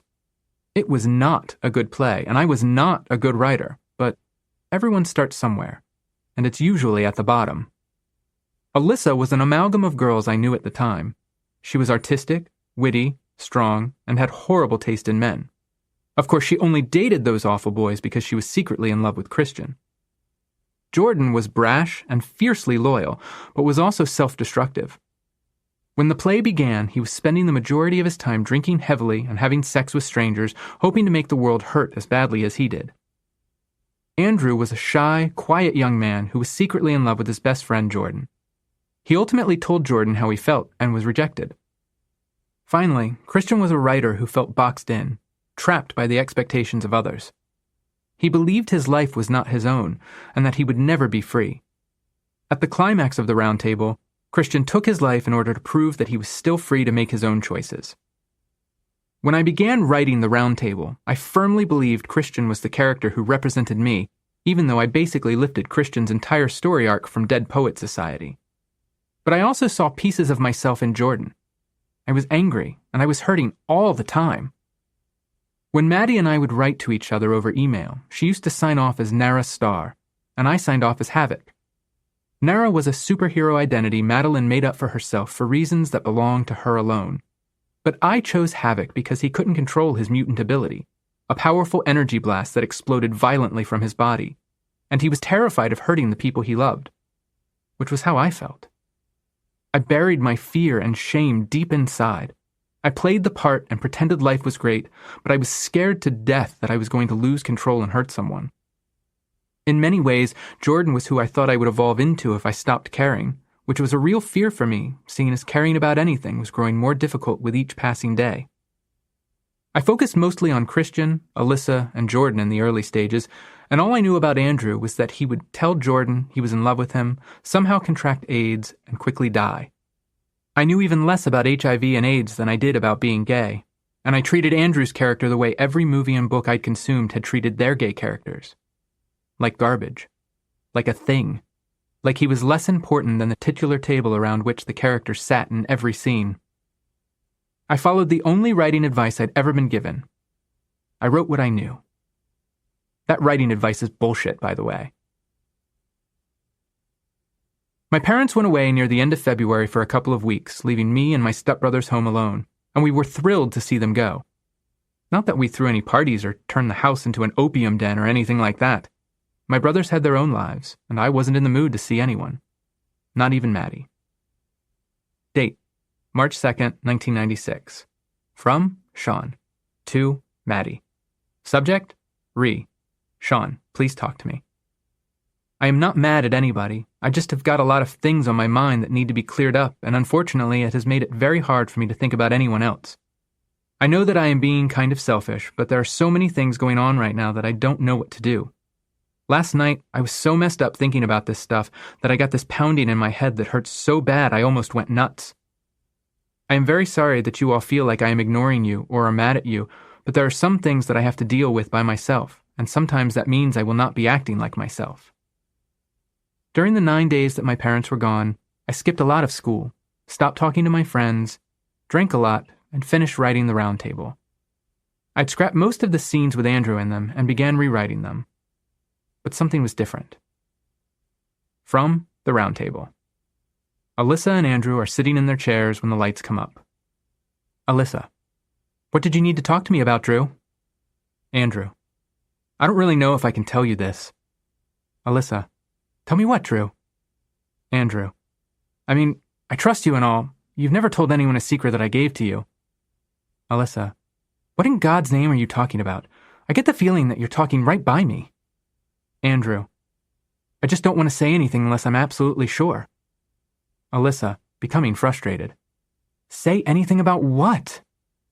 Andrew leans over and kisses Alyssa for about a count of 5. Alyssa: What in the hell was all that about? Andrew: Just needed to see something. Alyssa: Listen, Drew, you know I love you like a brother, and we even dated once, but if you don't tell me what the hell is going on, I'm going to leave. Andrew. Don't leave! What I have to tell you, you can't tell anyone else. Not Christian, not Jordan, not anyone. You have to promise me that. Alyssa. Okay, I promise. Andrew. I kissed you just then to test myself. Alyssa. Test yourself for what? Andrew. Tell me something. Did you feel anything when I kissed you? Alyssa. Yeah, I felt your lips. Andrew. No, I mean, did you feel any emotions other than surprise? Alyssa. Aside from the fact that it kind of felt like kissing my brother, it was actually kind of nice. Andrew. That's my point then. I didn't feel anything. Alyssa. Nothing at all? Andrew. Not revulsion and not pleasure. Alyssa. But it was a good kiss. Andrew. But for me, I was just going through the motions. It didn't mean anything. Alyssa. So what? We're more like brother and sister than anything else. Andrew. But still. Alyssa. Still what? I don't understand where you're going with this. Andrew. Don't you see? My whole life I've just been going through the motions. I have never once really felt anything when I've been with a girl. It didn't matter if we were just making out or having sex. I've never gotten any pleasure from those acts. Alyssa. Maybe you just haven't found the right girl. Andrew. And I never will. Alyssa. Andrew, no. Andrew. I think I might be gay. Alyssa. Oh, Drew. Andrew. Is that really such a bad thing? Alyssa. I don't know what to say. Andrew. Tell me that you understand. Tell me that you are not repulsed by the mere sight of me. Better yet, tell me that I am some freak of nature, just something, anything. Alyssa. You know that I will support you in anything that you do, Andrew. But you're not comfortable with it. Alyssa. No, Drew, it's not that, Andrew. Then what is it? Alyssa. I don't want you to be mad at me. Andrew. What is it? Alyssa. I just don't think it's right. Andrew. What, gay people in general, or is it just me? Alyssa. It's just you. I just don't see how you can be... Andrew. Say it. A fag? A queer? A homo? Say it! Alyssa. Gay. You're not the type. Andrew. What, is there this gay mold out there somewhere that I don't fit into? Well, don't worry about it. I've never really fit in before. I think I can manage this one. Alyssa. What will you do when other people find out? Andrew. No one else is going to know unless you tell them. Alyssa. You're not going to tell anyone? Andrew. Listen, I told you that I wasn't sure yet. I'm going to wait until college when I'm somewhere that I don't know anyone to see if it's true. Until then, I'm going to keep lying to myself and dating whomever I want. Alyssa. Drew, you shouldn't hide like this. Andrew. You don't have to tell me that. Don't you think I know? I am the one who's different here, not you. You can flirt and go out with anyone you want. But me? I can't even date someone unless they're the same as me. I can't flirt with a guy I think is attractive because I'm afraid that he'll beat the crap out of me. So don't tell me that I shouldn't hide. I know I shouldn't. I know that the more I keep inside of me, the more I die each day. But at least I avoid being killed outright. Alyssa. I didn't mean anything by it. Andrew. I'm sure you didn't. Listen, I've got to get going. Thanks for listening. Stands and leaves. Alyssa. Anytime, Drew. Anytime. The scene epitomized everything I feared. I feared being rejected by my friends. I feared that even if I came out, I wouldn't find acceptance with other gay people because I didn't feel like I fit the stereotype of how I believed gay people acted. I still lacked the vocabulary to understand being gay, but I was clearly struggling to find it. I was sounding out the words and trying to string those words into sentences, and I was failing miserably. Everything I believed about gay people was built on the stereotypes of fags. The type of person I'd been socialized for years to believe was the most horrible kind of person I could ever become. Andrew from the Round Table was how I saw myself. And Andrew from my monologue of I Hate Hamlet, the way I'd played him, was who I feared I'd turn into. Only, I wasn't self-aware enough to recognize the truth that kept throwing jazz hands in my face. I didn't get it. Not until I wrote this scene. From the Round Table. The room is dark except for a spot on Jordan's chair. Andrew walks in. He seems distraught. A spot follows him to the edges of where the lights to the table begin. The spot fades out. The table lights fade in. The spot on Jordan's chair must remain brighter than the other lights. Andrew. I guess I'm the only one here. He looks at Jordan's chair. Maybe I can pretend you're here. God, there's so many things I need to tell you. You never listened to me before, but damn it, you're gonna listen to me now. Falls to his knees and puts his head in his hands. God, I feel like such a moron. Looks up at Jordan's chair. You're so selfish. You are so damn selfish. You play in your world of make-believe where you think everyone hates you, and here I am surrounded by people who truly do hate me. And for what? Because I'm attracted to guys instead of girls? But you don't even try to see the hurt I'm feeling. You don't even care. I have spent so much time hating myself for what I am and loving you for all that you are. He begins to imagine what Jordan would say if he were here. Don't stare at me as if I was some kind of freak. You haven't the right. I just wanted to tell you how I feel. I've been hiding for so long that it's hard for me to do this now.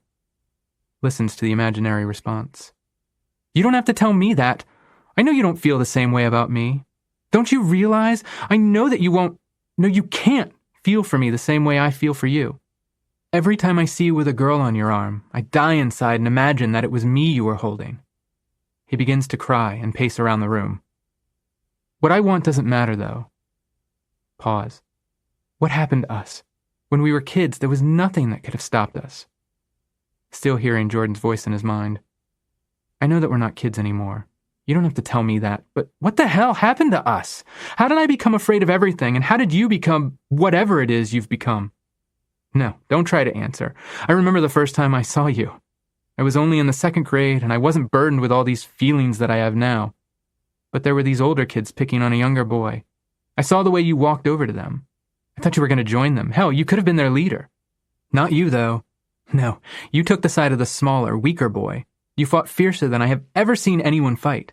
You earned a black eye in the whole ordeal, but from that time on, no one ever picked on someone they thought you protected. From that instant, I knew I wanted you as my best friend. But when I look at you now, I don't see that little boy anymore. Where did you put him? Pause. God, I need him now. I just can't stop the bullies anymore. Where did he go? God, I feel like such a moron. Stands and walks away. Spot on chair fades. Andrew gets to side of stage right, turns back to chair. I wish that I could tell you this in person, but please, just bring back the boy I used to know. Exits. Jordan has been in stage left wing listening secretly. Walks on stage, spot on him. When I finished writing that scene, I printed it out, sat on the edge of my bed, read it aloud, and cried. I cried because I'd finally realized Andrew was me. I cried because I hated myself.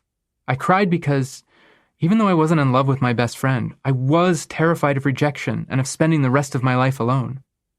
I cried because I felt like my life was over. Instead of being able to go out and buy a book about a closeted gay kid who's scared of becoming a stereotype while coming to terms with being gay that could have helped me understand what I was going through, I'd needed to write my own. And it wasn't good. It was flawed and awful and filled with the misconceptions I'd absorbed about the gay community. But it was all I had. Stealing the Playgirl and spending hours looking at naked men should have been a giveaway that I might be gay. But self-deception is part of being human. Selfish people don't believe they're selfish. They just think everyone else is whiny. Mean people don't think they're mean. They just think everyone else is too sensitive.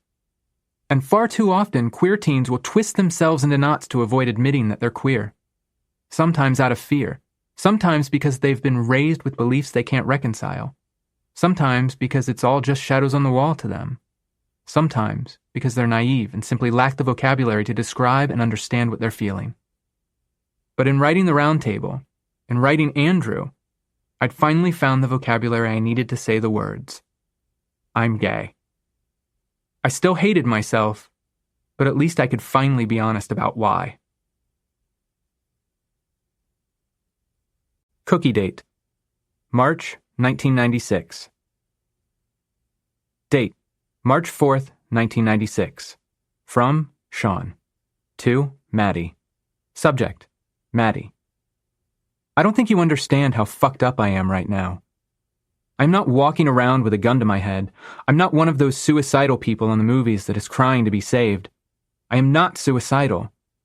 I just don't care at this point. Hopefully I can get out of this, but right now I'm not even safe.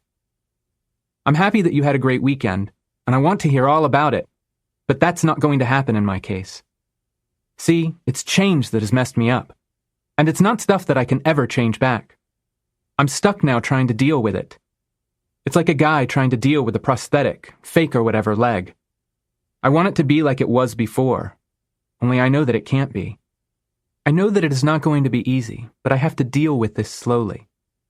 I just can't wake up one morning and go, hey, my problems are gone. It's not the type that ever goes away. I still know what I want, and all of this has made me want it even more, right now, though it is hard for me to do anything but care about me, and it is hard for me to get past all the anger. I want to reassure you that I am not going anywhere. I just may not be all here all the time. I do want to talk, but I have homework to do now, so I'll call you later. Date: March 17th, 1996. From Maddie. To Shaun. Subject: ... No matter what, you are still the same old Shaun that, when playing Gorgon, wasn't it Gorgon? And letting me yell at him became one of my truest friends. Nothing is going to change that. I promise you, Shaun, in a few years, things will get easier. We are just at an age when people can be cruel and feel threatened by people that are different. That's just prejudice, which tends to be dropped in college. I know that you are worried that this is going to change your life, and it probably will. But people, your true friends, will always stand behind you. March 25th, 1996, 9:35 p.m. Well, it has been almost a month since I've had the inclination to write anything in here, though I certainly have had enough to write about. I wrote in my first entry that I was doing this to look back on my senior year and see how I had changed. If only I had known that the changes would be so drastic. In my last entry, I was getting ready to be free of my parents for a week and just let loose. It was the worst week of my life. I did a lot of thinking, and I came to the conclusion that I am gay. I still have my doubts, but I can't hide my feelings, and that is what they tell me. I think that I am having a hard time accepting it, because I've been playing at being straight for so long. I was really forced to examine my feelings when I was writing a play, which I finished. It just dealt with everything in my life, and as I was writing these scenes, I realized that they were all me. So, anyway, the only person I've told is Madeline, and she has been so cool. We hang out a lot and guy watch and stuff. I'm just afraid that I'll change. I don't want to change. I want to stay who I am with just one added bonus. Admitting to myself that I was gay was a huge step. It was a relief to finally understand why I hadn't been able to fall in love with girls the way my friends had. But it also felt like admitting to being a serial killer. It was something I didn't want, couldn't get rid of, and that I was convinced was going to turn me into someone I didn't want to be and hurt the people I cared most about. I felt like I was carrying a nuclear bomb in my chest that might go off any second and vaporize everyone near me. But still, I'd done it. I'd admitted it to myself. Admitting it to others was a little more difficult, so I started with the one person I trusted more than anyone in the world. Madeline. The mall was quiet as we walked in. Madeline hadn't said much on the drive over, and I'd been too scared to say much either. I'd printed out a copy of The Round Table and given it to her in the hopes that she'd pick up on the subtext and not make me say it. But so far she'd been coy, offering to accompany me on a cookie date if I wanted to talk. She was going to make me say it. Cookies? Sure, I said, with less enthusiasm than she was looking for. I just wasn't certain if I could stomach cookies without puking. I'd already bitten my nails down so low they'd bled. Come on, it's not a cookie date without cookies. Maddie nudged my shoulder and motioned for me to follow her to Mrs. Fields. Maddie had always been aware without my needing to tell her that I didn't really like people touching me. Growing up in a Southern household where people loved hugs and where being polite meant letting others hug me without making a fuss meant that I rarely mentioned how much I disliked being touched. But Madeline had always seemed to know. The cloyingly sweet smell of chocolate and cookie dough hung around Mrs. Fields like a morning fog. I got a little bag of semi-sweet chocolate chip cookies, and Maddie got a mixture. We fought over who was going to pay. She won, and we found a quiet spot outside to sit and eat. "How's your mom?" I asked. Madeline's mom had virtually adopted me into the family, and I loved her nearly as much as my own mother, and still do. "You know," Maddie said, "she works too hard." Yeah. I hated small talk then, and I still hate it now. When I go to a party, I either find those one or two people who are willing to get into a really intense conversation for a couple of hours about why the Oxford comma is the best comma, or why Captain Janeway was superior to Captain Kirk, or I wind up sitting awkwardly by myself in a corner because I'd rather gag on a cocktail shrimp than spend 5 minutes discussing the weather or traffic. That was another reason Maddie and I got along. We were as comfortable not talking as we were talking. But when I'm nervous or scared, I babble mindlessly, filling the silence with my anxiety like a swarm of summer gnats. "Did I tell you Mr. Carter asked me to speak at baccalaureate?" Maddie laughed. "You?" "Right, that's what I said." "Who else?" "Bella, though I'm sure she's going to read a poem or something." "Probably." I wasn't offended by Maddie laughing. She knew I could both write and give a good speech, but as a quintessential underachiever, I was an odd choice. There were other students who could also write and speak well enough to give the speech. I didn't think I'd stood out enough for anyone to notice me. I also wasn't particularly inspiring to or inspired by my classmates. I didn't hate them exactly, but I assumed they hated me, or that they would if they knew I was gay, so I preemptively wrote the majority of them off as mindless assholes who would lead small, unimportant lives. "What are you going to speak about?" I shook my head. "No clue. I'll probably write the speech the night before." I dug into my bag of cookies and popped one into my mouth. They were still gooey and warm. "Have you heard from FSU?" Maddie threw me side-eye and then glanced at the bag of cookies in her lap. Her long red hair hung loose over her shoulders, and she was dressed in jeans and a t-shirt. "I got in." "Congratulations!" I was waiting for her to smile or show some sign that she was excited, but her shoulders remained bowed and her expression guarded. "You don't seem happy." "I don't think I'm going. I got a scholarship to PBCC. It's closer and it won't cost much." "So you'll stick around here?" "Maybe," she said. "I don't know. What about you? Any word from NYU yet?" I loved acting, but along with my realization that I was gay came the realization that my true motive for applying to NYU had been to escape. I didn't feel like I'd die if I couldn't be an actor, but I did feel like I'd die if I didn't get out of Florida. "Not yet." "You'll get in." "Maybe." Maddie looked surprised by my answer. "You will. Don't worry. And if those admissions people are too stupid to accept you, you'll always have me." "Thanks." We lapsed into silence, just eating cookies and listening to the water splash in the fountain behind us. "I don't know what I'll do if I don't get in." "You'll be okay no matter what." "But I can't. It's different here." "It doesn't have to be." "I'm different." "No, you're not," she said. "You've just added a new fun component to who you are." "There's nothing fun about it." "Why not?" Too many cookies had started to sour my stomach, and I set them aside and turned my attention to Madeline. "Because I'm afraid of being fun. People get beat up for being fun. They get murdered for being fun. They get laughed at and ridiculed. And fun isn't the word most people use to describe them." Maddie took my hand. "Fuck those people."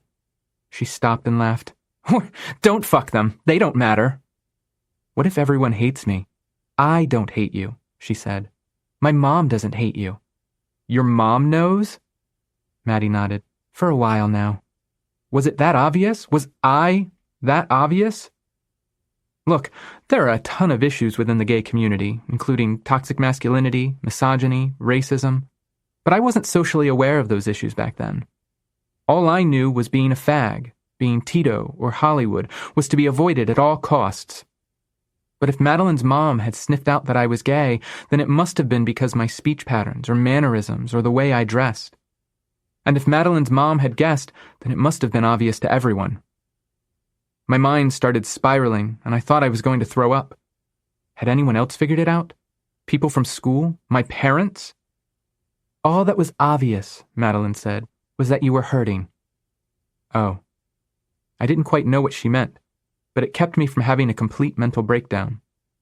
"But you know that I'm fun, I mean." I had some of the vocabulary now, but I was still afraid to say the word out loud where some random stranger might overhear me and decide it applied to me and attack me for it. So I latched on to Madeline's word. I didn't have to be gay. I could be fun. The funnest. There. I'd said it. Sort of. Madeline knew, and there was no turning back. But this felt different. Sitting on the edge of my bed at home, reading the round table and realizing I was Andrew and that I was gay had felt like dying. It had felt like the painful death of the person I'd been before. Sitting with Maddie, eating cookies and admitting to my best friend that I was gay, felt like being reborn. It was scary and terrifying, and I wanted to throw up, but it was also amazing. From now on, I could be myself around Madeline. The only problem was that my perfect picture of what my future looked like was crumbling, and I had nothing to replace it with. You Know What? March 1996. Heather and I had been slowly patching up our friendship since we'd kissed, and I'd made the dumbass decision to ask her to be my girlfriend. Giving her a copy of the round table served two purposes. The first was that it erased the lingering awkwardness between us, since she knew that I was gay and therefore hadn't really hurt my feelings when she'd rejected me. The second was that it ensured that my other friends, and probably half the state of Florida, would know I was gay without the need for me to tell them. I prepared for the worst. I expected to lose my seat at lunch and spend the rest of the semester eating in the library. I expected unknown assailants in masks to assault me in the creepy hallway between the north and south campuses. I expected to be spit on and called names and laughed at, even by the people who were normally laughed at by everyone else. None of those things happened.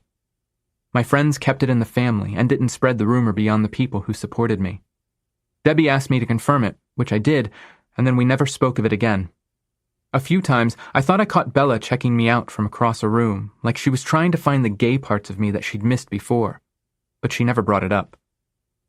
No one refused to let me sit at my normal lunch table. No one shied away when I was next to them. It was like almost nothing had changed. A couple of weeks after my cookie date with Maddie, I was sitting at lunch like I normally did and stood to toss out my garbage. Heather got up and followed me, cornered me by the bushes on the senior patio and whispered, "I just want you to know that James told me that he and the guys are cool with, you know what?" Of all the guys in our group, James was the most reserved. He was shy and didn't talk much unless the conversation turned to art or comic books. "He did?" "Yes," she said. "I wasn't supposed to say anything, though." If the fate of the world depended on Heather's ability to keep a secret, the world would end in fire.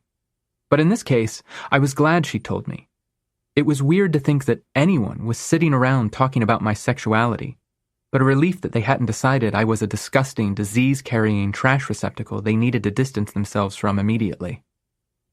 Within a month, most of my friends knew I was gay. The biggest exception was Alan.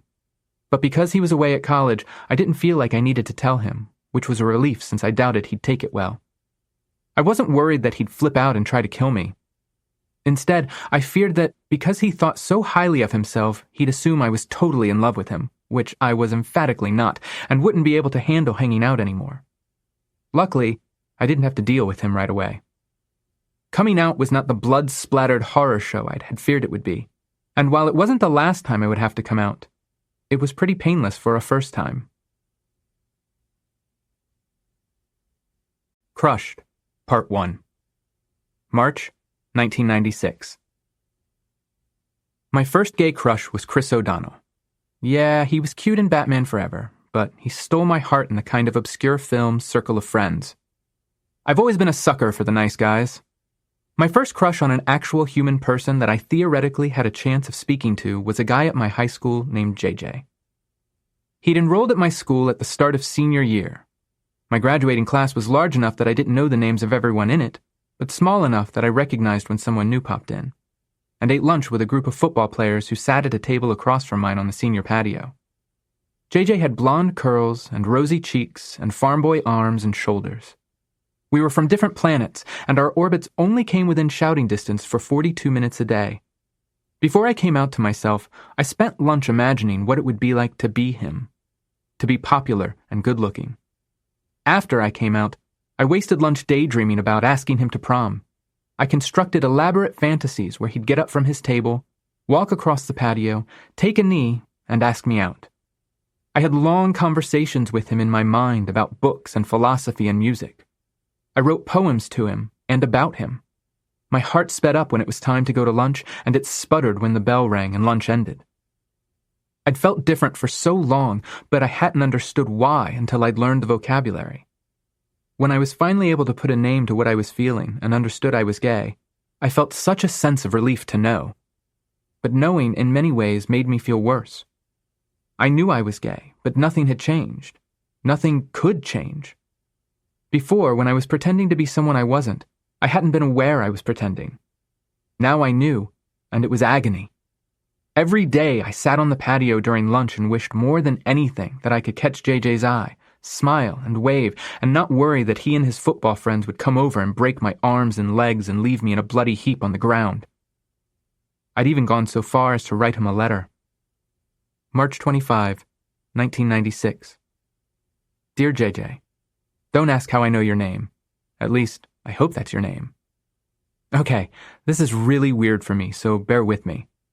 I doubt that you know who I am, and I doubt that you share my feelings, but I had to know for sure. I see you sitting at lunch with your friends, and I must tell you that you are gorgeous. Okay, at this point you are probably going, what kind of sick freak? But that's fine.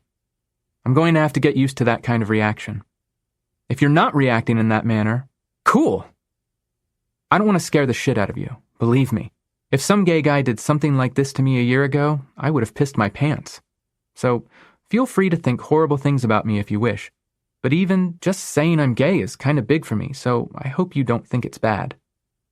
Anyway, the reason I'm writing this is because I see you at lunch every day, and again, I feel compelled to tell you that I think you are really good looking. But I see you at lunch, and even though you have given no signs that you were gay, and actually, judging by the people you hang out with, it's pretty clear that you're not, I felt I had to ask nonetheless. It would be a miracle to find that the first guy I'm attracted to is in the same boat as I, but if you're not, well, just forget I ever wrote this. If by some strange twist of fate you happen to be gay, or even at that halfway mark, I would be interested in getting to know you better. If you are straight, just throw away this letter now. If not, read on.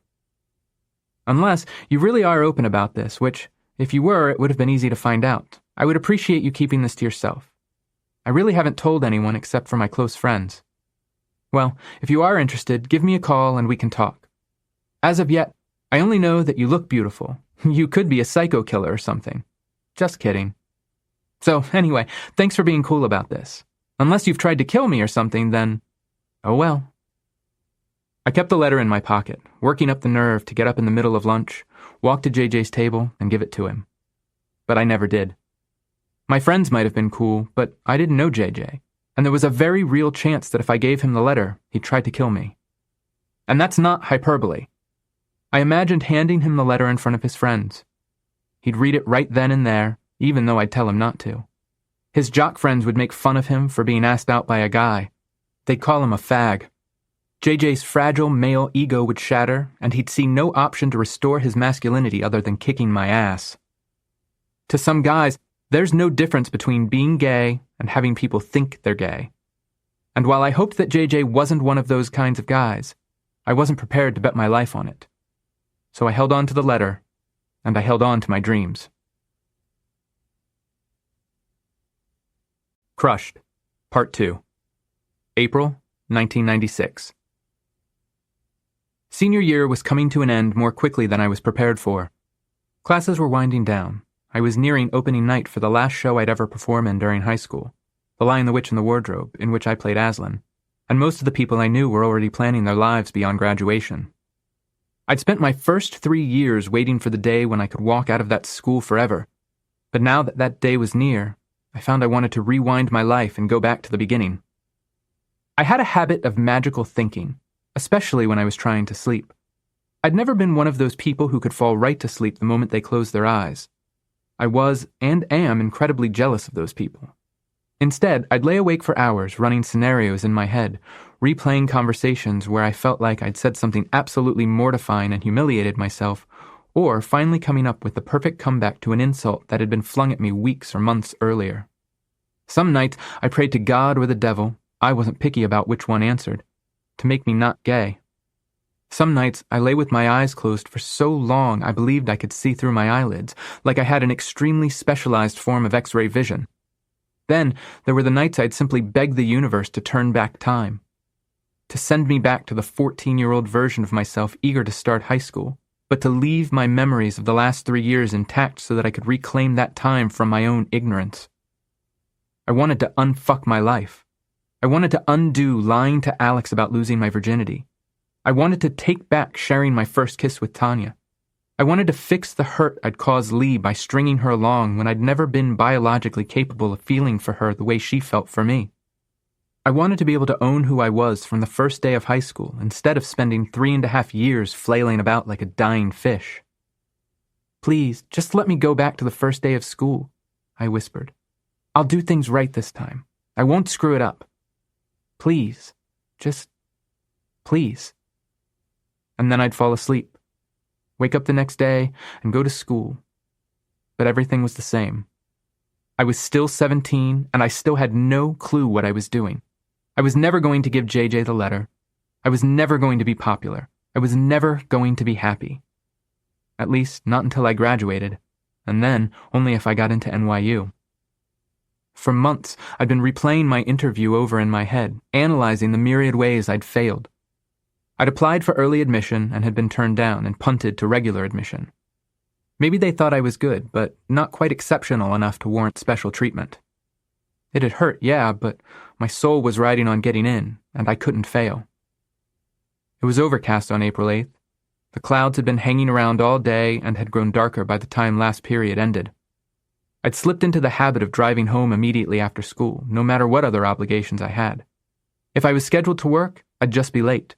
If I had rehearsals, I'd hurry home and then back to school. But I needed to check the mail. Every day that I drove to the bank of mailboxes at the end of my neighborhood and the letter wasn't inside, I felt a mixture of anxiety and relief. Relief because there was still a chance, but anxiety because I just wanted to know already. April 8th was different, though. I felt it in my stomach as I drove east toward the beach. My hands were shaking so badly as I ran into the house and grabbed the mail key.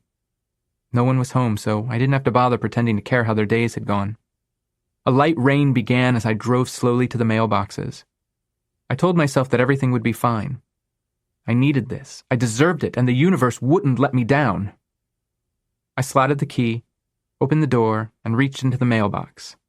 It was a Monday, so there was more mail than normal, but I didn't care about the bills or the junk because there it was. A letter bearing the torch logo and the letters NYU. My stomach dropped. I felt like I was going to vomit and crap my pants simultaneously. I wasn't holding a letter in my hands. I was holding my future. When I looked into the future, when I envisioned where I would be in 5 or 10 years, the only place I saw myself with the ability to be happy was New York. People might not accept me there. They might make fun of me, but at least I'd have a chance of finding a place where I belonged. I couldn't say the same about my home. I needed to get out of Florida. There was no future for me there. So that envelope was either a ticket to freedom or a writ of execution. I stood under the awning by the mailboxes, shivering in the cool air. The drizzle turned into fat drops of rain. I slid my finger under the flap, tearing it open gently. I pulled out a single sheet of paper, unfolded it, and read it. I dropped the envelope and the letter onto the grass, got in my car, and drove away. April 8, 1996, 2:43 p.m. Didn't get into NYU. Life sucks. Went down to the beach and sat in the rain for about an hour. That was fun. Crushed, Part 3. April, 1996. April 11th, 1996, 9:28 p.m. I keep having a dream that my head is pounding, and it hurts really bad, and it's still hurting when I wake up, and I just know it's the pain of not getting into NYU. I lost my future. I lost myself. Without NYU, I didn't know what I was going to do or where I was going to go. I was desperate for something, anything, to cling to. All I really had left was that sappy letter in my pocket to a boy who didn't know I existed. It wasn't much, but it was something. The senior patio was outside the theater, and I'd retreated there to go over my lines. Aslan wasn't a big part, but it was kind of fitting that it was my last.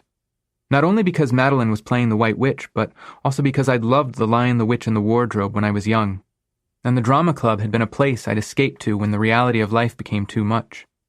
People like Miss C and Mr. Higgins and Maria had been a family for me when I hadn't felt like I fit in anywhere else. I hoped as a senior that I'd been able to make other misfits feel welcome. I stood on the tables as I read my lines, using the height to help me find the perspective I needed for the role. I was the king of the animals, one of them but not of them, regal and caring but aloof. As I leaped from one table to another, I found myself standing on JJ's lunch table, over the spot where he normally sat. There was something written on the wood, and I crouched down to read it. JJ plus KS inside of a heart. My initials were not KS. JJ had carved a heart onto the table and ripped mine out of my chest. I didn't expect he was going to ask me out, or talk to me, or acknowledge my existence, and I definitely didn't think he was gay. But until that moment, I could dream. I could touch the letter in my pocket and picture giving it to him, and imagine him smiling as he read it and standing up and kissing me right there on the patio in front of everyone. Seeing that heart, seeing those initials robbed me of what might have been. My lungs contracted. I felt like I was drowning. I'd lost the life I'd hoped to have when I was younger. I was a freak. I was defective. I was worthless. Then I'd lost NYU and all hope of escaping to a place where I might find a world and people who would accept me. And now I'd lost JJ too. I wasn't drowning. I had already drowned. This was my brain slowly shutting down. I might as well end it now. Shaun? The voice calling my name yanked me back from the ledge. Hey, Nina. Nina was a junior. She was kind of overeager and needy, but she also had a wicked sense of humor and was one of the most thoughtful people I knew. You okay? I needed someone to talk to so badly in that moment, but I didn't want to burden Nina or anyone else with my problems, so I slid on my brave face and smiled. Sure, yeah, everything's good. Do you have a minute? I was just going over my lines. I held up my script and then motioned for her to sit. I'm sorry about NYU. My insides clenched, but I kept that smile on. It's no big deal. I'll just go to PBCC with Maddie. So, you'll still be around for my senior year? Looks like it. I glanced down at the heart under my hands. So, did you need to talk?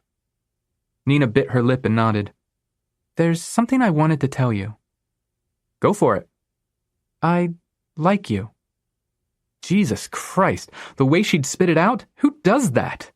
I'd spent hours and hours writing my letter to JJ, a letter that I knew in my heart I was never going to be brave enough to give him, while Nina just came along and blurted her feelings out like it was the easiest thing in the world to do. I was feeling crushed by a boy I'd never spoken to, would never speak to, and who didn't know I existed, while Nina had put her heart on the line without flinching. And the thing was, I'd known how she'd felt about me before she said it. Maddie had already confided in me that Nina had a crush on me for a while. This confession wasn't some spontaneous swell of emotion. It was one of the bravest things I'd ever witnessed. But I didn't feel the same. I'm gay. I'd expected shock, maybe tears. Instead, she said, I kind of figured. She smiled. How are you dealing with it? With what? Being gay. Okay, I guess. I wasn't, actually, but Nina's casual courage had unnerved me, and I didn't know what else to say. Nina nodded along. Well, if you ever need to talk. I should have taken her up on the offer. I should have told her that I thought she was a superhero for having the courage to tell me how she felt, even though she knew she might face rejection. I should have told her that I envied her. I envied that, even though I hadn't answered the way she'd hoped, at least she knew. At least she had the nerve to tell me. And I should have told her that I kind of hated her because she'd had that chance, a chance I would never have. I would never get to look into JJ's eyes and tell him I thought he was handsome and had a great smile and that I didn't know anything else about him but liked him anyway because crushes are stupid and irrational. I wouldn't even get to sit on a table as he gently told me he wasn't interested, that he couldn't be interested because he wasn't gay. I should have told Nina that I hated hurting her, but at least she got to know while I never would. She got to move on from her crush while mine lingered, while mine festered and rotted inside of me, tainting everything it touched. But I didn't take her up on her offer. "Thanks," I said, "but I'm all right." Love, Shaun. May 1996. Everyone got to be happy except me. Or rather, everyone was allowed a shot at happiness except me. I didn't hate them for it, but yeah, I kind of hated them for it. Partly because they had opportunities that I didn't, but mostly because they were so ignorant of it. They didn't realize how easy their lives were. They took for granted every moment spent holding hands while they walked down the hallway, and every kiss in a public place. The only fear a guy felt when he asked out a girl was fear that she might reject him. He didn't worry that she might gather a few of her friends, surprise him afterward in a dark parking lot on his way home from work, tie him up, torture, and beat him and then leave him to die. He never had to worry that, even if she said yes, they'd have to pretend to only be friends when they were in public, because if they didn't, someone might spit on them or call them names or attack them. I walked through my last weeks of high school feeling like nobody. Not one single person understood how I felt. Not even Madeline, though God knows she tried. I felt like most of them wouldn't want to understand. I also felt like I knew something nobody else did. Like I'd peeled back a corner of the universe and had seen the inner workings that human beings weren't meant to see. Like life was a lucid dream and I'd woken up within it, though I lacked the power to control it. Watching the rest of my classmates continue sleepwalking through their lives was infuriating. They had the audacity to act like they controlled the world when they had no clue what the world really looked like. Fine, I hated them, and I envied them. Being rejected from NYU had made me question my acting talent, specifically whether I had any. I'd played Renfield and Robin Hood. I'd played the role of a bumbling fool in a summer musical at a nearby school the previous summer. Madeline and I had even staged a one-act play at the Kravis Center for the Performing Arts a couple of months earlier, and in each role I'd been fine. My acting was fine. I said the lines, I played the parts, I did the job. I could accept that it was possible I wasn't a good actor, but there were two moments that haunted me. Two moments that gave me pause and made me think I could be great. The first was my audition with Miss C. That 1 minute as the funny freak Renfield. The second was my I Hate Hamlet monologue. Those had both been moments where I'd shone. Moments where I'd drawn on a well of talent that existed somewhere inside of me. But the more I thought about it, the more I realized that those instances had been good because I hadn't been trying to perform. During my Renfield audition, I'd acted on instinct. And during I Hate Hamlet, I had tapped into my anxiety of the person I feared becoming without knowing or understanding what I was doing. My best acting came when I stopped trying to act, when I didn't even know I was acting. Which was why life after coming out had become so much more painful. I hadn't really changed. I hadn't stopped acting, but now I knew I was doing it. And I was only doing it because I was terrified of how the other students and my teachers would treat me if I stopped. So to recap, I was gay, but too afraid to come out. My only escape route from Florida had been cut off, effectively stranding me in hell. I had a crush on a boy who I assumed would break my face and then murder me if he found out. And I blamed everyone for creating an environment where I felt terrified to be myself and for getting everything they wanted. By the time baccalaureate rolled around, I was ready to burn my high school to the ground. I'd only been mostly serious when I'd told Madeline that I'd probably half-assed the baccalaureate speech and write it the night before. I was supposed to show a draft to my senior advisor, but he didn't chase me down when I never turned one in for his approval. I spent weeks stewing in resentment before I sat down to write my speech, which I decided would begin with a poem I'd written. Let me begin by saying that I was no poet. I wrote poetry, but none of it was good. Bella, who was speaking at baccalaureate before me, wrote decent poetry. Mine was purple and morose and appropriately teen angsty. It was less Tori Amos and more William McGonagall, and it hasn't much improved since then. But I was determined. I was determined to tell the truth without telling the truth. I was determined to point out the hypocrisy with which we all, had been living our lives. I was determined to tell them that there were consequences to their actions, and that I was one such consequence. That when we stroll through lives of privilege without consideration of others, we risk hurting them irreparably, and that we must take responsibility for that hurt, even if we aren't aware we've caused it. That's what I was aiming for anyway, as I stayed up all night writing and drinking iced tea and listening to Smashing Pumpkins and Tori Amos. The day of the baccalaureate speeches, I was nervous as hell. The senior assembly was held in the gym, and I, along with the other speakers, was seated on a stage under bright, hot lights. The gym floor was filled with an ocean of folding chairs in which sat the other students, our parents, and teachers. Bella, who was a good and obvious choice, did indeed read some of her poetry, though I don't remember what it was about, who else spoke, or what they said. I was too busy thinking about my speech, sharpening the words I was about to murder my classmates with. I sometimes wonder what kind of speech people expected me to give. When I wasn't sleeping in class, I usually spoke up only to crack a joke or argue some obscure point that no one else cared about. Without mincing words, I was an asshole. Smart? Yes. Clever? Not as clever as I believed I was. Funny? Sometimes. I held strong opinions and I loved fighting for them. For me, right and wrong were irrelevant. It was all about the debate. So, with that in mind, I have no idea why anyone thought giving me a platform to speak to my peers and their parents was going to end well. Finally, it was my turn at the podium. The lights were hot and sweat rolled down my back. This was no different from playing Aslan, no more difficult than all those extemp rounds where I'd stood in front of strangers and bullshitted my way through a speech. More than any other speaker that day, I owned the stage. I was home. I unfolded my papers and began to read. I don't have video of the speech because about 10 seconds in, my mom reached over to where my younger stepbrother was holding the video camera and pressed the stop button so that there was no evidence of the time I embarrassed her in front of my entire class. Madeline's mom spent the entire speech whispering, "Don't do it!" under her breath because she assumed I was going to shout to the world that I was gay. I didn't, though I kind of wish I had.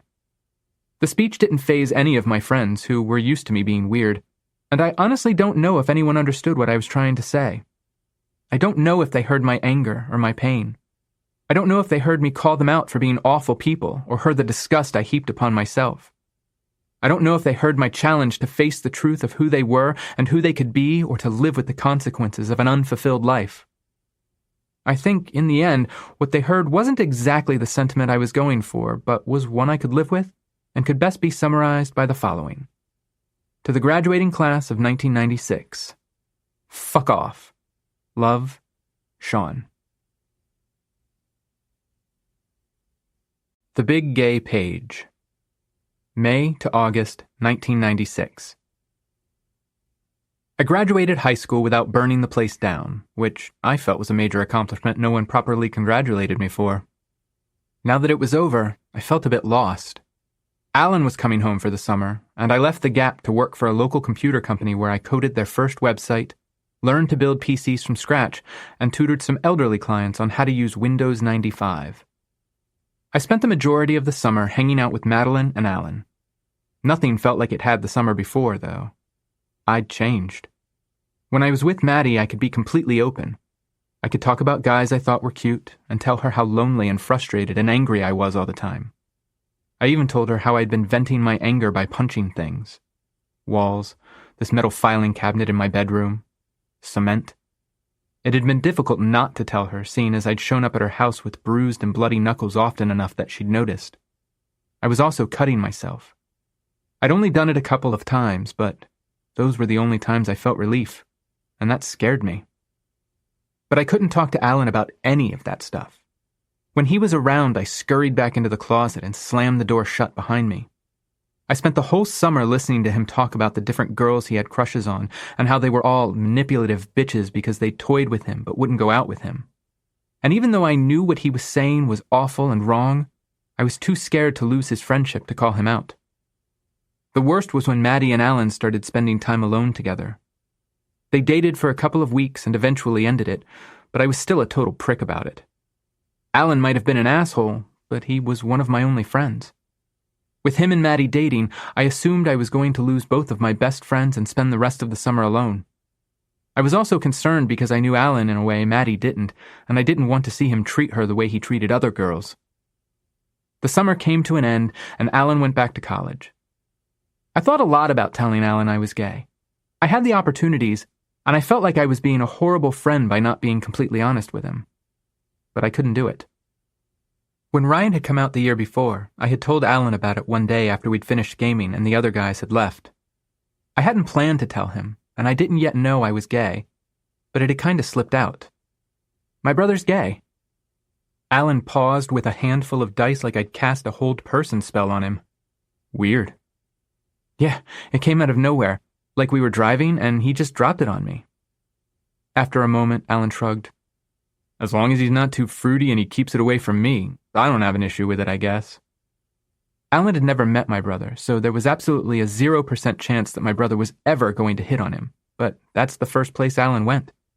He talked about being gay like it was a disease, like it was something that he could catch if it got too near him. So when it was my turn to come out, I didn't believe Alan would be supportive of me, and I preferred to live the lie rather than lose a friend. With the knowledge I'd learned from my summer job, I'd redesigned my website. My first website was a celebration of all the things I loved. The Tick, D&D, fantasy books, and writing, and it was decorated with awful graphics I designed in CorelDRAW. My new site was also awful, and also celebrated my passions, but it included a page colored in rainbows that contained links to some queer sites I'd found and declared boldly that I was gay. I wasn't worried about anyone discovering it because Google didn't exist at the time. Finding websites was difficult. Either it had to be submitted manually to one of the few places that were indexing websites at the time, or you had to know the address. The only people I knew personally who were aware of its existence were Madeline, Alan, and my brother Ryan. I wasn't worried about Maddie for obvious reasons. Alan hadn't visited my site in ages, so it didn't occur to me that I needed to hide it from him. And the only reason Ryan knew about the site was because I had sent him the link. Date: May 3rd, 1996. From Shaun. To Ryan. Subject: webpage. Ryan: Sorry it took me so long. I had to figure out your address. So, anyway, here it is. Most parts of the page are not up, but it's still fun. Gotta go to my play now. Shaun. And then I waited for him to reply. It was kind of a big deal, but also kind of not, if that makes sense. Ryan was my big brother, so I wanted him to know, but we were also basically strangers to each other, so there was safety in that. Date: May 3rd, 1996. From Ryan. To Shaun. Subject: It's your big brother. For once in my life, I'm not going to criticize or second guess or question you. I am more than a little jealous, though. I wish that I had been as confident in who I was when I was 18. It took me 5 very long years to get where I am today. I realize that I can't change who I am, and if people don't like it, they can hit the road packing. That's why I came out. I got tired of being who everyone else wanted me to be. Look, you're a very smart kid, and I know that you are going to go far in life. I have offered my friendship before, and I offer it again. If you need anything, or you want anything, if you need someone to talk to about anything, call me. I love you. Right back, Ryan. There were 2 problems. The first was that I didn't want a big brother right then. I wanted a friend. I've always been the kind of person who simply has to experience hardships on my own. It's not enough to tell me that the stove is hot. I'm going to touch the surface and burn my hand anyway. I might have been intelligent, but I was also incredibly stubborn. So the last thing I wanted was for the brother that I barely knew to come along and tell me how things were going to be. His intentions were pure, and he probably could have helped me understand myself if I'd been willing to listen, but I thought I was smarter than everyone else and could handle it all alone. The second problem was that since I didn't know my brother, I assumed he was a fag just like every other gay person out there. I alone defied the stereotypes. Everyone else was a drug-addicted, sex-crazed, disease-harboring fag, and that included my brother. So even if I'd been willing to listen to him, I didn't think he had anything to teach me that I wanted to learn. God, I was such an arrogant, confused asshole. Ryan tried for about a month to start a conversation with me, but I responded with indifference, and eventually he stopped writing. While I'd used my website intentionally to come out to Ryan, I hadn't meant to use it to come out to Alan. Or maybe I had, just not consciously. I'd had to know on some level there was a risk Alan would see my site, but I'd posted it anyway and hadn't tried to hide it from him. So maybe I'd done it in the hopes that Alan would see it and save me the potential pain of having to tell him the truth to his face. And see it he did. I pulled my car in front of Madeline's house and put it into park. She was already out the door and skipping down the pathway toward me. "He knows," I said the moment she got into the car. "Alan knows." "Knows what? The location of the secret government site where aliens are kept? That we secretly make fun of his hair? That I think he's the worst kisser who ever kissed?" "He knows I'm gay." The levity fled Madeline's face. "How?" "My website." "Oh. Yeah. And?" I took a deep breath. I'd been holding this in for nearly a week waiting to tell Maddie. It was rare that we didn't see each other every single day, but work had conspired to keep us apart. Well, first he emailed me because he'd gone to my site to download some JavaScript I'd been working on. He saw the big gay page and asked if it was a joke or something I'd built on a dare. "A joke?" Madeline's eyebrow raised and her lip twitched. She was slow to anger, but that only made her fury burn hotter when she set it free.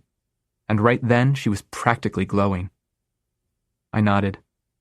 So I wrote him back and explained that it wasn't a dare and that I'd wanted to tell him for a while. I tried to make a joke about it and said something like, "And before you ask, no, I'm not attracted to you." "Because of course he's going to think you are," Maddie said. "Of course. But you're not, right?" Since I'd gotten that first email from Alan telling me he knew, I'd felt like someone had stuck a corkscrew in my chest and had been slowly twisting it. I was going to lose one of my best friends, and there was nothing I could do about it. But Madeline's question made me laugh. "He's not that bad," she said after letting me cackle for a minute. "I'm definitely not into Alan," I said. "Never have been." Maddie crossed her arms over her chest, and I wisely quit laughing before she turned her anger on me. "Did he write back?" The corkscrew twisted deeper. "Yeah, get this. He told me he was so distraught that he went to see this girl he's got a thing for and used the story to get sympathy from her." "Sympathy?" Maddie asked. "What the fuck does he need sympathy for? You're gay, you're not dying." My shoulders slumped. It's probably the same thing to him. But he said that as long as I don't go fruity on him, we can still be friends. Madeline was too angry for words, though I imagine she had a few words she wanted to say to Alan. But I didn't want her to, because I still held out hope that my friendship with Alan could survive. I was disgusted that he'd used my being gay to emotionally manipulate a girl who'd already told him she wasn't interested in him. But I was happy that he hadn't outright rejected me. Alan finally knew the truth, and he hadn't ended our friendship. Except, he kind of had. I just didn't know it yet. Where Alan used to email me frequently, and I was the one who took forever to respond, now it was my emails that went unanswered. And when he did reply, the emails were terse and impersonal. I figured it was because classes had started for both of us, and life was just getting in the way. But a couple of months later, I saw his mom in Publix, and we got to talking. She mentioned that Alan had been home the weekend before, and asked why I hadn't come around. I was devastated. I made up a lie about how I'd had to work, then said my goodbyes. Alan had come home for the weekend and hadn't bothered to tell me, something he'd never done before. We'd always hung out when he was home. And that's when I knew our friendship was over. Regardless of what Alan had said, he hadn't been able to accept that I was gay. And even though, out of all the people who knew the truth, Alan was the only one who'd rejected me, that rejection filled my brain like a swarm of wasps. Depression sang a song that never ended, taunting me, telling me that Alan was only the first in a long line of friends who would eventually see me for the monster I was, and abandon me. Future Self, Part 2. September 1996. I was trying to see the future. I had started attending classes at Palm Beach Community College at the end of August. It was a long way from New York City, but I held out hope that I could build some kind of life. Coming out hadn't unfucked my brain.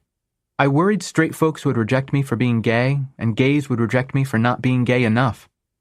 I was terrified that, in order to be accepted, I'd need to change the way I dressed, the way I spoke, my mannerisms, the kind of music I listened to. I liked Screeching Weasel and Operation Ivy. I liked Smashing Pumpkins and Natalie Merchant and Tori Amos. I did not like Madonna or Cher or ABBA or any of the music I believed gay people listened to. I wore baggy jeans and Docs. I bleached out my hair and started piercing things. I loved concerts and not clubs. I was desperate to have sex, but I wanted it to be with someone I could share my life with and not just someone I was sharing a moment with. I was trying to see a future for myself where I could be gay without being a fag. My mom's friend Barry died from complications due to AIDS at the beginning of September. I'd known Barry in the way that I knew most of my mom's friends, which is to say, not well. He existed on the periphery of my life as someone my mom talked about occasionally and whom I'd met once or twice. I knew he'd been married and had 2 teenage sons. I knew he was gay, and I knew he had HIV.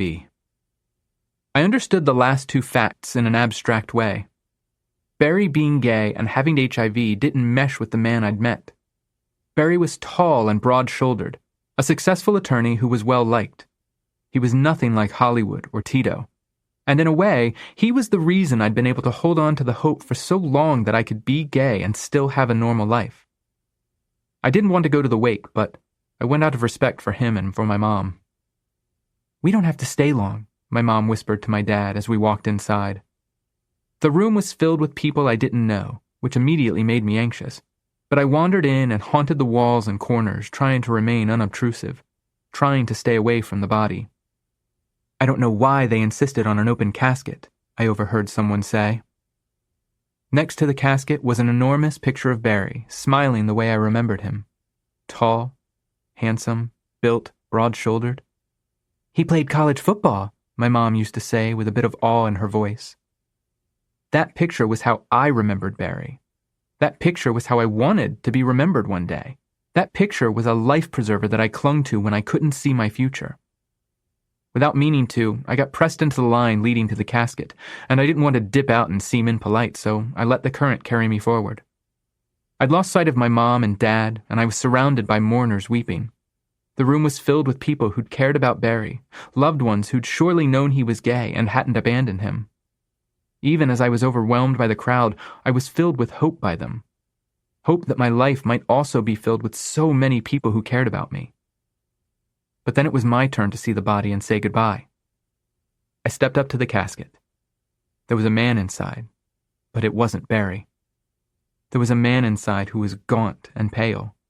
A man who had wasted away. A man who was little more than skin on bones in a suit that was too big. I glanced left at the photo and then down at the body.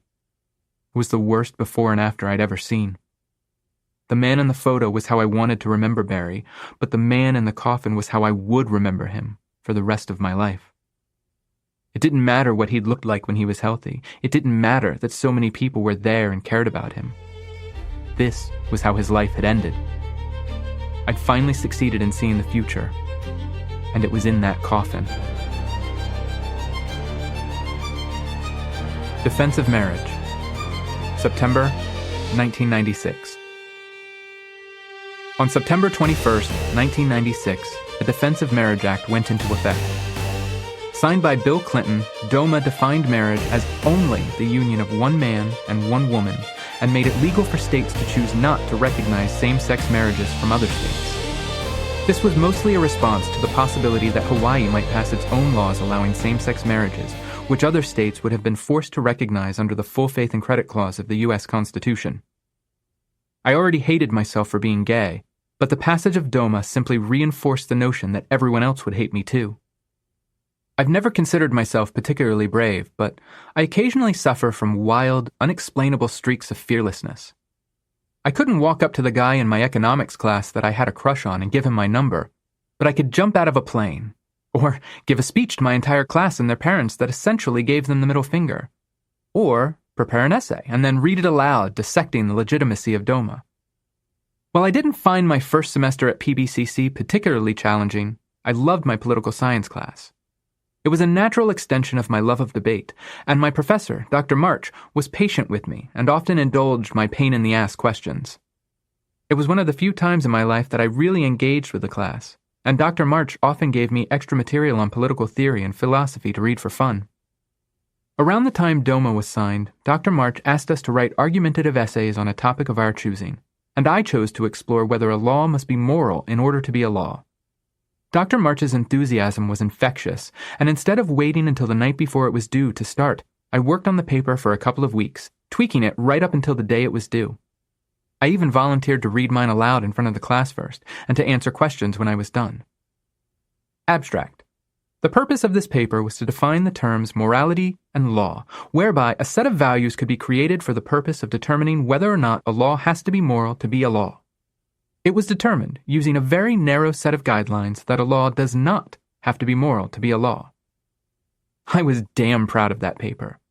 Using the skills I'd learned in debate, I defined the parameters of my argument: what a law was, when a law was considered legitimate, what justice was, how justice was applied, etc., created a test against which any law could be examined, and then proceeded to run the Defense of Marriage Act through my test.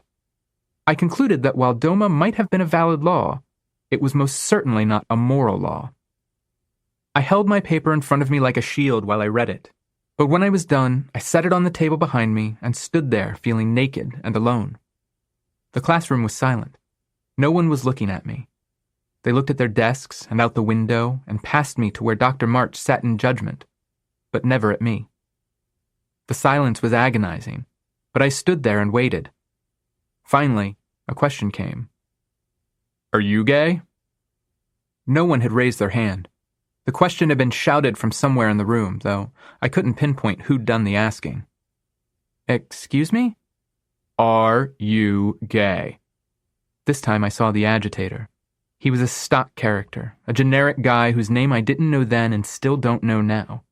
White skin, brown hair, forgettable face. I'm going to call him Chad. He looked like a Chad. This was the one question I hadn't prepared for. Yes, fine. I'd kind of hoped people would guess the truth due to the content of my presentation, but there was a difference between someone making an assumption based on subtext and them outright asking in front of the entire class. I mean, who the hell does that? Chad, that's who does it. I cleared my throat. That's not relevant. Yeah, it is, Chad said. So, are you gay or not? Again, it's not relevant because if you agree all people are equal, then just answer the question. Dr. March tagged in. It's none of your business, Chad. Are there any further questions? I could have let Dr. March shut Chad down, returned to my seat, and moved on with my life like nothing had happened. But something in me refused to let a smarmy prick like Chad win the day. I am. There's no need, Dr. March began, but Chad cut her off. See, he said to the class, it makes this whole argument invalid. The righteous anger that had burned through me evaporated. I was boneless, spineless. I couldn't speak. Chad had disregarded my entire argument by simply disregarding me. I wasn't a person to him. I was a choice to be something the rest of the world didn't approve of, and therefore that rendered every opinion I had both suspect and unworthy of consideration. And this time I let him. I slunk back to my desk and counted down the seconds until class ended. Pansy Division. September 1996. Maddie and I had settled into a routine. I had an early morning class Monday, Wednesday, and Friday, after which we met at the mall for knishes and coffee. Then it was back to school for most of the day. But when we were done, if I didn't have to work, we'd go shopping at Toys R Us, Past, Present, and Future Comics, or Music Exchange to feed our addictions to action figures, comic books, and music. Back before Spotify or iTunes, I bought CDs. From stores, and they were expensive. I would have gone broke if it hadn't been for that run-down, smelly, used music store located behind Circle K. Maddie and I spent hours pawing through the racks at Music Exchange, searching for some obscure album or new band to try. I first noticed Ian working behind the register at Music Exchange one day while Maddie and I were browsing. "Did she really accuse you of cheating?" Maddie asked. "Yup." My intro to composition professor had asked us to write our first papers, and she'd handed me mine back with an F, claiming I'd cheated. She said it was too well written. "You're making this up." "I've got the paper in the car." "What are you going to do?" I shrugged as I ran my fingers along the CD cases in one of the punk bins. My taste in punk music was pretty specific. I preferred punk with a sense of humor, or at least punk bands that didn't take themselves too seriously. They were surprisingly difficult to find. I offered to show her some of the papers Mrs. Blankenship had me write last year as proof that I know how to string words together into sentences that aren't gibberish, but she said I'd have to rewrite my paper. I'm not doing that. Maddie gave me a frown that I knew too well. The one that said I was being a stubborn asshole. Come on, Pookie. How long will it take you? An hour? Just write a new paper. But then she'll have won. So what? I didn't want to talk about it anymore. I understood the logic of what Madeline was saying, but it was the principle of the matter. We'll see. I made an appointment with the head of the English department to discuss it. Or you could write the paper and be done with it. I'd rather be done with this conversation. I moved away from Maddie, and that's when Ian caught my eye. He had platinum blonde hair gelled into spikes, a stud pierced through his eyebrow, blue eyes, and he was wearing a torn white tee. He had that whole suburban, non-threatening punk vibe going on. The kind that said, I'm going to protest fascism and the corporate control of the government, but I'll be home in time for dinner. I obviously fell immediately in love. Over the next couple of weeks, I used every excuse possible to convince Maddie to go to Music Exchange instead of Toys R Us or PPF. She knew I was crushing hard on the guy, so she indulged me, even though it was getting to the point where we were as familiar with the store's inventory as its employees were. Sometimes, if Ian wasn't there, we'd walk in and then walk right back out. But when he was there, we'd stay for a good hour chatting about music. Ian's taste ran toward the angry, screechy end of the punk spectrum, but he was sweet and funny, and I bought every CD he recommended. He could have convinced me to buy anything. One day I went in alone, determined to find an album by a queer punk band called Pansy Division that Ryan had told me about. They could have been a polka band. They were queer, and that was what mattered. It was the one time I actually hoped Ian wouldn't be there, which seems counterintuitive, right? Yeah, buying a CD by a band called Pansy Division would have been a great way to clue Ian in that I was gay, but the whole idea made me uncomfortable. Like buying condoms and lube from my grandma. Either way, I was hoping to avoid it. But the universe clearly hated me, so of course Ian was working. Hey. Ian gave me the chin nod as I skulked in. Hey. I could barely meet his eyes. I beelined right for the punk bins and flipped through them until I found Pansy Division stuffed in front of Propagandhi. Instead of buying it right away, I left the CD where I'd found it and browsed like I normally did, frequently returning to the P's like I was afraid the CD was going to vanish before I had the chance to buy it, even though I was the only customer in the store. Ian wasn't as chatty as normal, which I was grateful for. I could still leave. I could leave and come back on a day when Ian wasn't working. Buy the album then. But that was stupid. I was already there, and it's not like I was buying a rainbow-colored cock ring. I could do this. I grabbed the CD, walked to the register, turned it face down, and slid it across the counter to Ian. Ian picked it up and flipped it over. My heart. Oh God, my heart felt like it was going to explode. The boy I had a terminal crush on was holding a CD by a band called Pansy Division. And did I mention that the album's title was Pile Up, or that the cover art was a photo of a gay orgy? Yeah. Ian was holding a CD with a bunch of sweaty naked dudes climbing all over one another like they were playing the worst, or best depending on how you feel about gay orgies, game of Twister ever on the cover. Forget what I said earlier. I would have rather bought an economy box of condoms and a barrel of lube from my grandma than that one CD from Ian. This is a good one, Ian said. What? He held up the CD, but he may as well have been shining a rainbow spotlight on me and shouting, "We got a homo here! Look at this homo! Everyone look at this fag!" I was mortified, even though we were the only people in the store. I like this one, he said. Was he flirting? Was that gay code for, hey, I'm gay too, and I think you're cute. We should totally hang out sometime. We'll get coffee or Chinese, and I'll tell you my whole life story, and you'll tell me yours, and then we'll make out and get married and spend the rest of our lives together listening to queercore bands and fighting the man. What was gay code for, yes please, I've been waiting for you my entire life? Cool probably wasn't it, but cool is all I could spit out because words were hard. Coming up with words and speaking words and doing both of those things without drooling or throwing up was impossible. If my intro to comp teacher had seen me at that moment, there would have been no doubt in her mind that I lacked the ability to write the paper she'd accused me of plagiarizing. Instead of speaking, instead of pouring my heart out to Ian, I stared awkwardly while he rang up the CD. I dreamed our entire lives while he took my cash and counted back the change. For the first time since coming out, I glimpsed a future for myself that didn't end with me dying of loneliness or disease. And then I ran from the store because I was a freak. The CD, by the way, was awful, but I didn't care because I was in love. A couple of nights later, Maddie and I were at my house watching bad movies and eating cookies. Chocolate chip for me, Oreos for her. We were obsessed with awful movies. We'd seen Anaconda at least 3 times in the theater. "What happened with your essay?" Maddie asked when the credits rolled. I stretched out on my floor and turned to face her. She was perched across my bed, looking slightly sick from cookie overload. "I wrote a new one." "Told you." While Mrs. Harvey and the head of the English department watched. "What?" I shrugged. I wanted to prove definitively that I didn't plagiarize anything. And, as a bonus, Mrs. Harvey said I can skip a bunch of classes since I clearly don't need the writing help. "Seems like a waste of money." "I can sleep in class or I can sleep at home. Home is comfier." I stifled a yawn. Maddie was getting antsy like she did when she was about ready to leave, and I'd spent most of the last couple of days trying to decide how to talk to her about Ian. I didn't want to lose my nerve, so I blurted out, "Will you call Ian for me and see if he's into guys?" Maddie stopped and stared. "That would be a no." "Please?" "Why on earth would I do that?" I explained about the Pansy Division CD.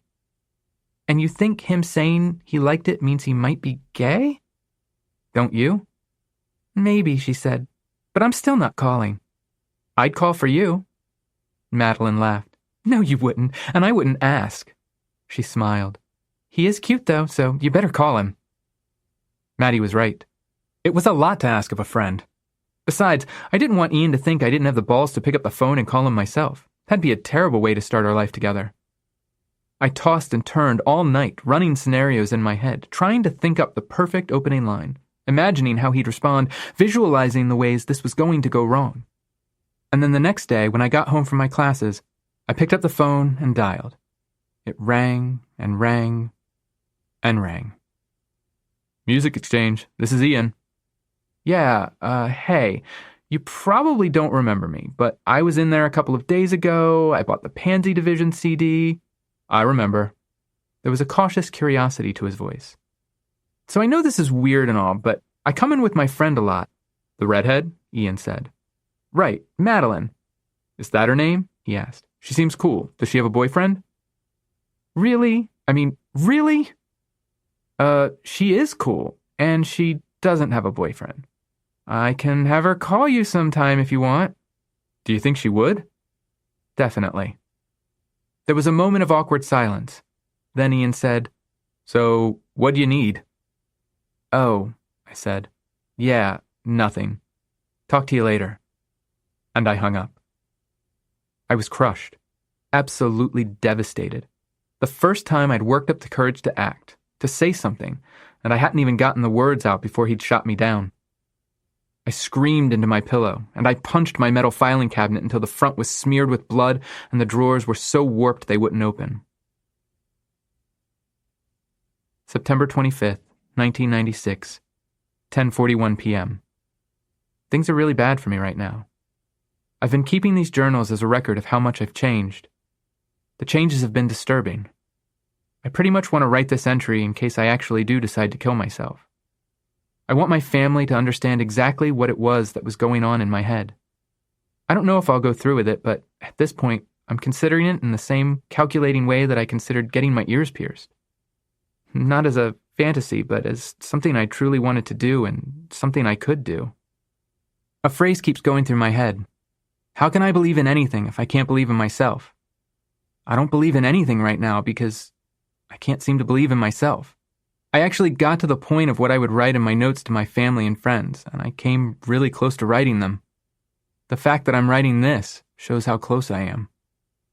Thursday night I got so bad that I just sat in a corner of my room and couldn't stop shaking. I just sat like that for about half an hour and then got up and went to bed. I'm losing it so bad and I don't know what to do. I keep having all these really bad dreams, only I don't remember most of them, only the impression of them. And I haven't been able to sleep a full night's sleep in weeks. The only thing is that I really have been trying to ignore it because I want to have fun and be happy. I've been trying so hard, but there's this voice in the back of my mind telling me that it's all wrong. I just feel so lost. I don't feel like I have any direction. I know what I'm doing, but it doesn't seem like anything I do matters. If I had any courage, I'd just end it, but where would that get me? I've gone over all that before, but it's like this real uneasy balance. You've got this life that has very little worth holding on to, and then complete oblivion. How could anyone choose non-existence when there's always a chance, however small, that something good might happen? I guess it's good that I still hold on to some bit of hope, but there have been brief seconds when it wouldn't have taken much to convince me otherwise. I'm not completely insane, or maybe I am. I mean, I have more than a lot of people, but I can't live for my computer or the fact that my parents don't beat me. Hell, I'd settle for abusive parents if I could just get some sort of order to my life. The harder that I try to do things, the more I get knocked down.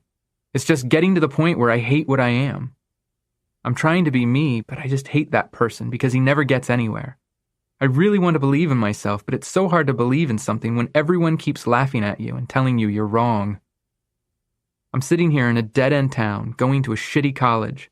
My life is a waste. I've completely fucked everything that means anything to me. Right now, I really want to die, and there's very little that's keeping me from running downstairs and getting my dad's gun. Beautiful Thing. November 1996. September 1996 tried to kill me. I didn't have to simply imagine what my future might hold any longer. The future was right in front of me, brandishing an axe. From Barry's death to the passage of a law that enshrined discrimination against queer individuals into the fabric of our country. No matter where I looked or what I did, I was being told that I didn't belong, that I shouldn't exist, and that I didn't have a future. I wasn't even asking for much. I could handle never being married. I could live with not being able to serve in the military. I could learn how to fight people who thought they could disregard me because of my sexuality. But I couldn't live without love. I wanted to fall in love. I wanted to be in love. I wanted to find someone I could share my life with and who would love me for who I was. I was spoon-fed countless examples of what romantic love should look like. It was Sam returning from the dead as a ghost because of his love for Molly and protecting her from danger with the help of Whoopi Goldberg. Lloyd standing outside of Diane's window holding a boombox over his head blasting "In Your Eyes." It was Jack rescuing Rose from a loveless marriage and then saving her from freezing to death, though I call total BS on them both not being able to fit on that door. I was surrounded by examples of what romantic love looked like, but none of those examples ever looked like me. There were no happy queers in stories. There was one section in Barnes & Noble for gay and lesbian books, one row of one shelf out of that entire store, and it mostly consisted of erotica. But I still searched each and every book to find a story I could see myself in. I'd tiptoe to the aisle, look down to make sure there was no one around, and then casually stroll toward the section. If anyone walked past, I'd keep going, pretending I was looking at something else. Barnes & Noble may as well have set up a disco ball and a glitter cannon that went off each time someone tried to look at the gay and lesbian books. Eventually, I got my hands on a copy of Magic's Pawn by Mercedes Lackey, the first book I'd ever read with a queer person in it. But in addition to some sketchy sex with a talking horse, the story lacked joy. The main character still suffered for being gay. Even in fantasies, the gay kid couldn't be happy. I was trying so hard to hang on, to build a future in my mind to look forward to. Straight people had countless examples of romantic movies. Straight men got two movies showing them that it was okay for them to fall in love with mannequins and that they would find acceptance.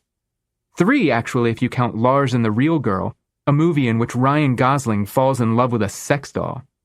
But I couldn't find a single example of a movie where the gay characters got their happily ever after. The closest I'd seen was The Birdcage, which came out in March 1996. The Birdcage, while funny, was funny at the expense of gay people and culture. Yeah, I get that the movie is supposed to be a comedy, but all of the comedy requires the audience to think that men dressing in drag is hilarious, that Nathan Lane's feminine mannerisms are so funny. Not only did it reinforce every negative stereotype people held about gay men, it used them for laughs. Nathan Lane managed to imbue Albert with a humanity that I doubt any non-gay actor would have been capable of, and kept us laughing with him instead of solely at him. but the birdcage still felt to me like it wasn't about the acceptance and celebration of queer culture so much as the exploitation of it. My sense of what living as a gay man was like was obviously skewed, but it was typical for the time, especially for someone like me who'd lived a sheltered life. My views had been influenced by the ways in which media, including the news, portrayed the gay community. There was the sense that HIV and AIDS were the result of the promiscuous lifestyle led by those in the gay community, and that gay clubs were dens of iniquity where men had sex in dark corners and snorted lines of coke off one another's washboard abs. I never questioned the assumptions I'd made about the gay community, partly because I was young and naive, partly because depression whispered to me that it was the life I deserved. Either way, I didn't think I'd ever see a movie where two men were allowed to fall in love and have their happily ever after. Not in my lifetime. And then I experienced Beautiful Thing. Beautiful Thing was originally a stage play written by Jonathan Harvey, who also adapted it for the screen. It was directed by Hetty MacDonald, who directed the Doctor Who episode Blink, one of my personal favorites of the new series, and filmed in the UK. Sony Pictures Classics picked up the US distribution rights, and it hit theaters in October 1996. I don't know what it's about, I said, just that it's gay. I'd picked up Madeline and we were driving to our local movie theater, which wasn't known for showing indie or foreign films. When Maddie and I wanted to see those, we usually had to drive to a little theater over an hour away, so I was shocked it was playing. And it's British, I added. You don't have to sell me on it. It may not be any good. Will it be better than The Rock? I shrugged. I don't see how it could be much worse. Then I'm in. Not that I doubted her. Maddie would have driven with me to Atlanta or beyond to see the movie if I'd asked her to. My hands shook and my voice wavered when I walked up to the ticket booth and said, 2 for Beautiful Thing. I expected the young woman behind the glass to raise an eyebrow or snicker or sneer, but she took my cash, printed out the tickets, and slid them to me. I wasn't just nervous because I was buying tickets to see a gay movie. I was nervous because someone might recognize me. I'd grown up in this town. The school where I'd attended kindergarten, first and second grades was 3 miles west, and my high school was only 2 miles west. The Publix where I'd worked was literally across the street. People I knew worked in the theater. I could run into someone from my neighborhood who might tell my parents that they'd seen me go into a gay movie. I wasn't afraid my parents were going to disown me, but I still wasn't ready to come out to them. When I found out I was going to fail geometry my sophomore year, I didn't tell my parents about it until I'd gone to see my guidance counselor, talked over my options with her, signed up for summer school, and created a plan to minimize the impact of the F on my education. That's who I am. I don't like to bring my problems to other people until I figured out a solution. When it came to me being gay, I didn't have anything figured out. I didn't know what being gay meant to me, and until I did, I didn't want to burden my parents with it. So buying the tickets to a gay movie right there on my home turf felt incredibly risky. I kept looking over my shoulder as Maddie and I stood in line to buy Twizzlers for her and M&Ms for me. I glanced around us as we walked toward the theater to make sure no one saw which one we went into. It was the middle of the day on a weekday, so I'd expected the theater to be empty. And it was, except for a couple of guys sitting in the second row and an elderly couple sitting in the middle. I assumed the elderly couple had done what Maddie and I often did and had shown up and bought tickets to whatever was playing at the time, even if they had no idea what the movie was about. The guys up front, I assumed, were like me. Maddie and I sat near the back and joked around while we waited for the commercials to end and the movie to begin. I couldn't shake the feeling that I was doing something shameful, that police were going to bust into the theater, see me sitting there watching a film about 2 gay boys, drag me out in handcuffs, and splash my mugshot all over the news for the world to see and ridicule. That before the movie began, theater management was going to announce over the loudspeaker that the show had been listed in error, and they would instead be showing Space Jam, a basketball movie starring Michael Jordan and Bugs Bunny. You okay? Madeline asked. Just hate these commercials. Maddie frowned but didn't reply. And then the lights dimmed, and the movie played. Beautiful Thing begins with Jamie, a teenage boy who lives with his mom, a bartender, and her hippie boyfriend in a working-class British neighborhood.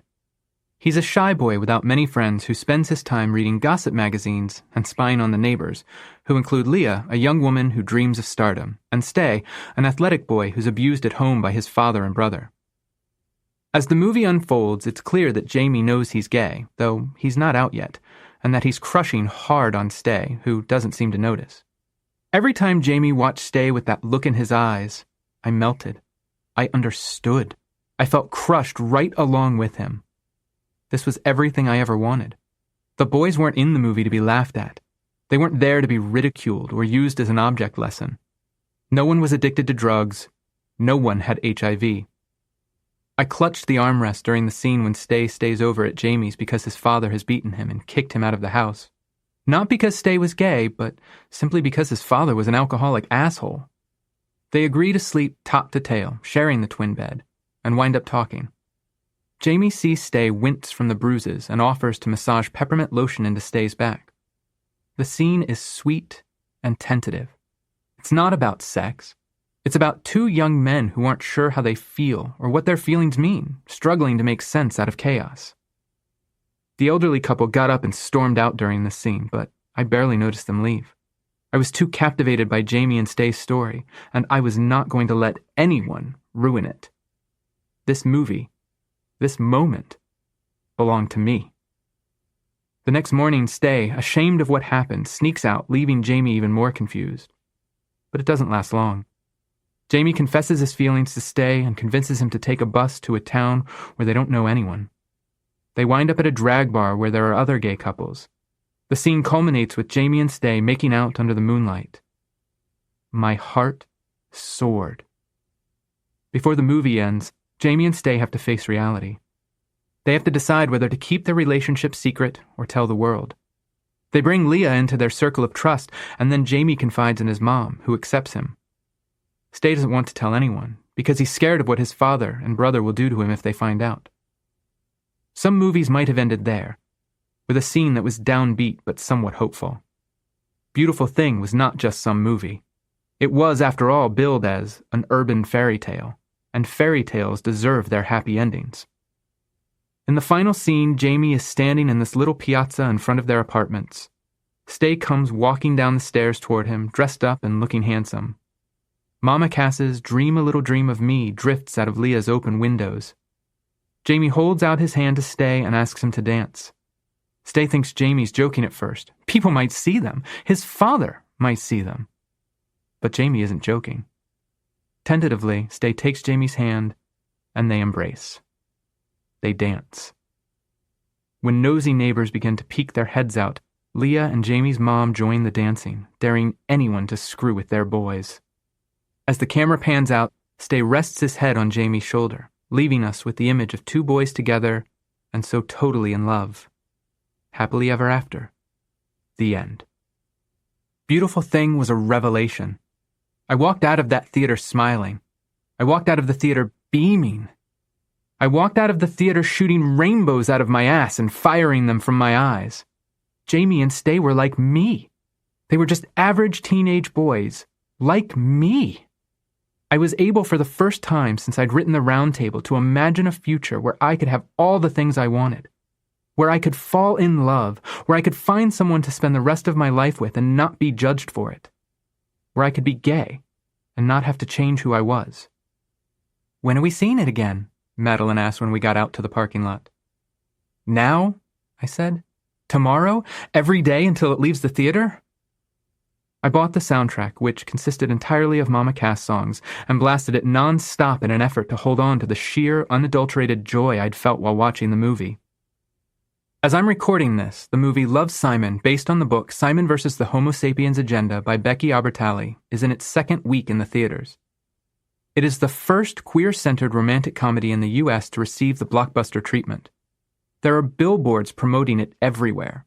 Stars like Kristen Bell and Neil Patrick Harris bought out entire movie theaters and gave the tickets away so that kids could see the movie.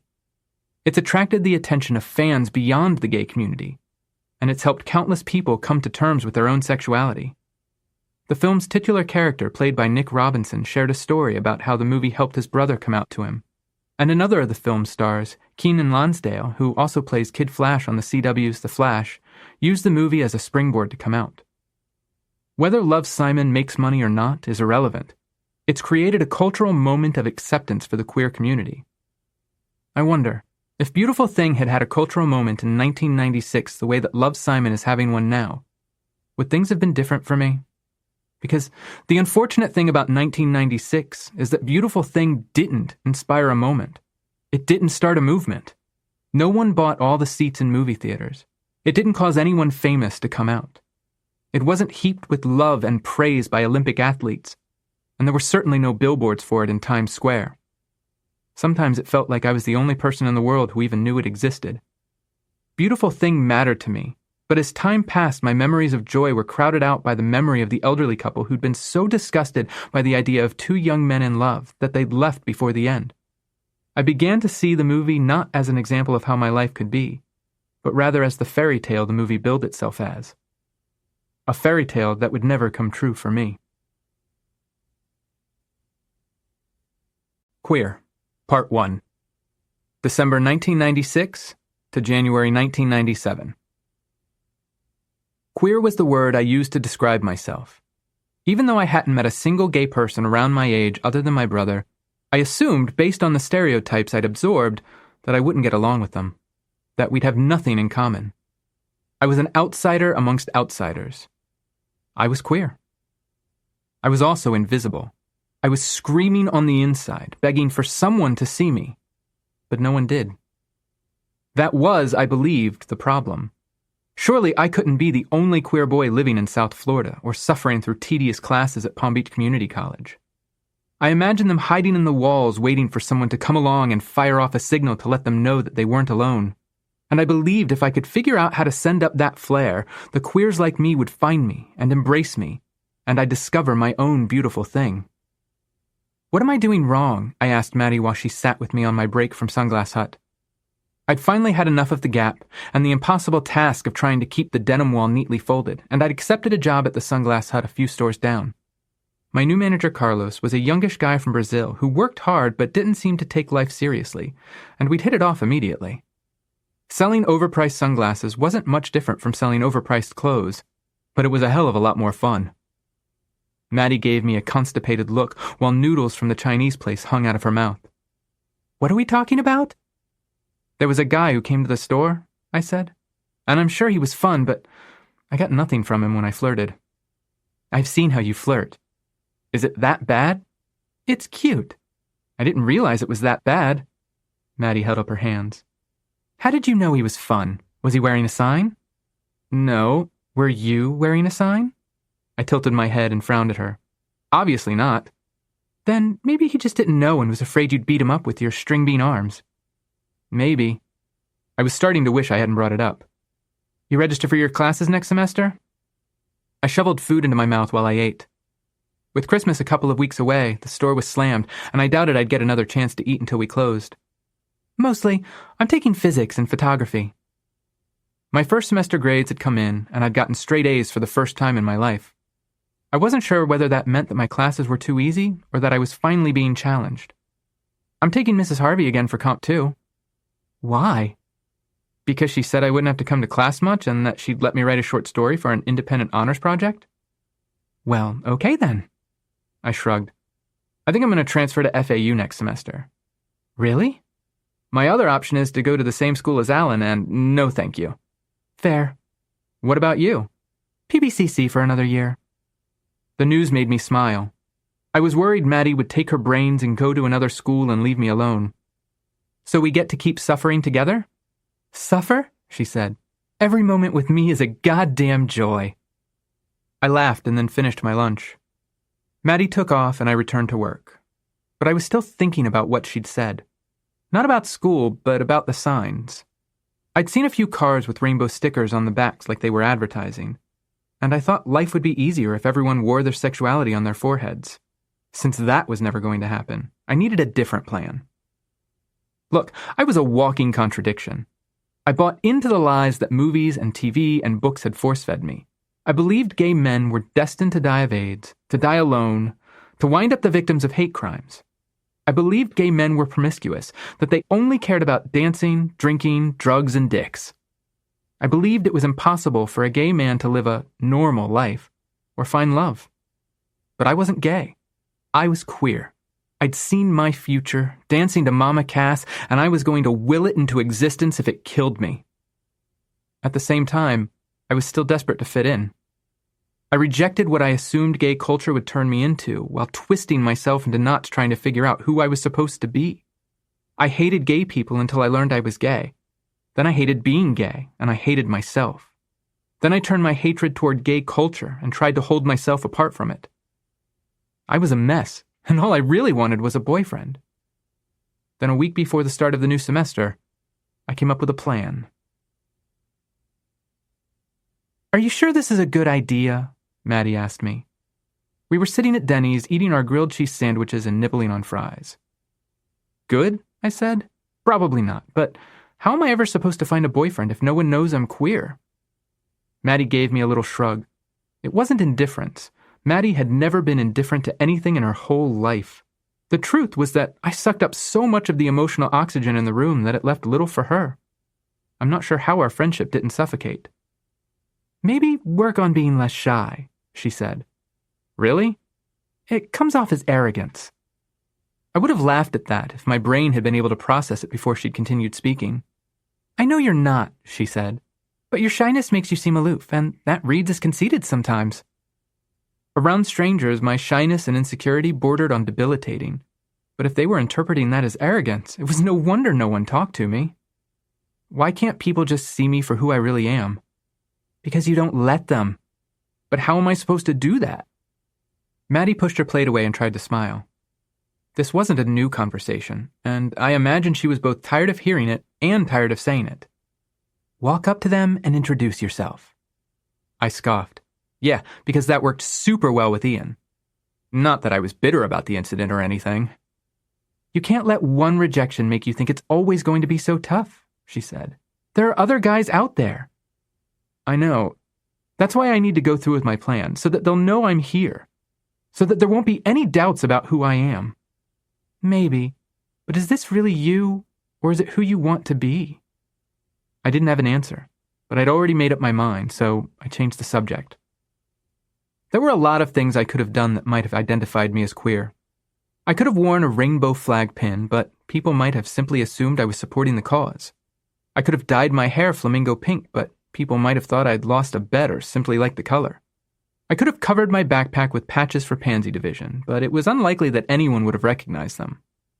No, I needed to make a totally and utterly unambiguous statement.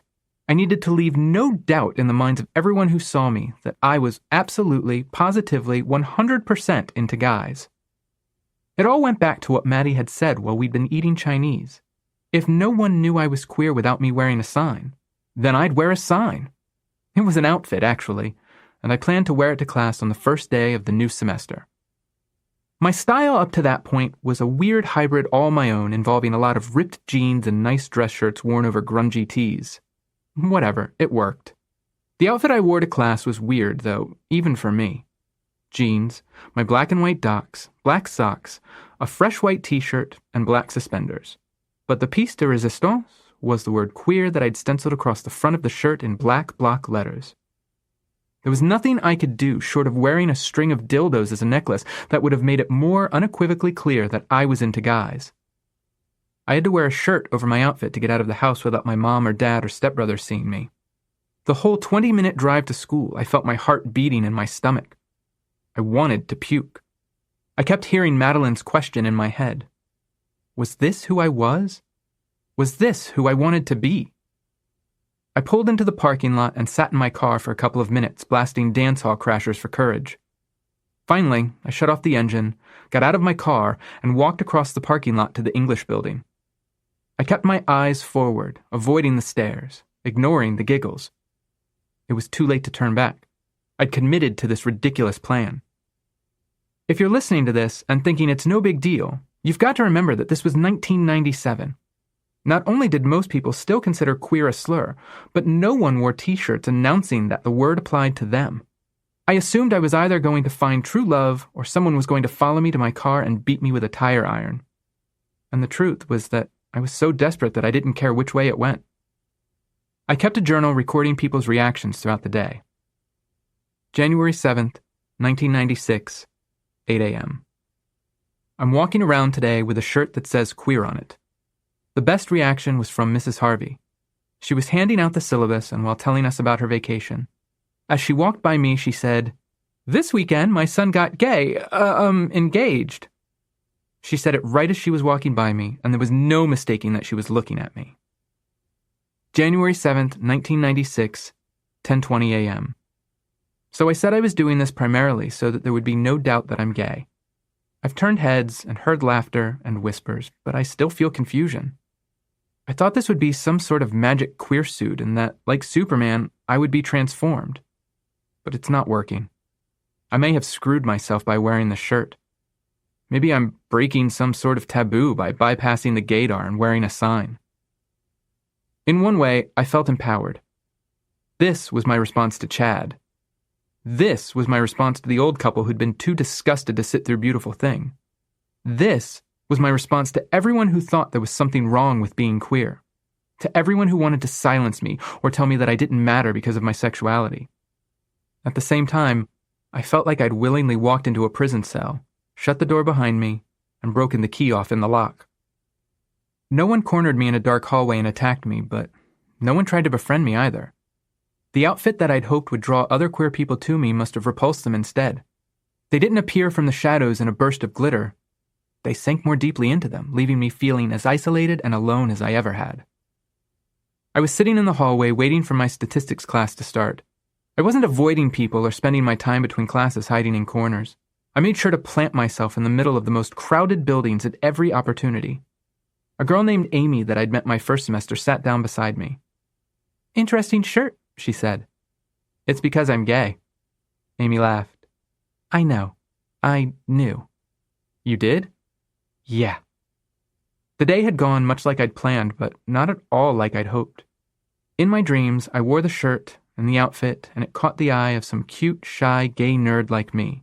Seeing my shirt gave him the courage to approach me and introduce himself and ask if I wanted to go see a band play or catch a movie. I said yes, and we went out and fell in love, and I got the happily ever after gay people like me never got in books and movies. I got to be sappy and messy like every straight person I knew. I just wanted to be seen, you know? Amy frowned. She glanced at the people down the hall covertly watching me. "They don't see you. They see a word. That's all they see now. That's all they're going to see.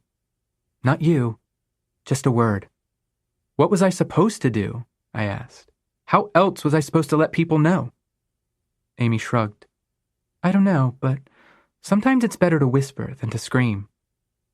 Funny. I thought I'd just been screaming on the inside. What I needed to say. February to March, 1997. My life felt meaningless. It felt empty.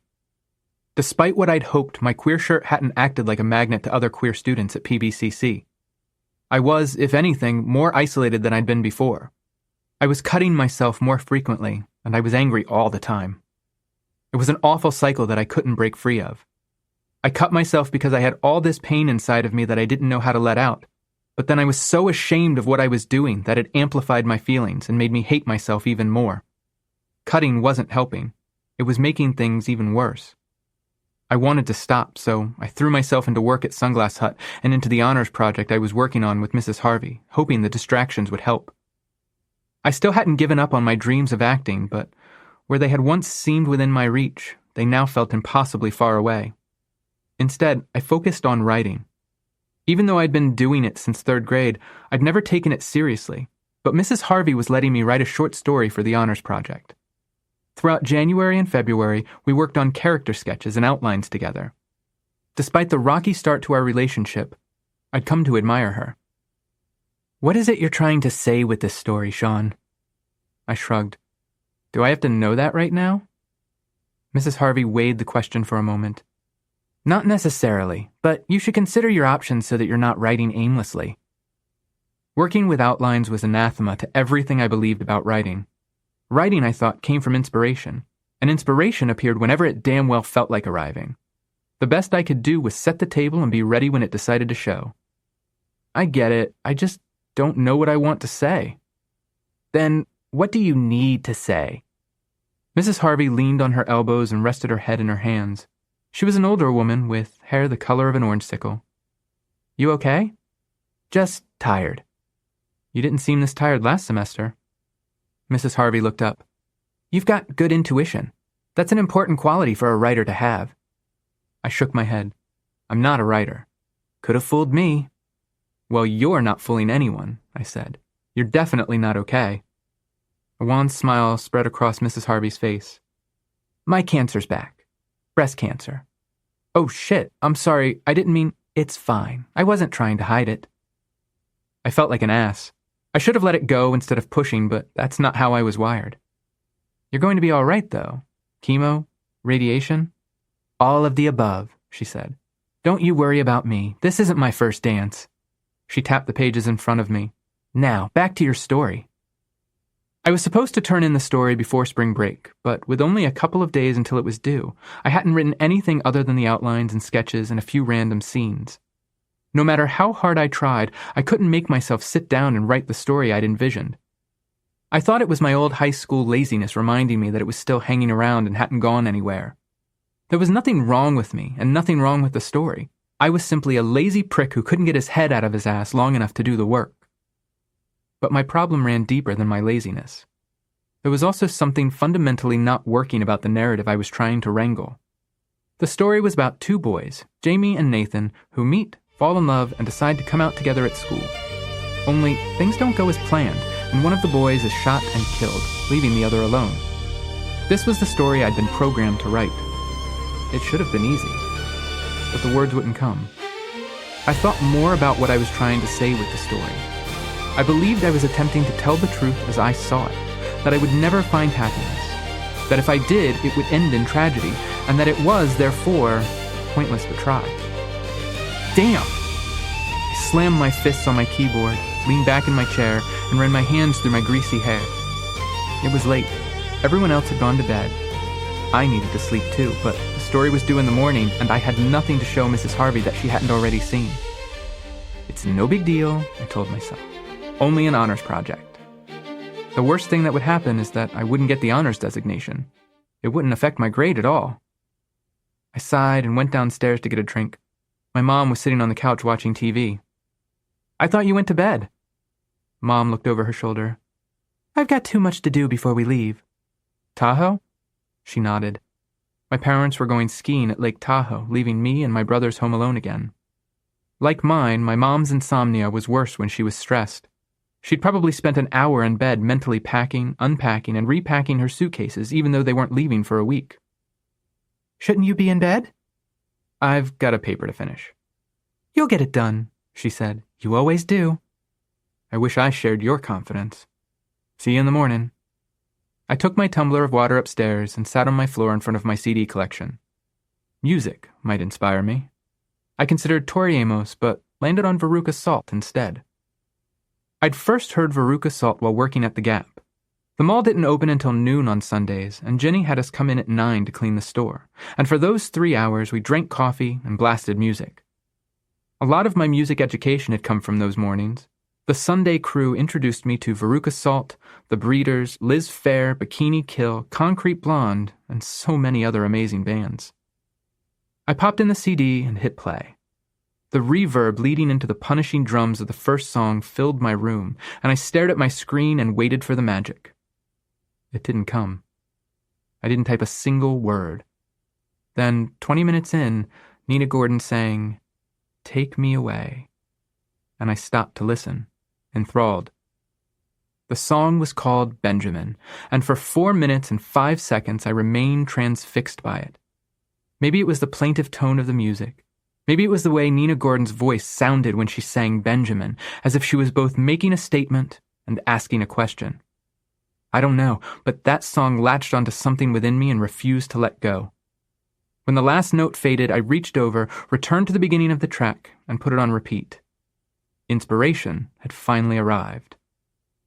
I was just waiting for the sunrise, Benjamin said in the opening line.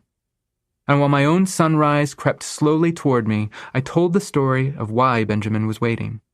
I told the story of Ben and Noah, of how they'd found each other as kids and had protected each other, how they'd drifted apart as they'd gotten older, but had stumbled upon each other again when they most needed to. I told the story of how they fell in love, fell out of love, and fell in love again, this time hopefully forever.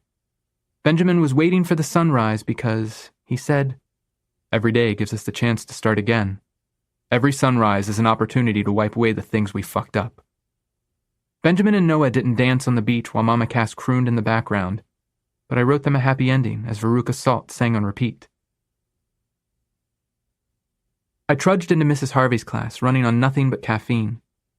I'd finished the story, read it, fixed the errors, and printed it out just in time to shower and leave for school. Mrs. Harvey looked up as I approached her desk. Her face reflected the exhaustion I felt in my bones. Your project? Sort of, I said. I know we've been working on Jamie and Nathan's story, but this isn't that. Mrs. Harvey pursed her lips. So then, what is it? For the second time, a story had helped me understand myself. My knuckles were scabbed and bruised. My arms were lined with cuts. I was lonely and terrified of the future. But deep down, I still had hope. I still thought I deserved to love and be loved. I still believed in my happily ever after. It's called The Magic of the Sun, and it's what I needed to say. Part 3. Identity Crisis. Queer, Part 2. March, 1997. I was exhausted when I got home from work a few days before my parents were planning to leave for Tahoe, and the last person I wanted to deal with was my mom. Our relationship hadn't deteriorated the way it had when I was 15, but the pressure of keeping my secret from her felt like I was trying to contain an exploding grenade in my closed fist. Every time I saw her, I wanted to shout at her that I was gay and that I wanted her to know but didn't want to have to talk about it. But I knew she'd want to talk about it, because coming out is, far too often, more about the person we're coming out to than it is about us. Not only do we have to expose this part of ourselves we've kept hidden, but we have to shepherd the person we're telling through and be careful not to hurt their feelings. And I just wasn't emotionally strong enough to do that. When I got out of the car, I made a quiet wish that she'd be taking a nap or in the bathroom so that I could slip to my bedroom unseen. I walked into the house through the garage, rushed toward my room, and stopped cold. Spread out across the stairs was my queer shirt, the words staring at me like an accusation rather than my bold declaration. What is that? My mom was standing in the kitchen behind me, leaning against the counter. Her voice was sharp and short. The truth was on the tip of my tongue, but a plume of anger rose in my throat and consumed the words before I could speak them. What the hell? Were you going through my stuff again? Only to get your laundry. My mom stiffened, her defenses snapping up. She was lying, and I knew it because I'd stuffed the shirt in my top drawer way in the back. If she'd been hunting for dirty clothes, she would have had no reason to go through my drawers.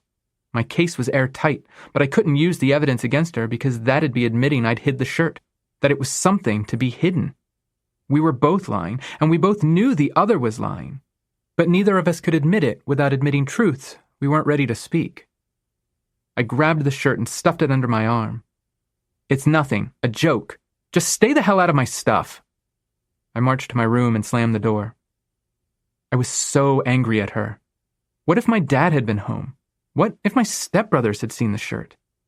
I already knew what my dad thought of gay people because the only gay people that he was aware he knew were the creeps he arrested for having sex in public parks. And my stepbrothers still used the N-word and called people faggots without shame. They hadn't made a big deal out of Ryan coming out, but that was because he wasn't around. I had to live with them, and I couldn't bear being harassed in my own house. Pressure and pain built behind my eyes. There was a shape to the pressure, a texture that felt alien, the way a word can look if you write it over and over again. It was like my entire body was beginning to feel unnatural to me, and I needed to get rid of it. It was almost like an extremely specific form of synesthesia, like I was rolling a single grain of sand between my fingers, but the grain grew monstrously large, and I had to drop it, but I couldn't because it was stuck to my skin. The pain didn't make sense, but I had to stop it. I had to release it somehow. I turned on the shower and stood in front of the vanity mirror without my shirt. My face was splotchy red, but I wasn't crying. I wasn't going to cry. I'd tossed the queer shirt on the counter. The words stared back at me. I'd made the shirt and worn it for nothing. My plan had failed. I had failed. I was a failure, and now my mom knew it too. Only I hadn't had the courage to tell her when she'd asked. I hated myself so much. I got my Swiss Army knife out of my underwear drawer, stood in front of the mirror while the steam filled the bathroom, and carved queer into my chest, one painful letter at a time. And when I was done, my chest and stomach and hands were smeared with blood. I began cutting myself more frequently after that, mostly on my upper arms, sometimes on my thighs and wrists. It made me feel in control. I couldn't wrap my mind around the shape of the emotional pain I was in, but I could understand the pain from a cut on my arm. Of course, using cutting to deal with depression is like snorting coke to cure cancer. The cocaine will probably make you feel great for a while, but now you're addicted to coke and you still have cancer. Being smart didn't mean I always made smart choices. In fact, it often meant the opposite. Coming out. March 1997. March 9th, 1997, 8:50 p.m. Not much happening, just a quick note to say that my parents now know that I'm gay. That's all. My mom and I didn't talk about the queer shirt after that, and a few days later they left to go to Lake Tahoe to ski with their friends. I didn't have any big plans. My only real friend was Maddie, and there was nothing we'd do without my parents around that we didn't do with them around. At the time, I had a private phone line in my bedroom. Cell phones weren't common back then, and an answering machine. Maddie was honestly about the only person who called me, so I often recorded silly messages to make her laugh. Sometimes I'd leave quotes from The Tick. Other times I'd ramble about nothing until the tape ran out. At the time my parents were gone, my message said, "You've reached Shaun's voicemail. He's been abducted by aliens that look like Chris O'Donnell who are hopefully probing him and might return your call when he returns. Toodles!" I never said I had good taste in men. I got home late one night from a Denny's trip with Maddie, and I was surprised to see my answering machine blinking. Maybe Maddie had called while I was at work, or maybe it had been Ryan, though I hadn't heard from him in months. Either way, I didn't think much of it as I pressed play. This is Mom. Shit. Just checking to make sure everything's all right. I guess, we'll talk when I get home. Shit. I immediately called Madeline and told her what happened. The first thing you should do is change your message. Way ahead of you. She went quiet on the other end of the phone. Maybe this is a good thing. You've been wanting to tell her. I know, but she's not going to be upset. She's not going to kick you out. You know she loves you. Those things were never in doubt. I knew there was nothing I could do that would make my mom stop loving me, but that's not what I was worried about. She was the one who'd taken me to watch Mannequin. She was the one who'd giggled with me at Tito's antics. And she'd also seen Barry lying in his coffin looking nothing like the picture mounted beside him. She'd been the person who told me I could do anything because she believed I was someone I wasn't. She had the same information I did, and as soon as I told her I was gay, she'd know that I couldn't do anything, that I couldn't be anyone, that I was going to wind up like Hollywood, or Tito, or Barry. It's going to change the way she sees me. You're still the same person. Am I? Maddie didn't answer. Not because she thought I had changed, but maybe because she wasn't sure if the person I'd been had ever been real. It wasn't a coincidence that everything I loved involved becoming someone else. Theater, D&D, debate, writing. I found my truth in a character I'd written, and I think the games I played and activities I joined weren't ways for me to escape who I was by becoming someone else. I think they were ways to escape who I thought people wanted me to be by trying on who I thought I could be. I think I was more myself when I was pretending to be someone else. But I didn't know. And if I didn't know, then I couldn't expect Madeline or anyone else to know either. My parents got home while I was in class, and I could barely pay attention to anything my professors were saying because I was so stressed out about what was going to happen when I'd exhausted all my excuses for avoiding my parents. My mom was going to ask me about the answering machine message, and I wasn't going to be able to lie to her. I chewed my nails so low that my fingers were bleeding, and then I chewed at the skin around them. My stomach hurt. My head hurt. I felt like I was going to puke. I stopped at the beach after class, stood at the edge of the ocean, and let the sound of the waves drive the other thoughts out of my head. I grew up on the beach, but I hated it. All that sand clinging to every crevice, and the smell of sweat and suntan lotion lingering in the air. It was disgusting. But there was still something about the ocean itself that I was drawn to. I'd never ride a rocket into outer space, so Standing at the edge of the ocean was probably the closest I'd get to touching something boundless and greater than myself. For me, the ocean had a way of putting the rest of my life into context for a couple of seconds. But I couldn't stay there forever, and eventually I went home. My mom was sitting on the couch waiting for me. She looked travel-weary, and her smile was guarded, but she hadn't met me at the door with knives out. "I guess we should talk," I said. Mom scooted aside and made room for me on the couch. "Is Dad here? The others?" "They're gone." "Right, so the message. Are you gay?" I hadn't expected her to ask.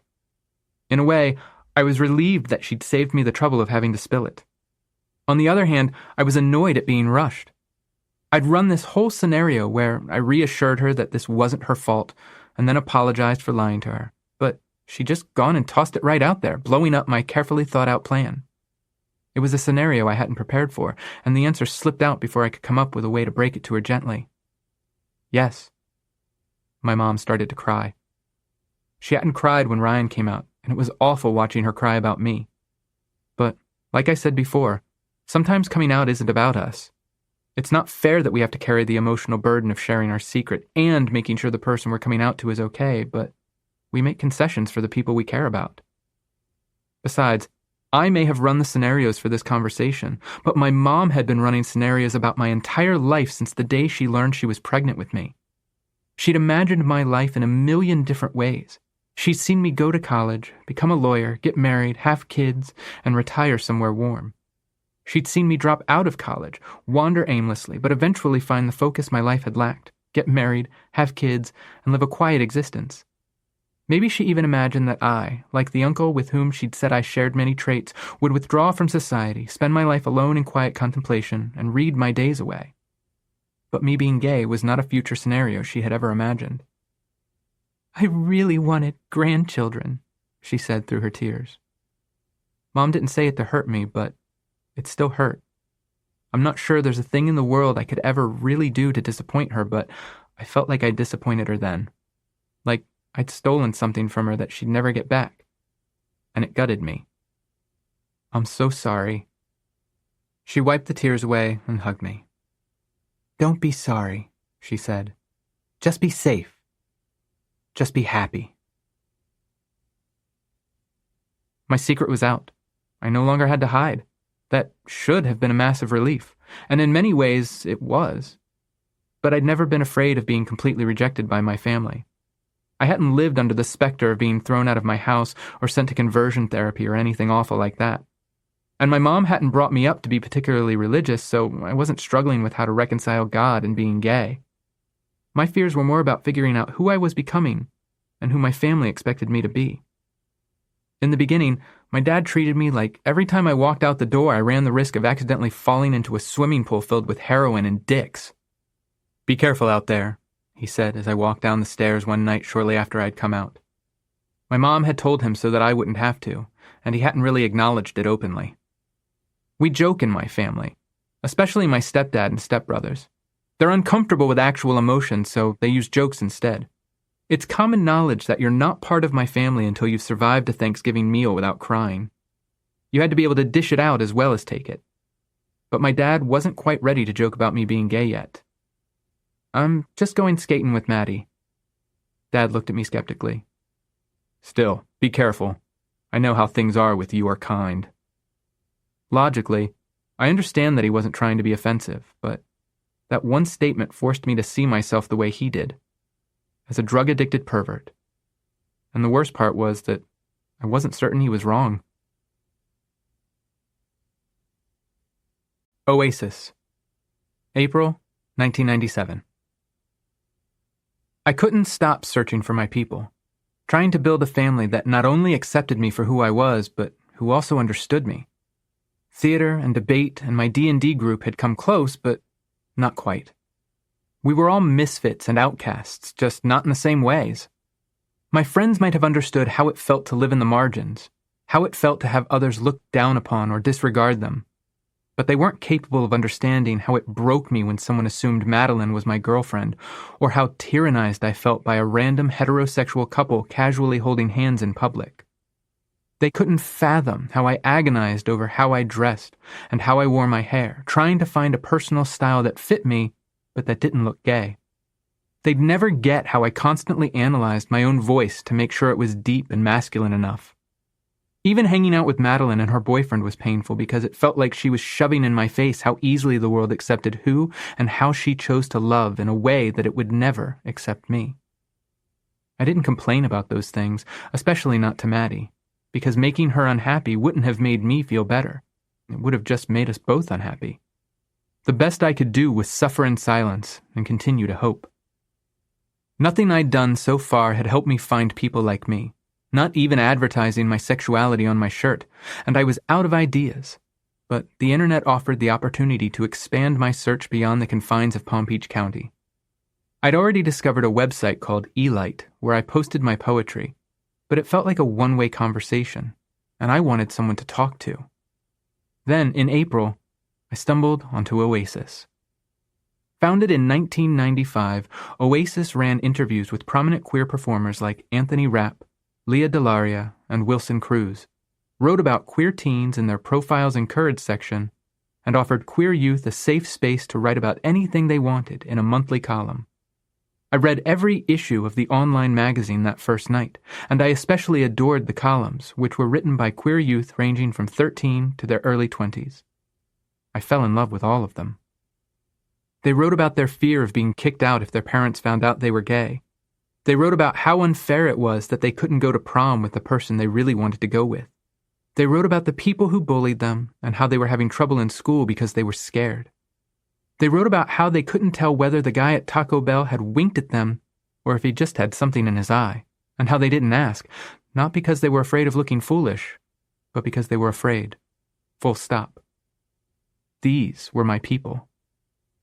For a while, I was content to observe, but eventually I wanted to speak back, to start a conversation. My first column with Oasis appeared in the May 1997 issue. Calling it a column was being overly generous. It was a column in the same way that tomatoes are a fruit. You can call them a fruit, but you wouldn't put them in a fruit salad. My columns were explosions of words and feelings that had been building inside of me since my first vocabulary lessons. These were the early days of the internet, so I had no fear about what I was putting out into the world. Just the idea that people like me were going to read what I was writing filled me with hope, and I floated around for weeks like a hot air balloon. May 1997. Platinum Blonde Queer. Mwahahaha! So I'm happy right now, but I'm writing this, whatever you want to call it, and I'm staring at a couple of faint red lines on my wrist. Only one friend of mine knows that they're there, and now anyone who reads this article. But I see them.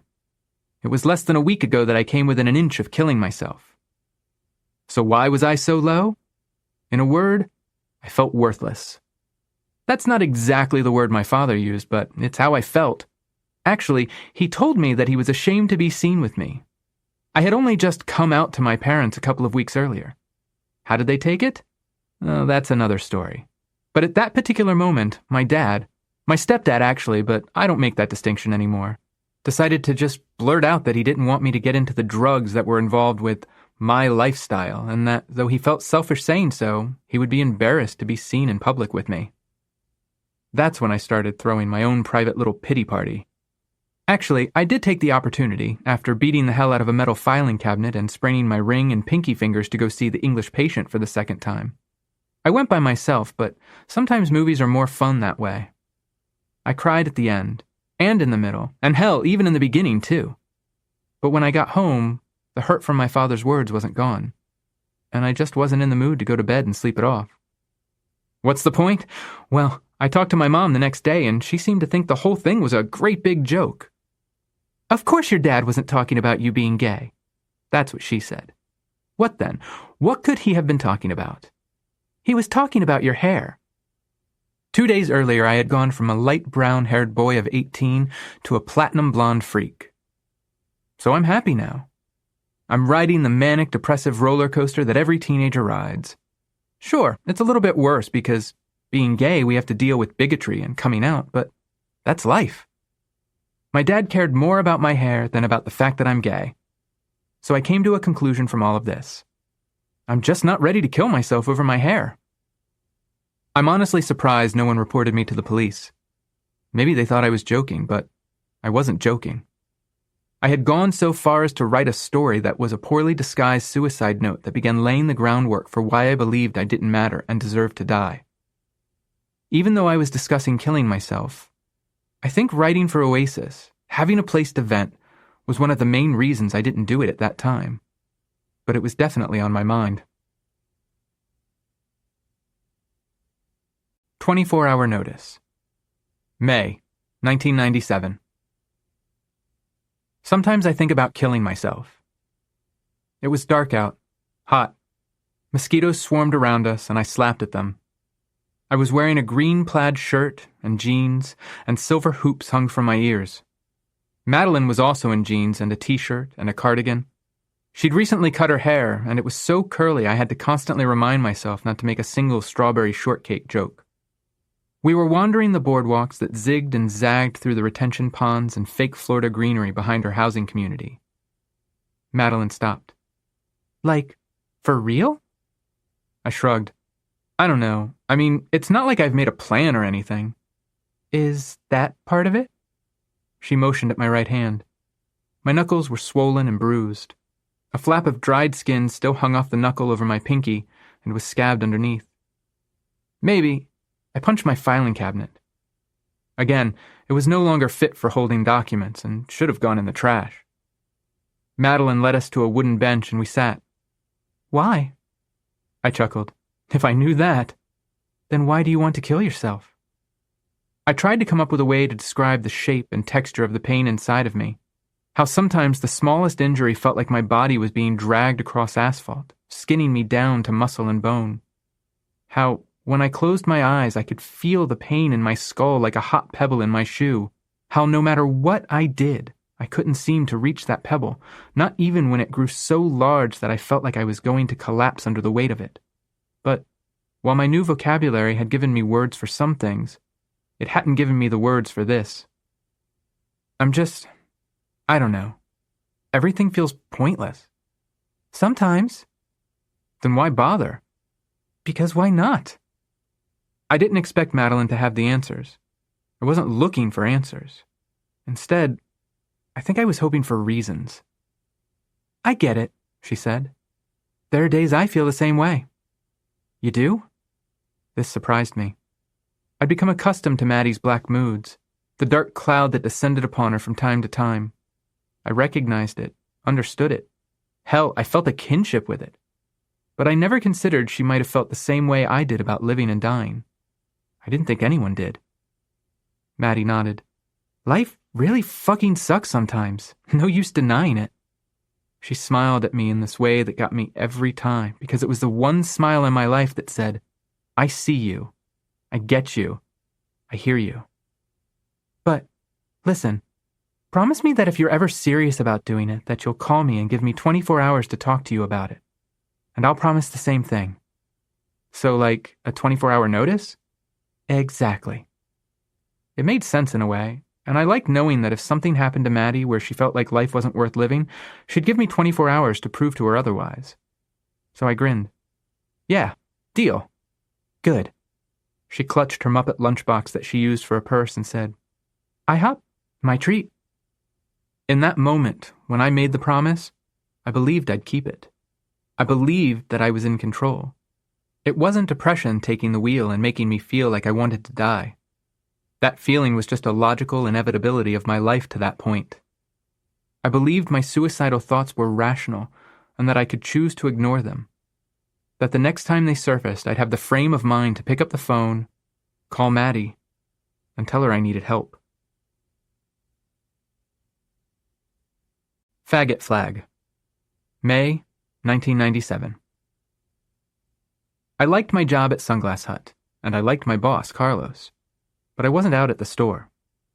I didn't feel entirely comfortable being out there.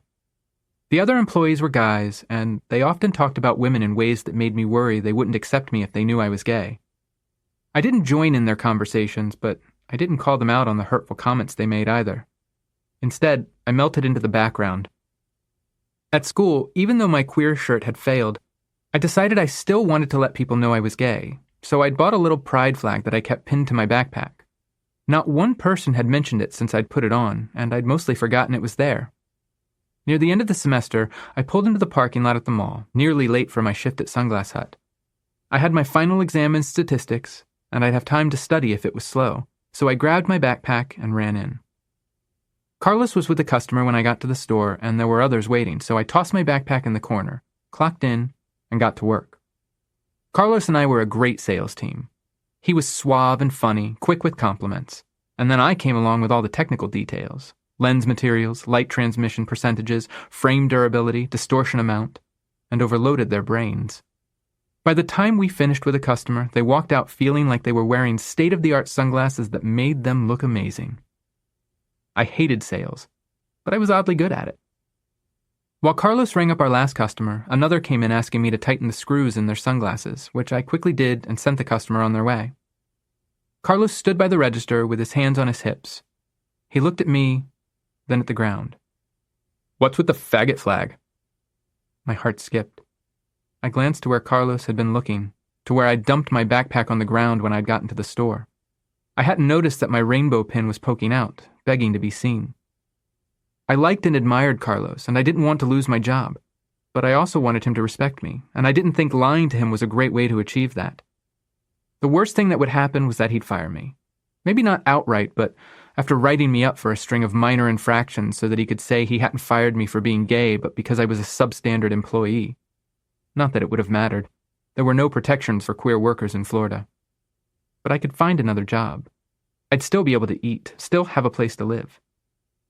I straightened up, gritted my teeth, and said, "I'm a faggot. Is that going to be a problem?" Carlos's face flushed red. He opened his mouth, but didn't speak.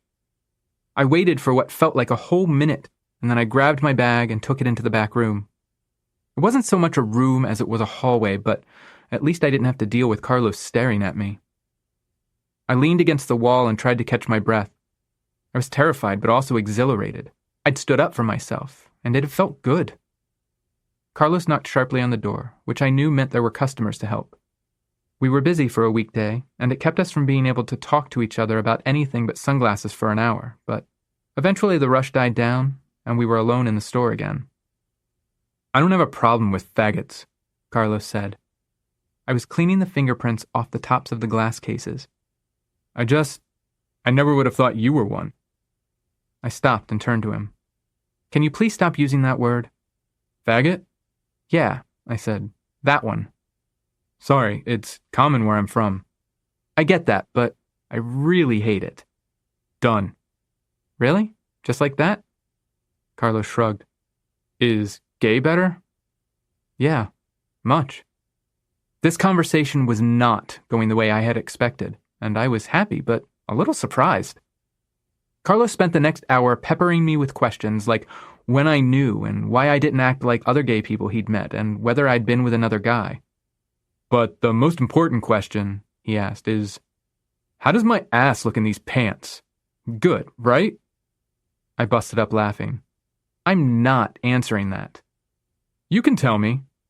Carlos turned around and pushed out his butt. "Thanks," I said when I could breathe again. "For what?" "For being cool." Carlos rested his hand on my shoulder. "We're friends. I don't care where you stick your—" "Got it.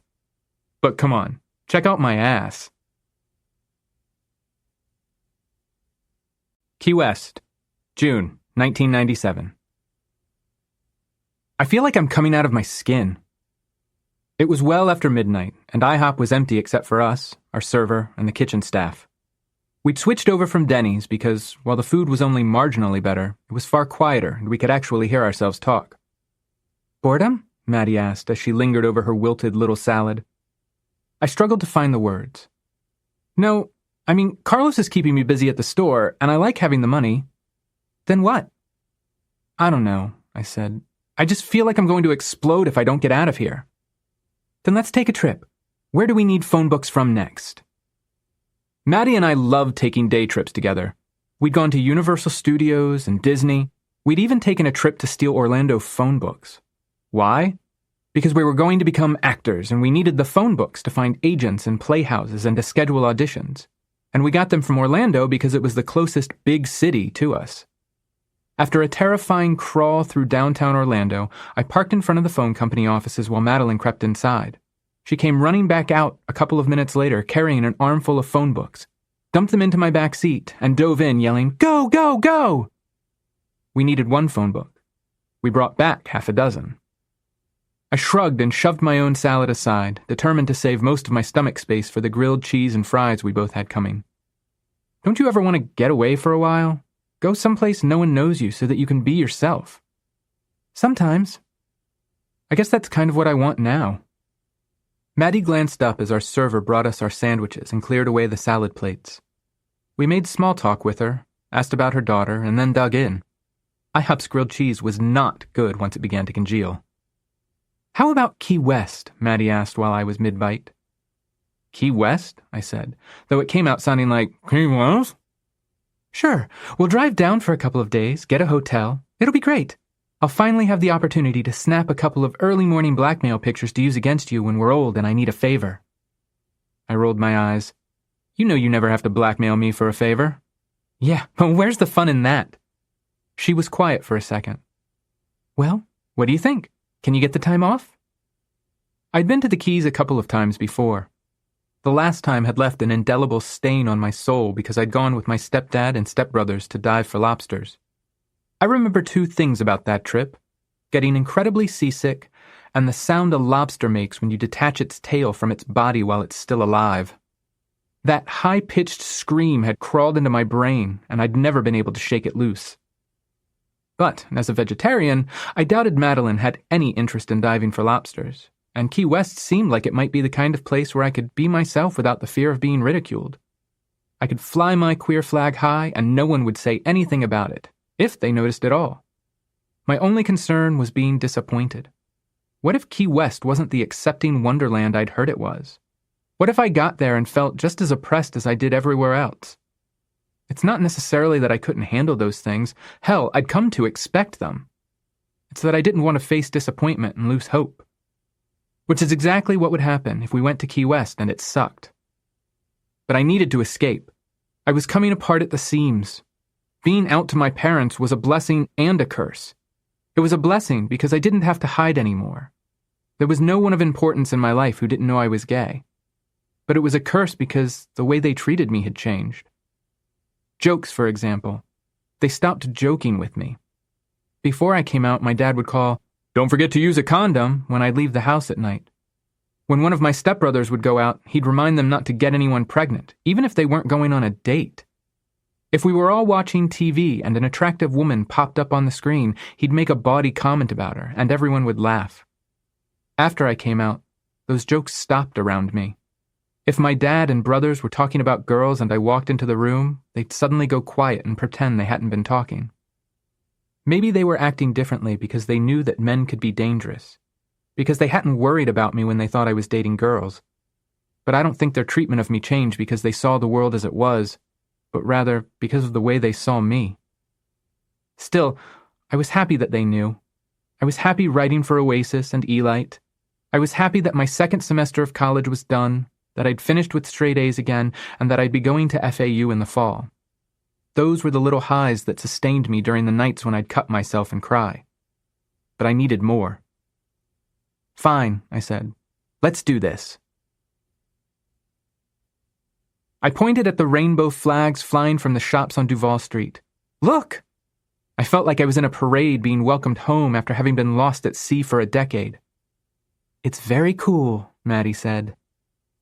We'd gotten up early and made the 5-hour drive, blasting Alanis Morissette and dance hall crashers to keep awake. Madeline's mom had surprised us by paying for our hotel, which was a brief walk from Sunset Pier, leaving us unexpected extra money for shopping and food. But the first thing I'd wanted to do after we'd checked into our room was simply walk around and see if Key West was going to live up to my expectations or disappoint me. So far, I was definitely not disappointed. When you're used to being hungry, a single bite of food can feel like a feast. I'd gotten used to subsisting on crumbs for so long. A magazine, a dozen queer youths posting once a month, one movie out of thousands, that I didn't know what to do with the riches that surrounded me. Key West wasn't just tolerant or accepting. It was really, really queer. Stores hung rainbow flags off their buildings and posted rainbow stickers in their windows. I felt for the first time in my life like I was real, like I was valid, like I could hope for more than for people to shrug and roll their eyes and pay lip service to acceptance. If an entire island like this existed, then there had to be more places out there for me. Want to shop? I nodded, too happy and excited to speak. What do you think? I stood in the middle of the sitting room in our suite, held my arms out, and twirled. Madeline was wearing a corset dress with knee-high black boots and black and white striped stockings. I love it. You don't think it's too much? For home? Maybe, but it's perfect here. Maddie grabbed the camera off the counter and took a quick picture before I could ruin it by making a silly face. I went back into the bedroom and stood in front of the floor-length mirror. I don't look ridiculous? You look like you belong. I ran my hands along the stretchy, shiny black shirt. It was short-sleeved and so tight that I could see the lines of every muscle. Fine, mostly the lines were my ribs. Instead of black, the shoulders were bright silver and flashy. I'd paired the shirt with my jeans and my black and white docs. I'd bought the shirt, along with 3 others, at a cute little boutique that sold shirts covered in sequins and glitter. Shirts in every color and pattern imaginable. Shirts that definitely would have embarrassed my dad if I'd worn them in public with him. The silver shoulders were as flashy as I'd been brave enough for. But just knowing that the other options existed and that I was allowed to wear them made me feel alive. You ready? Maddie and I weren't club people, or bar people, or party people. We were the kind of people who walked to the edge of the pier and watched the sunset over the water. The kind of people who paused to admire the murals and talked quietly. Do you think anyone's staring at us? Probably, Maddie said, but they're tourists, so we don't care what they think. It'd be nice if no one stared at us for any reason ever. Yes, it would. But I knew that as soon as I got home, I was going to take the clothes I'd bought and put them in the back of the drawer with my queer shirt, because people back home would stare, and I did care what they thought, no matter what lies I tried to feed myself. Dante, Part 1. June, 1997. Writing for Oasis hadn't created the conversation I'd hoped it would. I thought I'd pour my heart onto the page and that people would crawl through the screen after reading to be my friend. I was so lonely, and my only audience was the world. But the world wasn't listening. Or so I thought until I got an email from Dante. He's so sweet, I said one day while Maddie and I were driving out to the comic book store. I usually did the driving, not because I was a better driver. Maddie was always the better driver. Just because that was one of our habits. Madeline watched me skeptically. But what do you know about him? I know that he's in college to be a teacher. I know that he loves books and is from Puerto Rico and is 20. I know that he doesn't think I'm worthless. I don't think you're worthless. You don't count. Since when? I shrugged instead of answering. Dante and I had been emailing back and forth for a couple of weeks, and sometimes I stayed up until dawn composing replies to his emails or sitting at my computer waiting for that little ding to let me know he'd written me back. I hated being where I couldn't check my mail, but just the idea that there might be a Dante letter waiting for me when I got home made me grin like a fool. He could be some weirdo living in a cave in Alaska who gets off on trying to dupe people into believing he's someone he's not. How do they get internet access in Alaskan caves when my connection hardly works half the time? You know what I mean. I couldn't help laughing. I know. The internet was so new that most still embraced the utopian ideal that it would bring out the best in humanity and join people together in ways we couldn't yet imagine. Dante told me who he was, and I believed him. I just don't want you to get hurt. Don't worry, I said. I won't. Dante would never hurt me. I believed that with all my heart, and I held nothing back from him. I told him about my past, about how I despised myself and cut myself and often wished I were dead, about my family and town. I cracked open my chest and poured my soul into every email. And Dante did the same. He wrote me thousands and thousands of words about his life. He told me how he'd been born in Puerto Rico but had grown up in Florida, and how he'd never felt connected to either of his homes. About how he wanted to teach younger kids so that he could protect them from bullies in a way that teachers hadn't protected him. How, when I told him I felt queer but not gay, he understood exactly what I meant. Our conversations were raw, often filled with the hurt we felt, but I never felt self-conscious sharing it with Dante because he understood the source of that pain. He understood it because he felt it too. This was what I'd wanted. This was what I'd needed. Despite how close we'd gotten, we'd been dancing around the idea of meeting in person. He lives in Daytona, I told Carlos while we cleaned the shelves inside the display cases. It was a tedious job, but it was late on a weeknight, and we were bored. It's only 3 hours away. Since I accidentally came out to Carlos, our relationship had grown into a true friendship. Sometimes the way he said things or the questions he asked might have sounded offensive, but I knew him well enough to understand that his intentions were good, and he never got upset when I corrected him. "You gonna bone?" "What? No, Jesus, Carlos, you can't ask someone that." "Why not? Me and Nat." "Nope," I said, la la la la la. He was only joking, but in the off chance he wasn't, I plugged my fingers into my ears to block him out. Carlos was on the floor laughing, and I gave him the finger. Fine, I admit it, I had a teeny tiny crush on him. Not that I would have ever told him. It would have made his ego bigger than it was, and our store was already too small. "So, do you think I should go or not?" "You like this guy, right?" "Yeah." "Then go!" "But what if he's a serial killer?" Carlos shrugged. "Then I'll need to hire a new assistant manager." I threw the object nearest to my hand at him, which happened to be a tiny bottle of lens cleaner. "Come on, Carlos." "You're young and stupid," he said. "Go be young and stupid." It's not like I'd needed permission, but getting it from Carlos made me feel like it was the right thing to do. He might have been vulgar and silly and insensitive, but he was also thoughtful and smart, and I knew if he believed it was the wrong thing to do, he would have said so. "Then it looks like I'm going to meet Dante." "Not this weekend, though," Carlos said. "I need you to work." "Asshole." Dante and I arranged our schedules, and I volunteered to drive to Daytona to meet him. I blasted Natalie Merchant and Veruca Salt and PJ Harvey as I drove up the coast. I killed time running scenarios.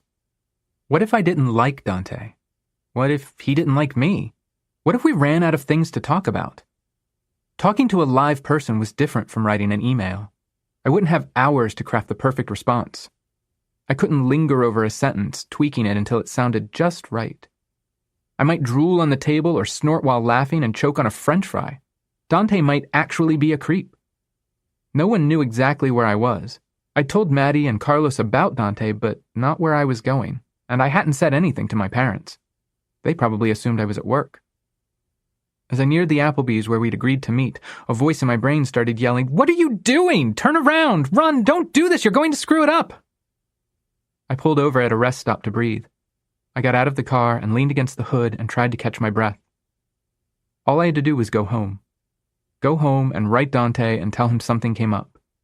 Tell him I'd changed my mind and that we shouldn't meet. I wanted all the things I'd missed in high school. A first date, a first kiss, a first awkward screw. But what Dante and I had through email was perfect because it existed in a quantum state. Every possibility was still on the table. The moment we met, the possibilities would collapse and lock into place, and that scared me so badly that my stomach churned and I felt like I was going to puke. And then I thought of Nina, of her bravery. She'd known when she'd told me how she felt that I probably didn't feel the same way about her, but she'd done it anyway because it was better to try and fail than live in a perpetual state of what if. So I got back in my car and started driving again. I sat in the parking lot for 10 minutes after I arrived, working up the courage to go inside. I checked my hair. I made sure I hadn't spilled anything on my shirt. I ate a handful of breath mints. And then I walked into Applebee's to meet the boy I hoped would change my life.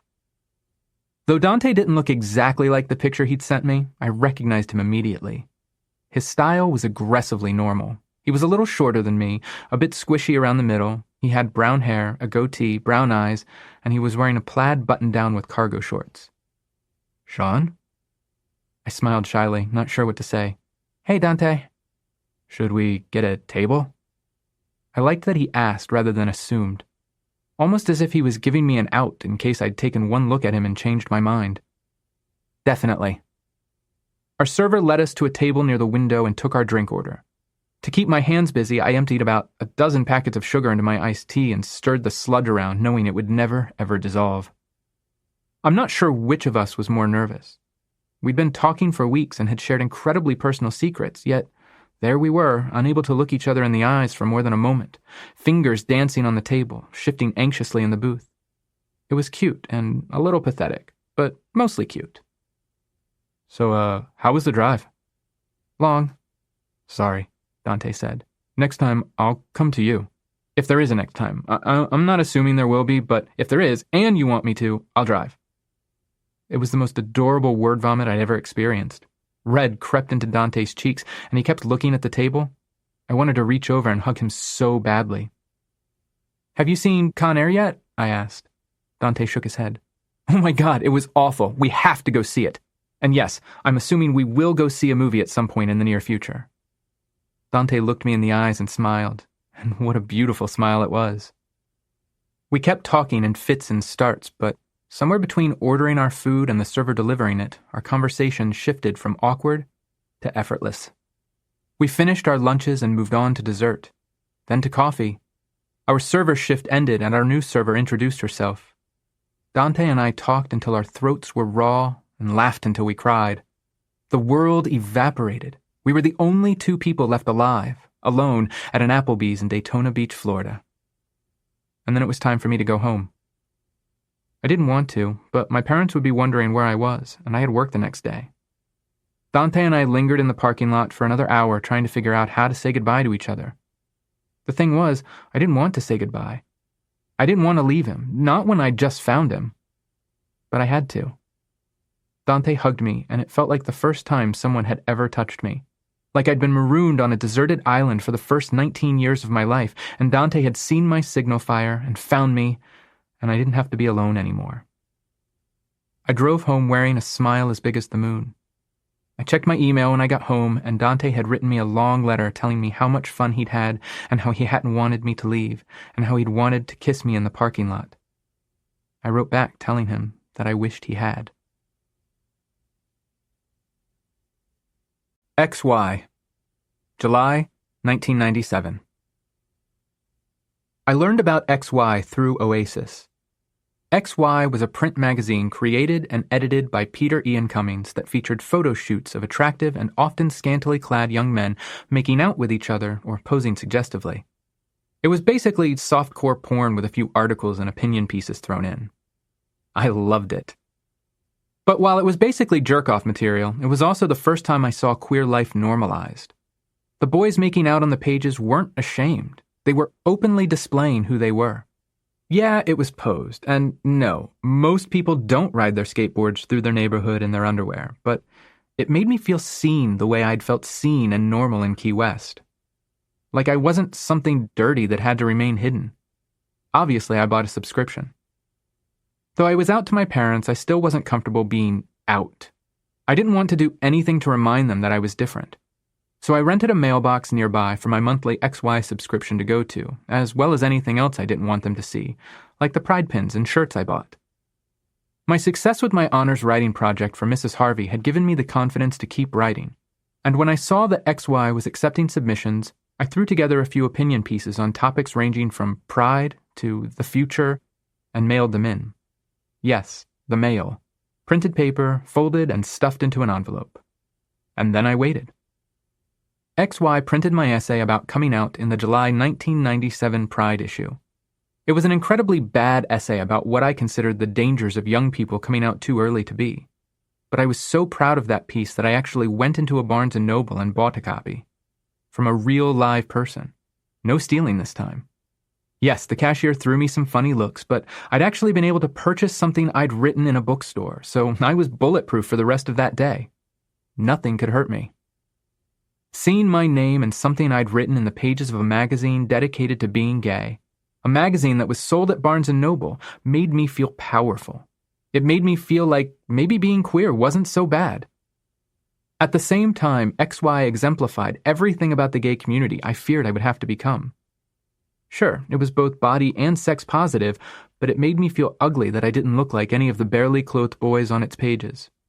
The party-hard, fucking-run lifestyle it sold wasn't the lifestyle I wanted. In my essay for XY, I talked about how kids seem to be coming out at a younger age, and how I worried coming out too young meant that they were missing the opportunity to experiment. It was a massively flawed essay that ended with the line, "Whatever it means for our future, though, if I start getting hit on by 8th graders while I'm at a club, I'm going to be pissed." The irony of that ending salvo was that I had never, not even once, been to a gay club. But I wrote as if I had. I wrote as if going to clubs was something I did all the time because that was, I believed, the expectation, especially from the readers of a magazine like XY. If they'd only known I spent hours in my bedroom reading books and coding websites and playing video games and hanging out with, gasp, a girl, they never would have let me into their club. The image that had been crammed into my brain of gay men as sex-addicted, drug-using party whores who were destined to die alone of AIDS or at the hands of people who hated us hadn't been changed by XY. They just glossed it up and made it look like I was going to have so much fun doing it. I'll always be grateful to XY for being the first to publish me and for giving me something to jerk off to, but they really distorted my concept of what being gay meant. Dante, Part 2. July 1997. Dante and I kept talking. By email, over the phone. When I was at school or work, I couldn't think about anything other than getting home to see if Dante had written me. I talked Madeline's ear off about him. Maybe it sounds silly to wonder if I was in love with someone I'd only met once, but I had no basis for comparison, and no one had ever made me feel as squishy on the inside as Dante. I was intoxicated by emotions I wasn't equipped to handle, but instead of shying away or overthinking it, I leaned into the feelings. Maybe it was love. Maybe it wasn't, but I didn't care. Not only that, but growing up in the closet meant that I was experiencing many of these emotions for the first time. Where my friends had had their first loves at 14 and 15, I was 19. I might have always been ahead of the curve when it came to my vocabulary, but I was woefully behind when it came to dating and love. A couple of weeks after our first meeting, Dante drove south to my hometown. We met at Applebee's again. It was sort of a joke now. And I showed him around where I'd grown up. There was none of the awkwardness of our first meeting. Being with Dante was easy and fun and comfortable. After dark, we parked near the beach and walked up and down the shore. He slipped his hand into mine, and I didn't flinch. Our fingers settled together like they belonged. It was the feeling of putting on a favorite pair of shoes. I wasn't worried who saw us or what they might be thinking. When we got tired of walking, we set out a blanket in the sand and watched the stars and moon. I leaned against Dante's chest, and he wrapped his arms around me. I didn't know it was possible to feel so happy and so safe. I was living my own beautiful thing. I was only missing Mama Cass singing from heaven, her voice surrounding us like a captive breeze, but I imagined I could hear her anyway. Dante and I sat on the beach for hours just talking, just existing. This was it. This was the happiness I feared I couldn't have. It was the beautiful now that others had been taking for granted for centuries. It was knowing I wasn't alone, that I wouldn't have to be alone, that there was someone out there who was nerdy like me, and shy like me, and queer like me. It was knowing I could be who I was even if I didn't know who I wanted to be. It was knowing that happily ever afters actually existed for people like me, despite how hard the world had tried to convince me they didn't. Fuck the world. They didn't want me to know I could be happy, so that they could hoard happiness for themselves. But I was on to them now, and I wouldn't be fooled again. There was a moment when we were sitting there, and I was watching the moon, and I swear it danced across the sky. It swooped up, and then back down into the water, and then disappeared. I might have been overexhausted, or it might have just been a reflection on the water. Hell, it could have even been a UFO, but when I told Dante, he didn't laugh. He listened in all seriousness because he always took me seriously. "I can't believe this is real," I said. "I can't believe you're real." "Why?" "Because I never thought I'd meet someone like you. I never thought I was good enough to deserve meeting someone like you." Dante shifted so that we were facing each other and looked me in the eyes. "You're more than good enough. You know that, right?" I shook my head because, no, I didn't know it. I didn't believe it. When Dante said it, I wanted to believe, but I wanted a lot of things I could never have. "I wish you could see yourself the way I do." "Me too," I muttered. "Shaun?" Dante cupped my face in his palm. "I really like you," I said. "Can I—" Dante hesitated. "Can I kiss you?" I couldn't get the word out. I just nodded, and then he kissed me, and I knew. This was what kissing should feel like. It had been different with Tanya and Lee and Heather, and not because Dante had facial hair. It was the feeling of finally finding a puzzle piece that fit into place, of bursting through the surface of the water and taking the breath that had been burning in my lungs, of remembering the word that had been on the tip of my tongue for decades. This was the feeling I'd been missing all those years. Dante was a terrible kisser, but I didn't care. I wrapped my arms around his neck and pulled him closer and kissed him back. In that moment, I saw the future, one where I could fall in love and get married and buy a house and rescue a shelter dog and grow old with someone who wanted to grow old with me. We'd work during the week, cook dinner together at night. I'd read on the weekends while he did the yard work because I hate yard work and would, of course, only marry a guy who'd never make me cut the grass or pull weeds. Maybe that person was Dante. Maybe not. It didn't matter who was in that future. It only mattered that I believed that future was attainable. Eventually, we walked to my house and snuck up to my bedroom where we lay on my bedroom floor talking. Sex was the furthest thing from my mind. Yes, we kept kissing, but that was as far as it went. Near dawn, Dante had to drive home. I walked him back to his car. He kissed me goodbye, and then I slept for a couple of hours before going to Sunglass Hut. My mom was waiting for me when I got home after work. "You were out late last night," she said. Just because I was still living at home didn't mean I felt it necessary to explain where I'd been. I was 19, old enough to do what I wanted. "Yeah?" "I know you brought your friend here." "Dante," I said. "We were hanging out." My mom's lips pinched and her eyes got a bit beady. "Well, that's not okay. What if your brother had heard what you were doing?" "Talking?" I asked. "I'm sure he's heard people talk before." "You know what I mean." I dug in for a fight. "Sex? Do you really think I'd bring a guy into the house and have sex in my bedroom?" My mom was flustered. After a moment, she said, "No more," and ended the conversation. I stormed upstairs. At first, I was pissed because she'd assumed I was having sex when I wasn't. I thought my mom knew me better than that. I'd been honest with my parents about my drinking in high school. I hadn't done it often, but I told them every time I was going to a party where there would be drinking. And I'd done it responsibly. I hadn't done any drugs, and I'd never been in serious trouble. Sure, I was a rebellious, contrarian asshole in some ways, but I'd never given my mom reason to believe I'd do something like bring a guy home and have sex with him in my bedroom. Yet, that's exactly where her mind went. Before I'd come out, when I was dating girls, my mom had never assumed I was having sex with them when I brought them to my room. She'd believed I was the kind of person who respected both her and the girls I was with enough that I wouldn't have sex in my bedroom, especially while there were other people home. She trusted that I understood her rules and would follow them. But suddenly, now that I was gay, she no longer trusted me. The high I'd felt the night before vanished. Even my own mother believed being gay meant I was destined to become someone else, someone who brought men to the house and fucked them while my younger brother slept in the next room. She probably expected that next I'd be doing coke off a go-go boy's ass and having orgies while she slept on the other side of the house. I tried to put my mom out of my mind. I tried to recapture how I felt when I was on the beach kissing Dante, to feel happy again. But the voice in my head told me I didn't deserve to be happy. I didn't deserve Dante. He was too kind and too good for a wreck like me. He deserved to be with someone sweet and stable, someone who didn't despise themselves. Dante had wanted me to see myself the way he did, but all I saw was my reflection, and I knew that's not what Dante saw. Because if Dante saw me the way I saw myself, he'd run. He'd dump me so fast and I'd never see him again. But one day he would see it. He'd get annoyed with my pessimism and my moods. He'd peel back the illusion he'd draped around me and see me for who I really was. He'd give up on me the way I'd given up on myself. At least, that's what the voice kept telling me. That's what depression whispered at 3 a.m. when I should have been sleeping because I had an early class. That's the poison that dripped into my bloodstream every minute of every day. I could still see my future, but it no longer looked the way it had when Dante had kissed me. The darkness had infected it.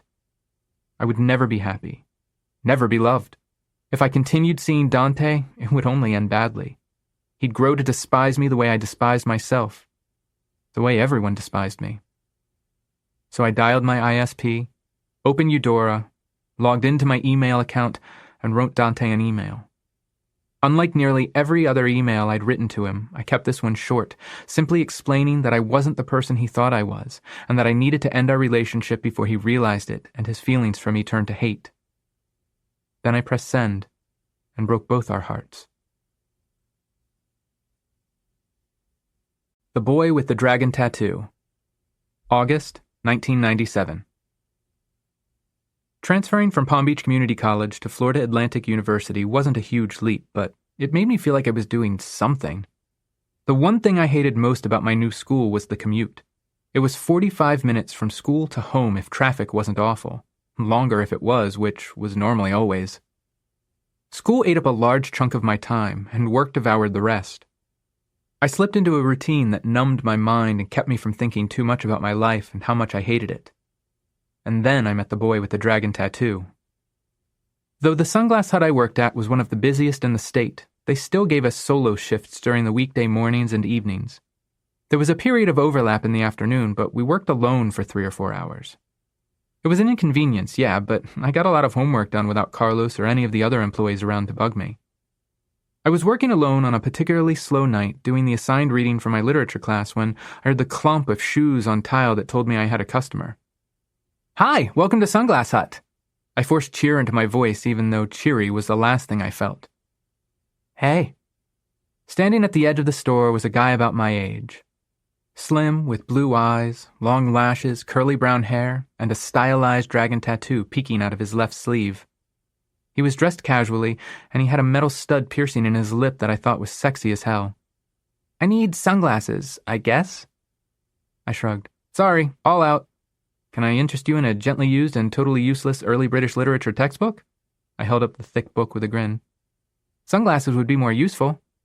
"True," I said. "Let's see what we've got."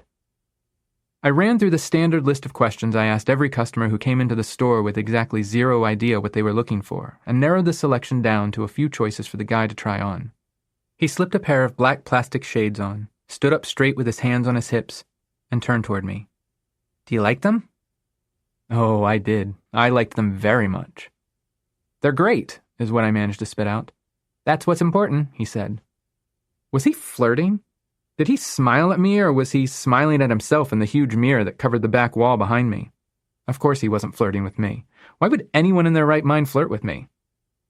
The first time I went to Paris, I stayed in a little hotel on Montmartre near the Sacré-Cœur. Each morning I walked from my hotel to a pastry shop for espresso, where I attempted to speak to the owner using what little French I'd taught myself from a book. The owner was polite and served me with a smile, defying the stereotype of the surly French I'd been warned to expect. Finally, on the 3rd or 4th day, she said, "I speak English. You don't speak French. You butcher the language." While she was saying this, she made violent chopping motions with her hands. "Thank you for trying. Please stop." Flirting is its own language. Some people are fluent, the words rolling off their tongues beautifully. Others are like me. They butcher the language. But that didn't stop me from trying, or from trying to try. A million words whirled in my brain as I attempted to come up with something to say that was witty and clever and wouldn't make me sound like a fool. And then, even though I hadn't had another customer for at least an hour before Tattoo Boy had shown up, an annoying tourist couple chose that moment to wander into my store. "Hey," I said with an uninviting nod in their direction. I gave them the kind of look that told them that I was going to make shopping in my store an incredibly disappointing experience, but they were undeterred. I bounced back and forth between them and my tattooed boy, my smile fading each time I had to help them and reappearing when I talked to him, but the tourists began demanding more and more of my attention. Normally, I enjoyed discussing the technical details of sunglasses. This was not one of those times. "You're busy," Tattoo Boy said. "I'm just going to get this." He held up a sunglass cleaning kit for sunglasses he didn't seem to own. I wanted to shout, "Don't go!" I was tempted to throw the cleaning kit at the stupid tourists and spew profanity at them until they were so outraged that they left in disgust. I did neither of those things. "Cool," I said. "Here you go." I rang him up, gave him a receipt, and watched him leave. I sold the interrupting couple the ugliest, most expensive sunglasses I could convince them to buy as punishment for costing me... For costing me what? It's not like I was going to ask Tattoo Boy out. I didn't know if he was gay, and even if he was, he wouldn't have been interested in me. The most likely scenario was that he would have continued trying on sunglasses, I would have continued butchering the language, and he would have gotten bored and taken off. Probably. I only had an hour until closing, which meant it was time to start cleaning up and preparing to leave. Technically, we were scheduled 45 minutes to clean the store, count the register, fill out the end-of-day paperwork, and make the deposit, but Carlos and I had a running contest to see who could get out the fastest, and I held the record at 9 minutes. I was on track for a smooth, quick close when Harold showed up. Harold was a mid-50-ish, over-tanned, slicked-back hair sugar daddy looking for a new toy. He stopped by frequently when I was alone in the evenings and spent hours bragging about his expensive cars and his mansion, and he dropped not-so-subtle hints that he loved spending money on young men. He once asked me if I was interested in watching his house while he was away on vacation and offered me an obscene amount of cash to do it, but I'd assumed he'd probably installed hidden cameras throughout the house so he could watch me, and politely but firmly declined. Still, he was a persistent man and kept returning to the store, always when I was alone. In addition to being gross, Harold was yet another example of what I thought I had to look forward to. Cruising the mall for a boy 30 years my junior, bribing them with money and gifts so they'd spend time with me, and refusing to take no for an answer. Hell, my feigned ignorance about what he was after only seemed to encourage him. When I said no, he heard, "Try again later." While Harold swaggered around the store trying to impress me by talking about his new Corvette, I started running scenarios, wondering what might have happened if Tattoo Boy hadn't been driven away by the tourists. In one scenario, I asked him out. I learned that he loved art and music, and we traveled the world attending concerts and operas and symphonies, and wandering aimlessly through museums for days. We fell in love and spent the rest of our lives together. In another, we dated for a few weeks, but then I grew bored and broke up with him. In another, he asked me out, and I said yes. We made plans to meet up in the parking lot after I was done with work. I sped through my closing duties, eager to see him, and broke my own record. He was waiting for me at my car, but he wasn't alone. He and his two friends jumped me and forced me to the ground, where they kicked me until I was an unrecognizable mass of blood and meat and broken bone, and then he left me to die. Tattoo Boy and I lived countless lives in an hour. But the one scenario I hadn't imagined was that he'd come back. Minutes before closing, after I'd finally gotten rid of Harold, Tattoo Boy ran up to the counter, smiled, handed me a napkin, and then dashed away again. It was ridiculously cute, but it happened so quickly that I barely believed it. The proof, though, was the napkin, the one in my hand with his phone number written on it in a gentle, looping script, and his name, Jonas. I spent the rest of the night smiling and called Jonas the second I got home. Jonas worked at a bagel shop about 30 minutes south of where I lived. I met him at his store after my morning classes later that week, and he introduced me to the tasty wonder that is chocolate chip bagels slathered in honey butter. Jonas, as I learned, was 18. He'd dropped out of high school because he'd been bullied so badly and often that he couldn't bear returning. He smoked Newports. He wasn't Dante. We didn't have much in common. I easily read 80 books a year, and he hadn't read 8 books in his life. I loved Natalie Merchant and Dance Hall Crashers and The Cure. He loved Daft Punk and other techno groups I didn't recognize. Over chocolate chip bagels, we chatted awkwardly. I presented myself the way I wanted Jonas to see me, as someone confident, smart, and worthy. So, he said, stumbling a bit, any chance I could take you out on a date? He looked around like he was embarrassed about where we were. Somewhere classier than here, obviously. This was what I wanted, right? A boy, a cute boy, was asking me out. He knew what I looked like and had talked to me, and he hadn't run screaming. In fact, he actually wanted to spend more time with me. But did I want to spend more time with him? We'd hung out for a total of less than an hour, but I already felt like we were running out of things to say. Talking to Jonas was nothing like talking to Dante. The conversation lacked that easy, eager flow. I was so lonely, though, and Jonas was right there and seemed like he liked me.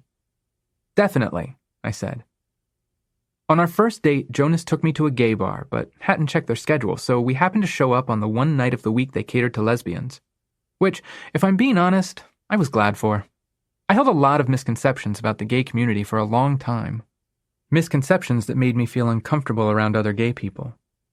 It wasn't until I started hanging out with a group of lesbians I met a few years later that I really came to appreciate the companionship and diversity present within the community that I'd held myself apart from for so long. The night of my first date with Jonas, I was glad because it meant we could talk without any distractions. Dinner that night didn't convince me that Jonas and I were meant to be together. I convinced myself of that.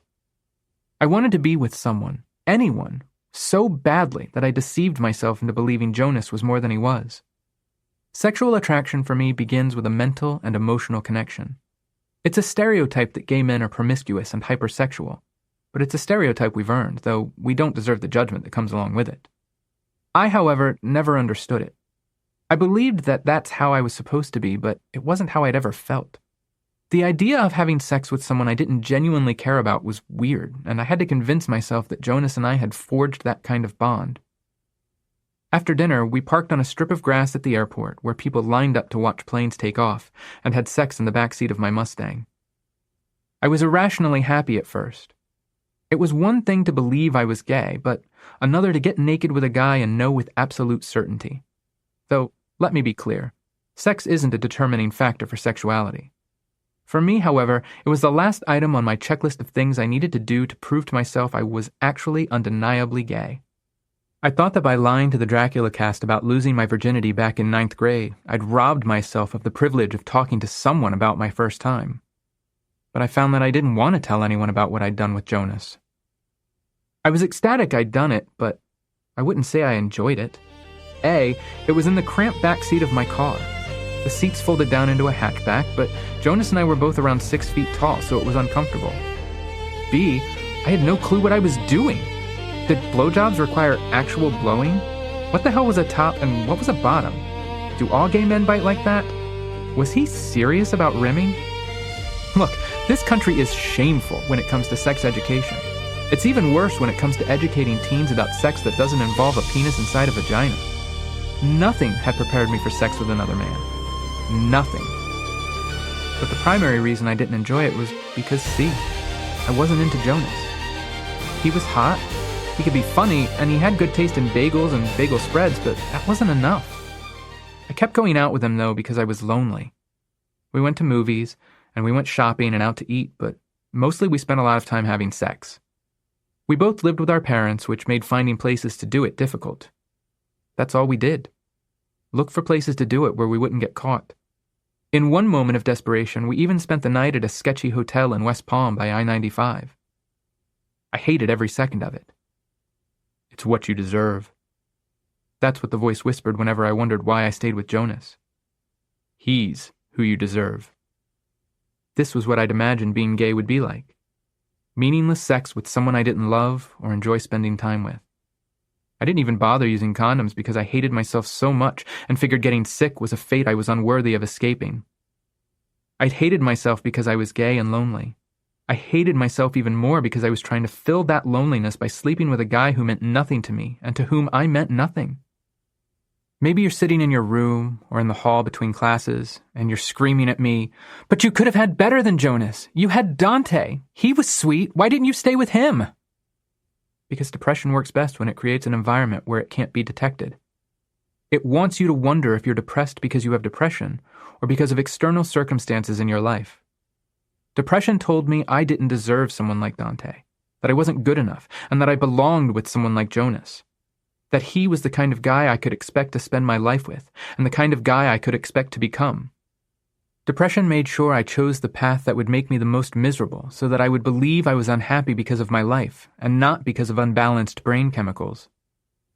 I might have stayed with Jonas for longer than a couple of months, but we went to a party at the house of one of his friends, and I caught him doing coke. My standards were low, and I didn't have a problem with drugs like pot and acid and ecstasy, but hard drugs were my Rubicon, and Jonas had crossed it. Gathering what scraps of my dignity remained, I walked out the door and never talked to Jonas again. I should have been able to consider breaking up with Jonas a victory, my way of declaring that I didn't have to be a stereotype, that I didn't have to compromise myself. But it still felt like a loss, and I still felt like a loser.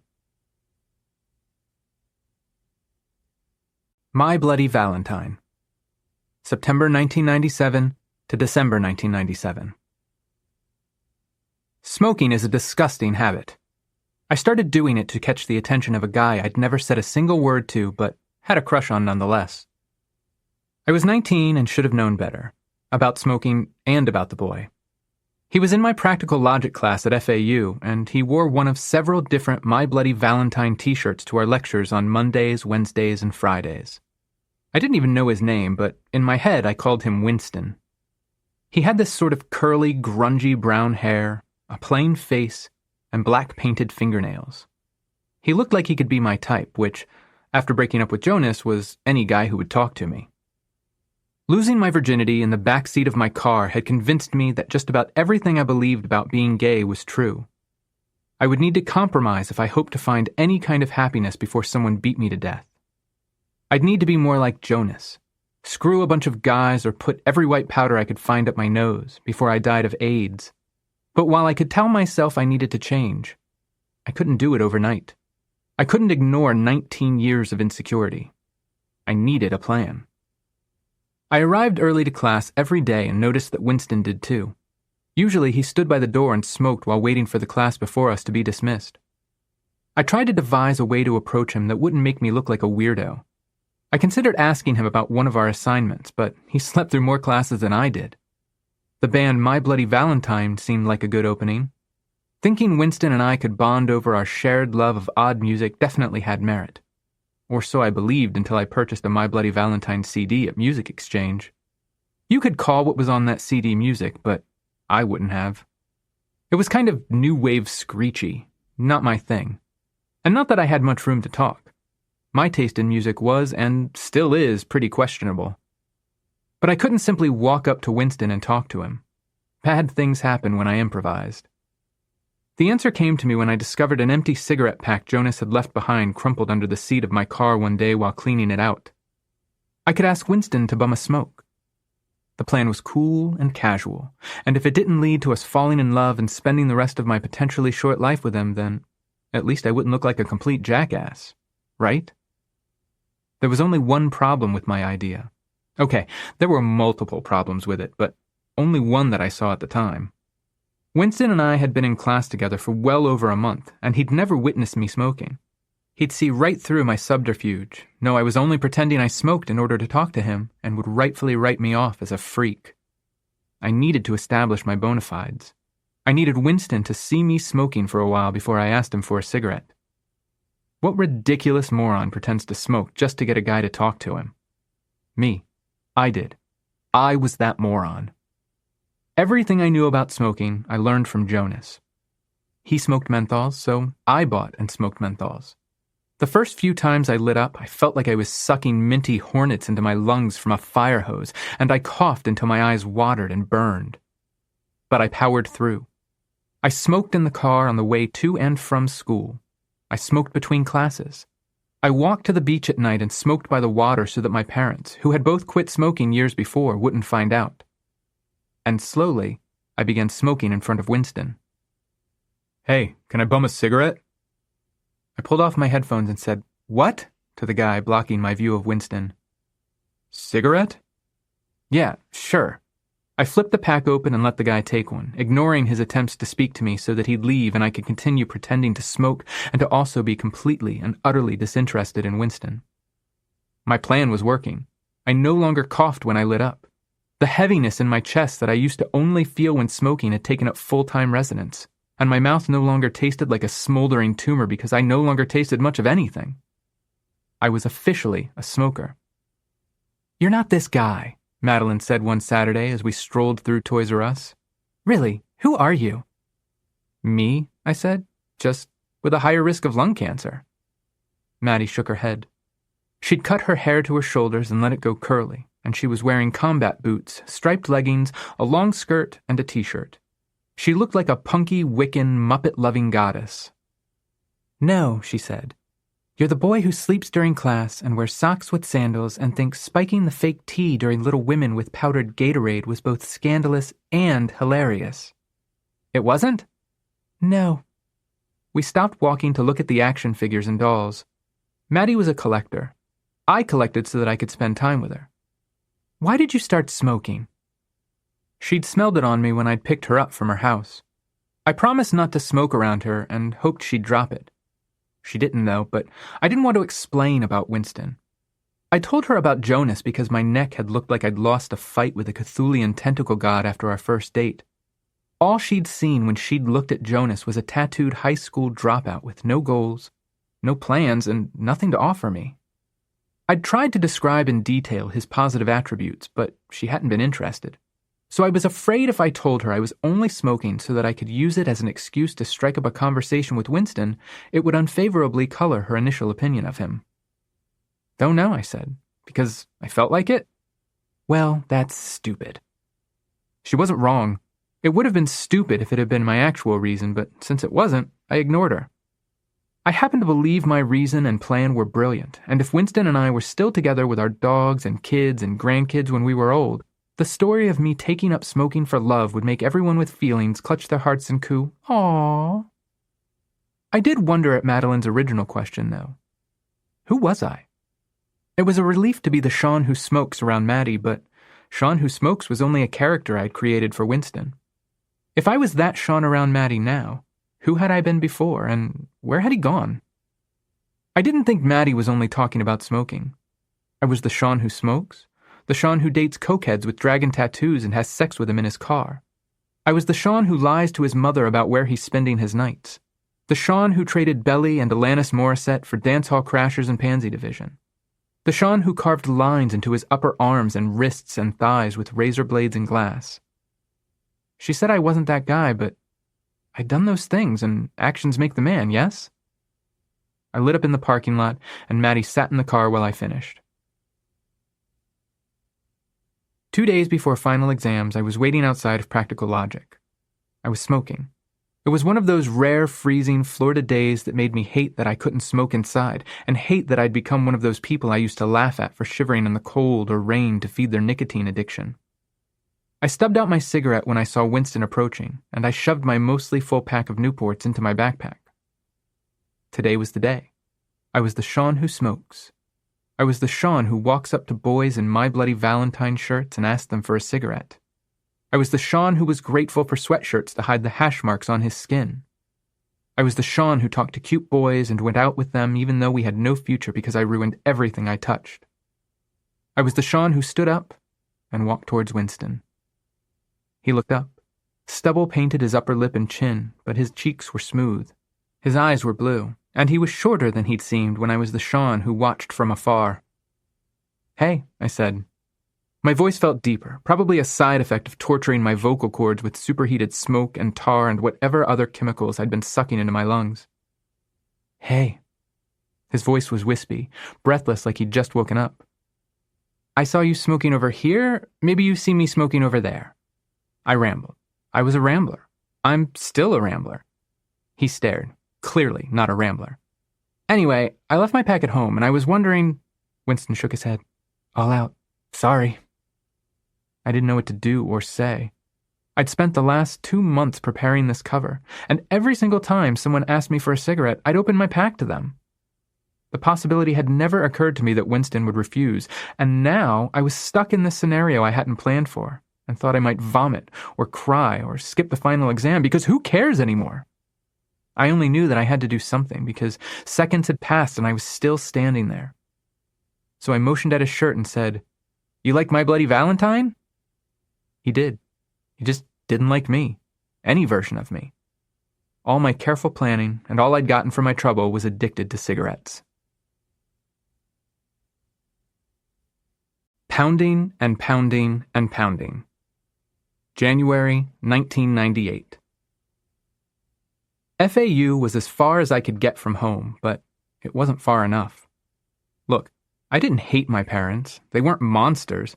But every question felt like an interrogation. Every time they asked me where I was going or what I was doing or who I was seeing, I felt like they were strapping me down and waterboarding me to extract the answers. And I wanted them to stop. I wanted everything to stop. It had been difficult enough to hide being gay from them, but now I was hiding that I smoked. And after Dante, I'd hid dating Jonas from them. If I went out, I changed in my car so that they wouldn't comment on what I was wearing. They were drowning me without realizing it. And it wasn't their fault. At some point in their lives, they'd learned how to breathe underwater, and I hadn't. I needed to escape, so I did the only thing I could. I presented a carefully crafted and reasonable argument about how the long commute to and from FAU was preventing me from being able to take the classes I needed, and how the only solution was for me to move into a dorm on campus. It didn't take much convincing, seeing as I'd been stranded at school on more than one occasion by the migraines I'd started suffering from when I was young, and in January 1998, I moved into my new dorm room. My roommate was a short young boy from the Bahamas named Jason. He was dating a tall Swedish girl he frequently snuck into the room after he thought I was asleep so they could have sex, which was both gross and annoying because it made it difficult for me to get up in the middle of the night to use the restroom. And speaking of the restroom, my building was arranged in a series of suites. Each suite consisted of a small common area with 2 desks and 2 rooms accommodating 2 students apiece. There was 1 bathroom between 2 suites, which meant 8 boys sharing 1 toilet, which quickly got gross. Still, I felt a sense of freedom living on campus that I hadn't felt at home. I could eat what I wanted, do my laundry when I felt like it, make my bed, or not, when I was in the mood. I took on 6 classes instead of the normal 5, convinced I could easily handle it. I'd gotten a 4.0 during my first semester at FAU, so an additional class shouldn't have been a problem. During my first week, I came out of my morning class to discover a man calling himself Brother Jim preaching from the grassy area between the Social Sciences building and the Breezeway. At least 100 students had gathered, standing or sitting wherever they could find a spot, to hear this man speak. So, obviously, I figured I'd stop to see what the fuss was about.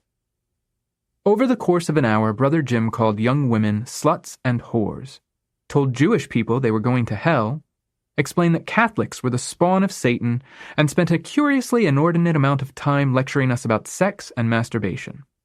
But this was not sex education. According to Brother Jim, anyone who performed oral sex on a man was a sperm-sucking sinner, and anyone who performed oral sex on a woman was a vaginal fluid-sucking sinner. He might not have understood how sex actually worked, but I couldn't deny that he painted quite a lurid mental image. And when he was done shaming heterosexuals, he moved on to fags, queers, and homosexuals. Brother Jim told us, his congregation, that there were 3 essential building blocks to becoming a queer. First, you must believe in evolution. Anyone who believes in the scientifically proven and observable process of evolution is on their way to becoming a homosexual. Second, you must discount the existence of God. Belief in evolution is incompatible with theism. Therefore, those who believe in evolution are atheists, and an atheist is 2/3 on their way to becoming a homosexual. Finally, the third building block is a belief in secular humanism, which is a belief that mankind is capable of living moral and self-fulfilling lives without the interference of a higher power. According to Brother Jim, only an atheist could believe it was possible for a person to be happy and morally upright without God. And only someone who believed in evolution could be an atheist. And if you consider all 3 of these things to be true, then congratulations, you're gay. Brother Jim was preoccupied with this subject. He told us that one of the characteristics of queers was that we were unmerciful, which is why when we had sex it involved so much pounding and pounding and pounding. He also explained that homosexuals were stupid, since we hadn't figured out what a rectum was for, and that we were the inventors of evil devices, such as the dildo. For the record, dildo-like devices have been discovered in archaeological digs dating back as far as 30,000 years, and there is evidence that dildos were commonly used by the ancient Greeks. In fact, phallic dildo-like devices have been discovered in nearly every civilization throughout history, made from a creative variety of materials, some of which I'm sure were devised by homosexuals. Most, however, were likely created by women forced into marriage by or to a man like Brother Jim. Brother Jim also accused gay men of being murderers because, according to the Bible, God said that any man who hated his brother was a murderer, and all fags hate their brothers because when we have sex it involves so much pounding and pounding and pounding. Brother Jim possessed an unhealthy obsession with the pounding. I decided to skip class so I could sit outside and continue listening to Brother Jim and write down his wise words to ponder later. As I was listening near the front, I found myself surrounded by a group of people, one of whom was wearing a rainbow flag on his backpack. They seemed to know one another, and I made certain that my own rainbow pin was prominently displayed. After a couple of hours, I started to get bored, so I pulled a button off my bag that read, "You strike me as someone who doesn't know what the fuck you're talking about." Walked it up to Brother Jim while everyone watched, and handed it to him. It was a weirdly satisfying, petty, and pointless act, but when I returned to where I'd left my bag, the guy with the pride pin was waiting for me. "That was funny," he said. "I'm Parker." "I'm Shaun." Parker was tall and thin with a mop of brown hair and kind of weaselly eyes. Cute, if I squinted the right way. I, on the other hand, was turning bright red as he stood there staring at me. "You're gay?" he asked. "What gave me away?" Parker laughed and motioned to his friends. "We're in Lambda United, FAU's Gay-Straight Alliance. You should come to a meeting sometime." "Sounds cool. Maybe I will." Parker tore a sheet of paper out of a notebook, wrote the time and room for the next meeting, and passed it to me. "Hope to see you there." I took the paper and ran before I did or said something stupid. I mean, I'm sure he invited every queer person he met to the Gay-Straight Alliance because queers stick together, but I still felt like his invitation had been a little more personal. That we'd been the only people on the quad and that he'd invited me and not just another queer kid. It probably wasn't true, but I rode that feeling all the way to my next class. By the time I returned to my dorm, the high had vanished, replaced by self-loathing. I'd spent the afternoon listening to Brother Jim and writing down the ridiculous things he said, but they'd burrowed into my head. Brother Jim alone was a caricature. He was a joke to be laughed at. But he wasn't alone, was he? He wasn't just one among many. I knew that not all Christians believed the same thing as Brother Jim, but I also knew that there were quite a few who did. People who devoted their lives to picketing the funerals of queer people with signs that read, "God hates fags." Strangers who didn't know me but hated me anyway because I was a guy who liked making out with other guys. And I wondered if maybe they were right to hate me. I didn't believe in God, but maybe those queer-hating folks were right to think that I was an aberration. Maybe I'd be better off dead. That's the first sensible thing you've thought in ages. Might as well get on with it, right? I sat outside my dorm, lit a cigarette, took a couple of drags, and pressed the red-hot end into the top of my hand until the pain drove away the pain. Until everything hurt, and nothing hurt. January 16th, 1998. I identify as gay, but I don't identify with gays. I made up my mind to go to a meeting of Lambda United. That's what was missing in my life. A sense of community. I was never going to belong anywhere if I didn't make the effort. And this was the perfect opportunity. I was being invited to a group full of queer people. It helped that Parker, who'd invited me, was kind of cute, but that's not the reason I was going. Okay, maybe it was a little.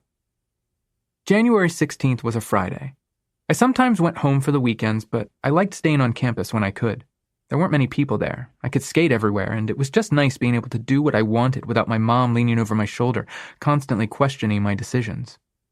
When I finished my afternoon classes, I showered and got dressed for the meeting. It took me forever to find the perfect outfit.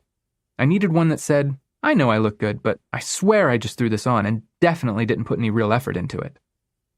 Besides, I didn't know which Shaun I wanted to present. Was I super gay Shaun in tight black lycra? Punk rock Shaun in a band tee and ripped jeans? Preppy Shaun in glasses and a button-down? Was I the Shaun who smoked, or the Shaun who huddled in corners listening to 10,000 Maniacs? Which Shaun would impress the other queers the most?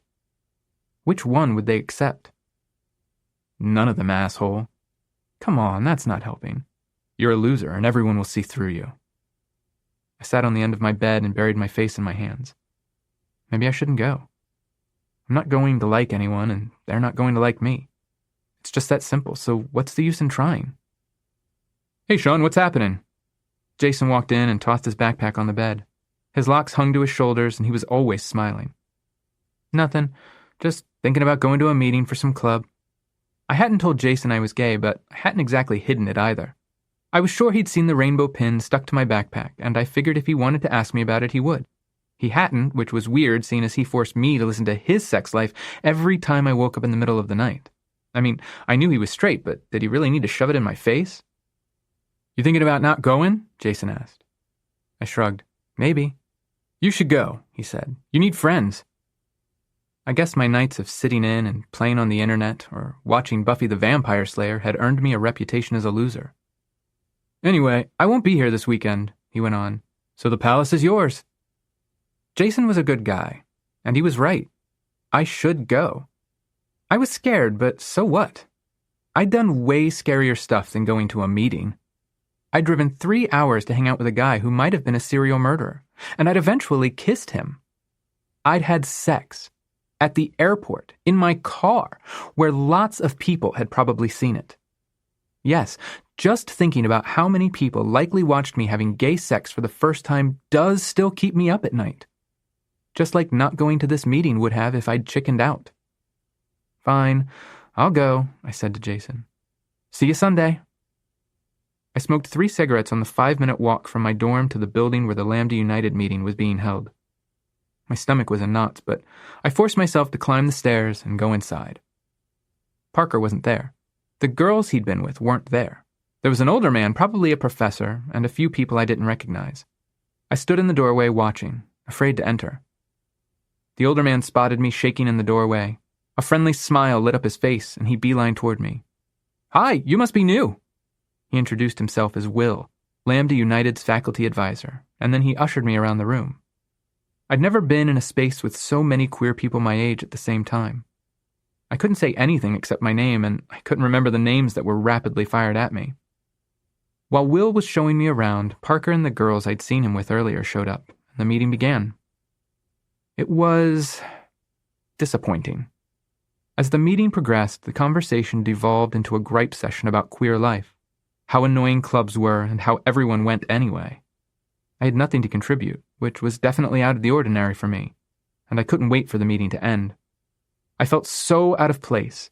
None of these people were like Madeline. Hell, none of them were even like Dante. I was in a room full of Jonases, and I couldn't wait to escape. The meeting finally ended, and the others broke into impenetrable cliques. I stood on the periphery for a minute and then tried to make my exit, but Will caught me at the door. What did you think? It was okay. It's not always like this, he said, sounding a little embarrassed. We do a lot of good work here. I tried to imagine what kind of work they might actually do, but couldn't. I'm sure. I kept trying to drift toward the door. Next month, Ronnie Sanlow is giving a talk. A couple of us are taking her out to lunch first. You should join us. I had no idea who Ronnie Sanlow was, but I really wanted to leave, so I told him I'd go. Good, Will said. And I hope we'll see you next Friday, too. Sure. Definitely. I smoked another 3 cigarettes on my way back to the dorm and spent the rest of the weekend alone. Ronnie. February 1998. I thought I could hide from my problems in a dorm room that constantly smelled like sex and sweaty feet. But I couldn't. The exhilaration of living on my own quickly faded, and the voice crowded in again, reminding me that I was ugly, that I was worthless, that I was never going to have the life I wanted. Look, the voice said, look at where you expected to be when you were 17, and look at where you actually are. The voice was right. I thought I'd be living in New York City, attending NYU, acting. Instead, I was still stuck in South Florida, attending a local state college and working at Sunglass Hut. The guys who wanted me only wanted me for sex, and the one who'd wanted more, I hadn't deserved. It didn't help that moving to the dorms had made it even more difficult to see Maddie. She was busy with her own life, and the physical distance between us created an emotional distance that hadn't been there before. No one was to blame. It was simply that we'd grown so accustomed to seeing each other every day that spending time together less frequently made things weird. I kept trying to find friends. There were a couple of girls in my dorm that I talked to occasionally, but we didn't have a lot in common. Sometimes I hung out with a guy who'd been in my political science class at PBCC who'd transferred to FAU and was in one of my classes. But he was creepy, frequently asking invasive questions about what it was like to be gay, and dropping subtle hints that he might be open to the possibility of getting a blowjob from a guy. I was so desperate for human contact that I might have offered if I hadn't been utterly oblivious. When he mentioned that he could be okay with the idea of a guy blowing him, I never imagined that he meant me. It was probably for the best that I was so dense. I hadn't gone back to another Lambda United meeting, but I passed Will on my way to class one day, and he reminded me about the lunch with Ronnie Sandlow. Honestly, it sounded boring, and I didn't want to hang out with those catty queers again, but my alternative was to sit alone in the noisy cafeteria and read while pretending I wasn't lonely. So I agreed to go. Over lunch, I sat at the end of the table and listened while Ronnie told us a little of her story. How she'd come out as a lesbian, and that her husband had divorced her and been awarded custody of their children by the state of Florida. The courts believed that just because she was gay, she didn't deserve the right to see her children. But Ronnie continued fighting, and had been speaking and advocating for others ever since. I watched while Will and the other Lambda members ate their meals and listened to Ronnie, wearing these inspired smiles of awe. They heard Ronnie's story and saw someone who'd refused to quit in the face of adversity, someone who'd shrugged off the horrible names she'd been called and ignored the death threats, someone they could look up to and aspire to be. They saw a future that was bright and hopeful. I did not see those things. I saw exactly what I feared. Yes, I thought it was wonderful that Ronnie had found the strength to fight. But what about the people who didn't? What about me? I didn't want every decision I made to be challenged by some homophobic asshole who assumed their religious beliefs were more important than my right to live freely. I'm happy that Ronnie Sandlow fought for her kids, but I didn't want to live in a world where that fight was necessary. Listening to Ronnie wasn't inspirational to me. It was depressing as hell. I didn't see a future that was bright and hopeful. I saw a future where I'd have to crawl through broken glass naked with a smile on my face if I wanted to achieve anything. Where my worth to society was determined by who I loved, and where my basic rights could be stripped because of something I had no control over. The life Ronnie Sandlow described seemed like a fight I had no hope of winning. An exhausting, never-ending struggle from which I could only escape through death. By the end of lunch, I decided I was better off not attending any more of Lambda's meetings or events. If I could have chosen not to be gay, I would have. But since that wasn't an option, I decided it was best to stay away from other queer people. And then, as I was leaving, Parker sidled up to me, asked me for my phone number, and told me he'd call me sometime.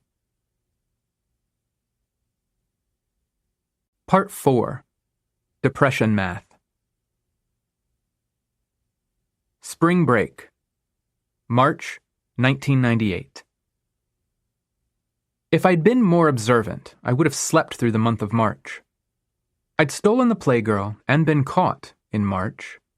I'd written the Round Table in March 1996. I'd been outed to my parents by my answering machine in March. Even though some not horrible things had come from those events, they'd been pretty traumatic for me. I was a 19-year-old queer boy with depression who'd spent years pretending to be whoever I thought I needed to be to make people like me, and was so terrified of being alone that I often thought I'd be better off dead. Despite that, and despite my history with March, I was excited about spring break. I'd been looking forward to going home and hanging out with Maddie. We saw each other when possible, but it was never enough. I was less enthusiastic about spending time with my parents, but that was a sacrifice the gods had demanded, and I was willing to pay it. Then March came along and took a steaming hot dump all over my happiness. The food court at the mall was crowded, but I'd been working for the last 2 hours on my philosophy term paper attempting to prove that fear, not faith, was the foundation of Western religion before I was scheduled to work. I'd been inspired by Brother Jim, though not in the way he'd likely intended. "Hiya, Pookie." Maddie slid into the seat across from me, bearing a tray of fries for each of us. "How were your classes?" Maddie shrugged. She'd leaned into her love of history, but was flirting with archaeology, too. I figured she'd just wind up majoring in everything until her money ran out, which didn't sound like a horrible plan to me. I might have despised FAU and South Florida, but I loved school. So I was thinking next week we could do some movie binges. Maybe rent Anaconda for the 100th time? Murder a bag of Oreos. I asked Carlos for some days off, and he actually gave them to me. About that. Maddie pushed her fries away and stared at the center of the table. My dad asked me to come to Illinois to visit him. He's not doing well, and I haven't seen him in a while, so... You're going, I said. Obviously, you have to. It's your dad. Maddie glanced at me through her lashes. You're not upset? Of course, I was upset. Didn't everyone know that the goddamn world was supposed to revolve around me? Clearly not. Clearly, Madeline's father hadn't gotten the message. I'm sad, sure, but I get it. If I could stay... This is important, Pookie. I totally understand. Understanding was one thing. Being okay was another. Logically, rationally, I understood that I wasn't the only person in Madeline's life. I understood that I wasn't even the most important. She had parents and a brother and other friends. She had herself. I would have been a selfish asshole if I demanded she stay, and I understood that. But that didn't stop me from wishing she wasn't going to leave. Understanding didn't stop me from feeling like the universe was conspiring to fuck with me. Wednesday night, a week before spring break, I was sitting outside smoking on a picnic bench near my dorm room. I should have tried quitting, but the truth was that if I ignored the way my mouth tasted like a septic tank in the morning and the way my lungs felt like they were filled with hot sand spurs, I enjoyed smoking. Not because I thought it made me look cool, but because it was mine. A moment in time that belonged to me. Look, smoking is stupid and awful, and starting, especially to impress a guy, ranks as one of the top 5 stupidest things I've ever done, but I didn't particularly care if it killed me. In fact, I kind of hoped it'd hurry. While I was smoking, my phone rang. Cordless landline, not cell. The bench where I smoked was just within range of my phone's base station, and I carried it with me in case one of the 3 people I knew called. I was expecting it to be Maddie. She wasn't due to leave for a couple of days, and I figured she was home and bored and wanted to talk. "Hey," I said, not waiting to see who it was first. Is this Shaun?" The voice on the other end was definitely not Madeline. "Yeah? It's, Parker." From Lambda. Oh, I hadn't actually expected him to call. If I had, I'd have been an anxious wreck. Instead, his call caught me by surprise. "Hey, what's up?" I quickly lit another cigarette and got into character. "Nothing. Hanging out. You?" "Same." I was trying to play it casual, interested but nonchalant. "Do anything good last weekend?" "Worked.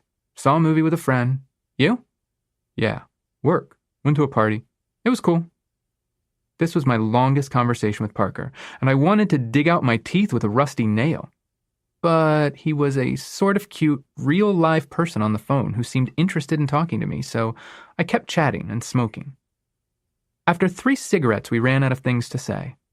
This was the point where I expected Parker to fake diarrhea to get off the phone, and then burn my number and never call me again. Instead, he said, "Wanna go for a ride?" "Sure. Pick you up in 10 minutes. I raced inside, changed my shirt, finger-combed my hair, and threw on some deodorant. I looked messy, but Parker hadn't given me time to make myself pretty, so whatever. When I came back out, he was waiting in front of my building in his Civic, blasting rap. I don't have anything against rap, but I did have an issue with preppy white boys who blasted rap because they thought it made them edgy. Parker turned down the music when I jogged toward the car. "Get in." The moment I slid into the seat, but before I had the chance to buckle my seatbelt, Parker peeled out of the parking lot. Oh God, was this how stupid I looked when I spent 10 minutes queuing up the perfect song to blast out my open windows when I finally started the engine and took off? It was. It really was. "Where are we going?" I probably should have asked before I'd gotten into the car, but I'd been so excited by the prospect of going out with someone that I hadn't bothered. Based on Parker's outfit, plaid pajama bottoms, flip-flops, and a tank top, I assumed we weren't going to a club or any place where we might see people, but I couldn't guess at our actual destination. Parker had cranked the music back up, effectively killing our ability to carry on a conversation. Not that I was complaining. By this point, these were the things I knew about Parker. He listened to rap. He wore pajama bottoms in public. He was a living, breathing, gay human male. Not the stuff great romances are made of, but I was willing to work with the limited resources available to me. We drove to a nearby hotel on the ocean, and Parker pulled up in front, parked the car, and got out. "Back in a sec." "Okay." What else was I going to say? While Parker was gone, I found his CD case on the floor and flipped through his music catalog. It was disappointing and uninspired. A lot of movie soundtracks, more rap, Madonna, some club music. Aside from the rap, it was basically the CDs I would have expected to find in a 1990s Gay Boy starter pack, alongside cheap lube, a handful of condoms, and a copy of Tu Wong Fu, Thanks for Everything, Julie Newmar. "What are you doing?" I didn't see Parker approaching, and I was a little embarrassed that he'd caught me snooping. "Great taste in music." He grabbed the binder from me and tossed it in his back seat. "I forgot my wallet." "Where?" "Here?" Parker gave me a look like I was the dumbest person he'd ever met. "That's why I came?" Then he held up his wallet. "Oh," I said. "Cool. I work here." Information that would have been helpful earlier. "I work at Sunglass Hut. I'm an assistant manager." "Good for you." Parker didn't seem as impressed as Jonas had. "Thanks for coming with me." "No problem." I mean, I know how difficult that 10-minute drive would have been for him to have had to make alone, and I was just happy I could be the warm body in the passenger seat on his wallet recovery adventure. "You want to hang out?" "Can't," Parker said. "Early classes." He cranked up the music again and drove back to school. The entire trip back to campus, I kept wondering why the hell he'd called me, and why he'd asked me to ride with him to get his wallet. It seemed clear he wasn't actually interested in me. I tried to talk about books, but he didn't read. We had no common ground when it came to music. I don't even remember what he was majoring in, probably something like business management. And he had zero interest in literature or writing or philosophy or politics or anything I liked. The only thing we had in common was that we both liked dick, and even then, I wasn't interested in casual sex. I spent years looking down my nose at the gay community for its emphasis on casual sex, and for a long time I confused sex and love. It wasn't until I was older that I realized, once again, I'd simply lacked the vocabulary to describe how I felt. The truth was that I didn't feel sexual attraction without romantic attraction, and I assumed others felt the same way. For me, sex and love are the same thing, but that's not how everyone else is wired. All of which is to say that I didn't understand why Parker was spending time with me when he seemed pretty indifferent to me. Less than 30 minutes after he'd picked me up, Parker was sitting in front of my dorm again. "Thanks for the company." "Anytime." "Got any plans for spring break?" I shook my head, already missing Maddie even though she hadn't left yet. "Mostly work. There's a used record store out west I want to check out." Parker's eyes looked a little glazed over and he nodded. "Sounds fun. What about you?" Parker reached his hand across and rested it on my thigh, slowly inching up. "Hanging out." The move had thrown me. I hadn't received any signals from him indicating he was interested, and I was pretty damn sure I hadn't sent any. But maybe I was wrong. Maybe I'd judged Parker too harshly. Maybe he was nervous and shy, and he compensated for it by being incredibly boring. "Yeah?" He kept moving his hand up until he was rubbing my crotch. Then he unbuckled his seatbelt, leaned over, and kissed me. When it came to kissing, my experience was admittedly limited. Tanya had kissed like she was trying to extract my tonsils.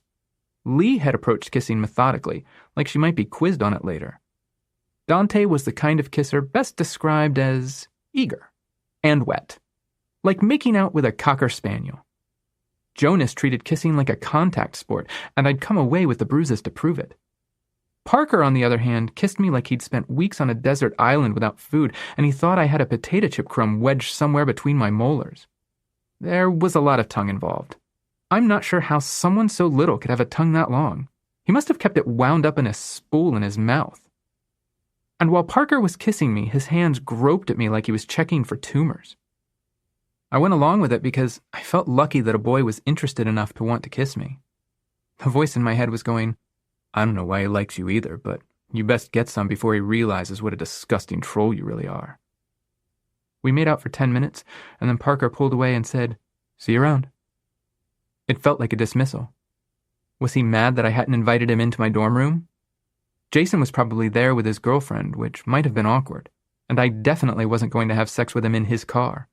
We were in front of my dorm, not at the airport. Sure."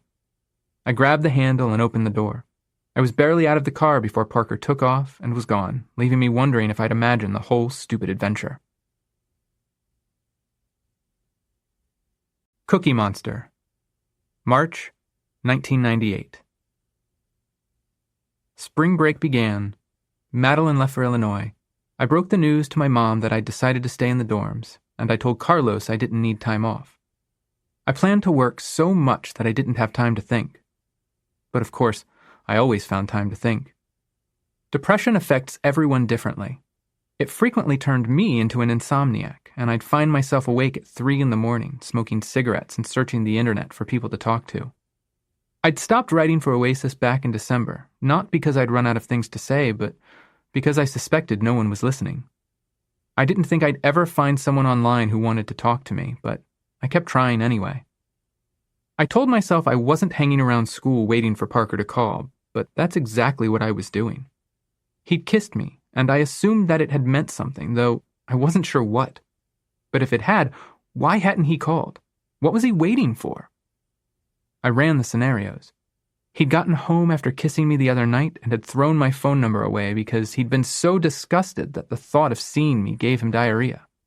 He wanted to call, but he'd spilled cereal milk on the paper with my number on it, and now he couldn't work out whether the last 2 digits were 73, 49, or 05. I was just one of the many guys he sometimes made out with, and my name wouldn't pop back up into rotation for a few more weeks. The what-ifs were exhausting, and I wasn't getting anywhere, so I finally worked up the nerve to call him. Hello? Hey, Parker. It's Shaun. From Lambda? We hung out the other night? I know who you are. I couldn't tell whether he sounded angry or high or annoyed, or simply uninterested, and it was freaking me out. Bravery isn't always a good thing. We stare down something scary, march forward, and pat ourselves on the back for not giving in to fear. But fear has its uses. It's meant to keep us from marching into dangerous situations we'd be smarter to run from. It's meant to prevent us from making self-destructive decisions, like calling a guy who clearly wasn't interested in me and had probably only made out with me because he was bored or thought it would stop me from talking so much. I wished I had listened to my fear because now all I wanted was to travel back in time, smack my past self, and tell him to put down the phone, go inside, and do some laundry or something. So, I had fun the other night, driving and talking. The other stuff was nice too. For the next 10 seconds, all I heard was some kind of muffled voices. Then Parker popped back on. Right, I'm kind of busy. I'll talk to you later.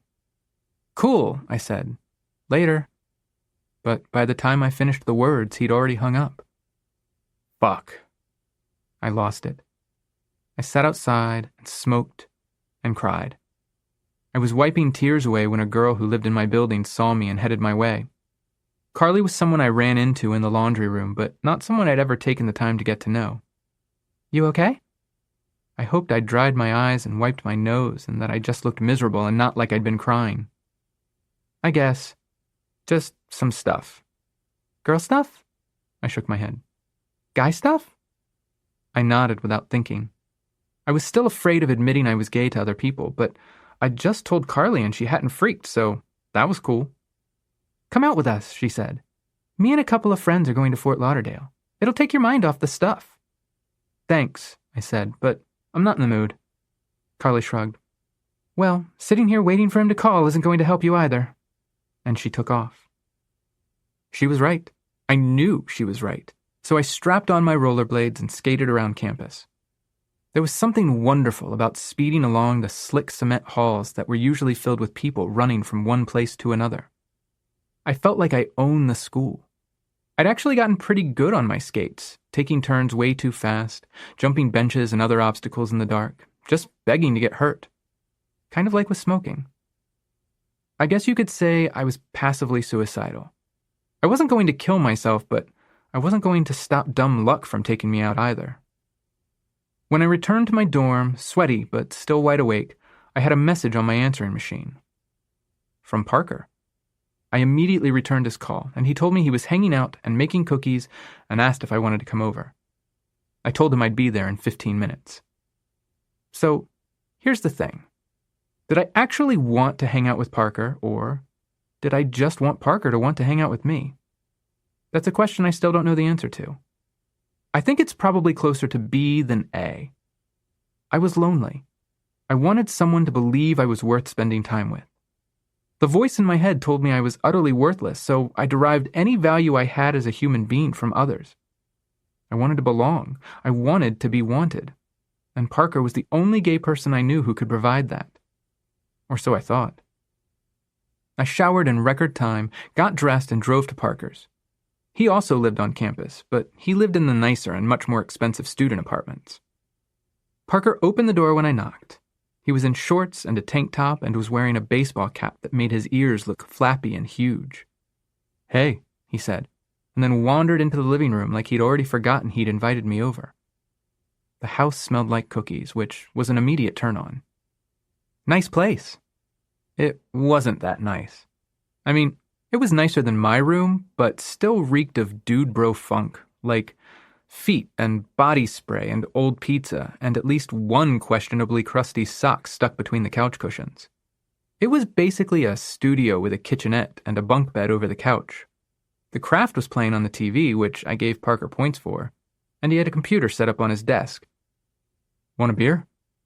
I didn't, but I took one anyway and sipped it while we sat on the couch and watched the movie. Parker seemed comfortable around me, almost like I wasn't there. Within 5 minutes of arriving, I wanted to leave. I should have left.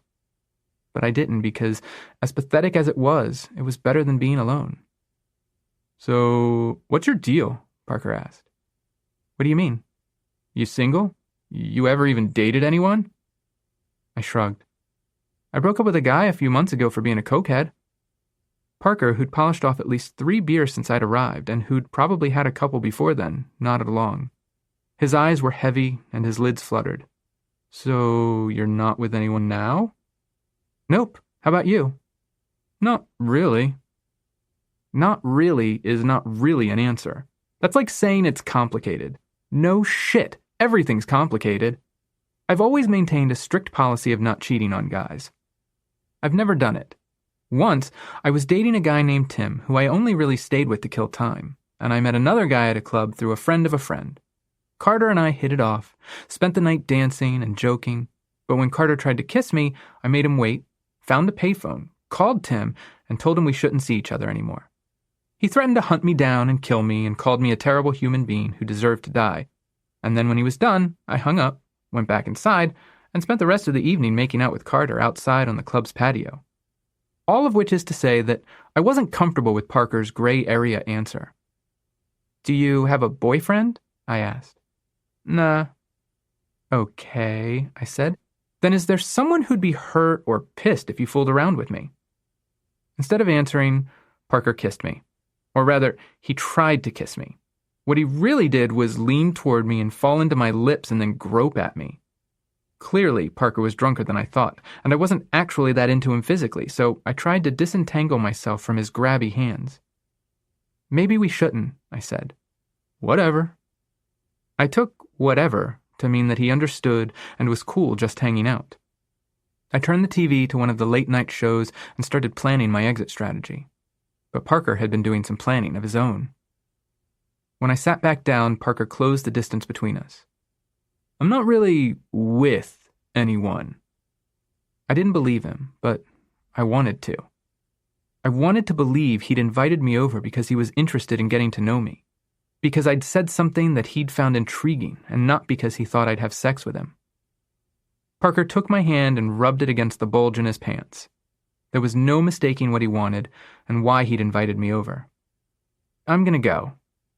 I stood, but Parker pulled me back down onto the couch and climbed on top of me.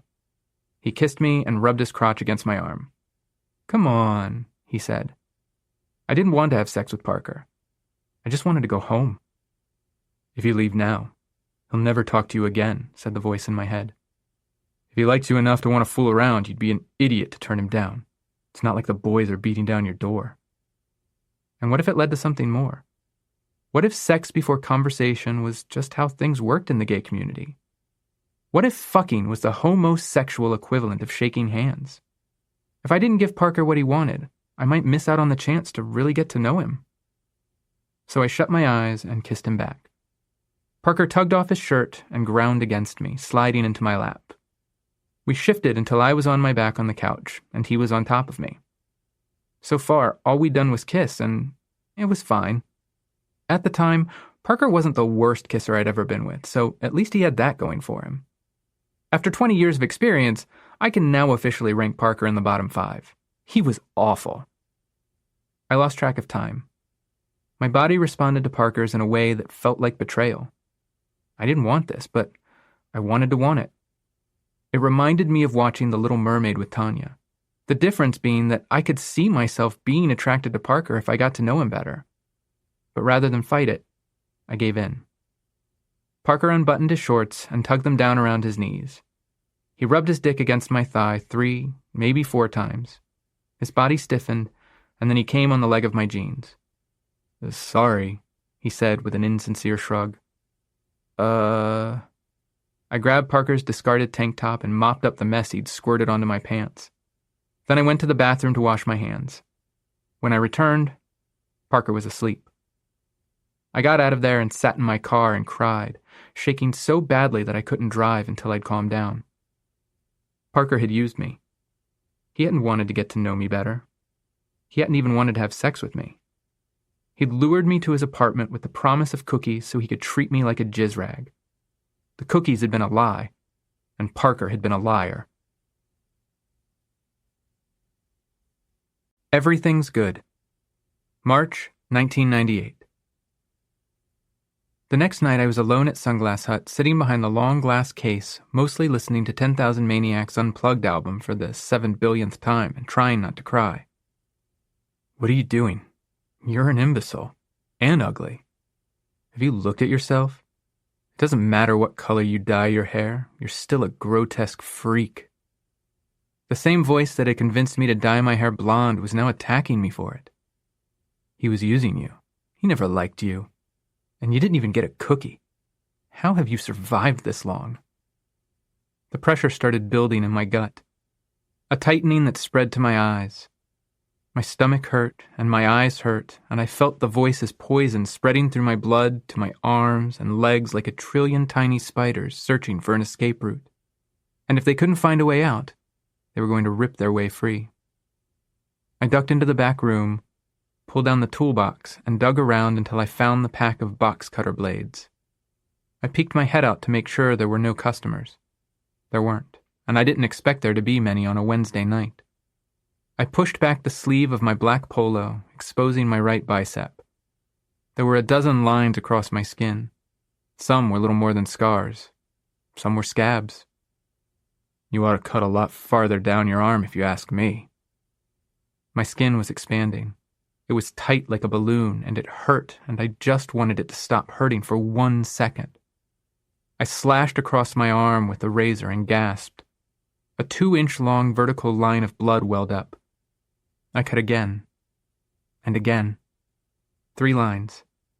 The second was the deepest I'd ever cut. I wondered if I might need stitches. Blood wept. The spiders retreated. "Hello?" a voice called from the store. Damn.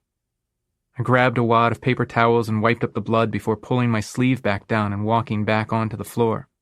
I was expecting a customer, but it was only John, a part-timer who worked a couple of shifts a month so he could keep his employee discount. "What's up, Shaun?" John was short, but built like a bulldog. I was pretty sure he was from Brazil like Carlos. Maybe. He had long, surfer blonde hair, and he played the guitar when we closed together. "Slow night." I kept my right arm turned away from John. The cuts throbbed and stung. The pain was worse than usual, which was good. The more I felt that pain, the less I felt the pain. "Don't you usually have a class?" I nodded. "Spring break." John's face lit up. "Any good plans? Hot girls?" He stumbled, cleared his throat. "I mean, hot dudes you're going for?" I liked that he tried, even though it clearly made him uncomfortable. "Nah. Maddie went to Illinois, so I'm mostly hanging out in the dorm." "Dude, go have some fun." Was he looking at my arm? I couldn't check or it would definitely draw his attention, but it felt like he was looking. I hoped he didn't see the blood. "I have fun," I said, trying not to sound defensive. "Skating with the guys and movies and stuff." "What about dates?" "Tell him about Parker." "I had a date last night," I said. "You call that a date?" John smiled with his eyes and his cheeks and his chin. He had a pretty great smile. I tried to smile too, but it never felt right on me. "So, you're good then? Everything's good?" The way he said it was confusing. I wasn't sure whether he was asking me, telling me, or trying to convince himself. Of course. To John, there was nothing he could imagine that was better than being 19 and single. The world was a buffet of places to explore, adventures to have, and people to have sex with.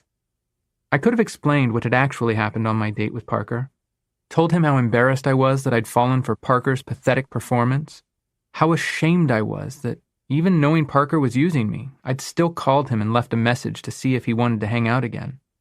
That I was so pitiful that I needed Parker to call me back in order to stop feeling like I was worthless.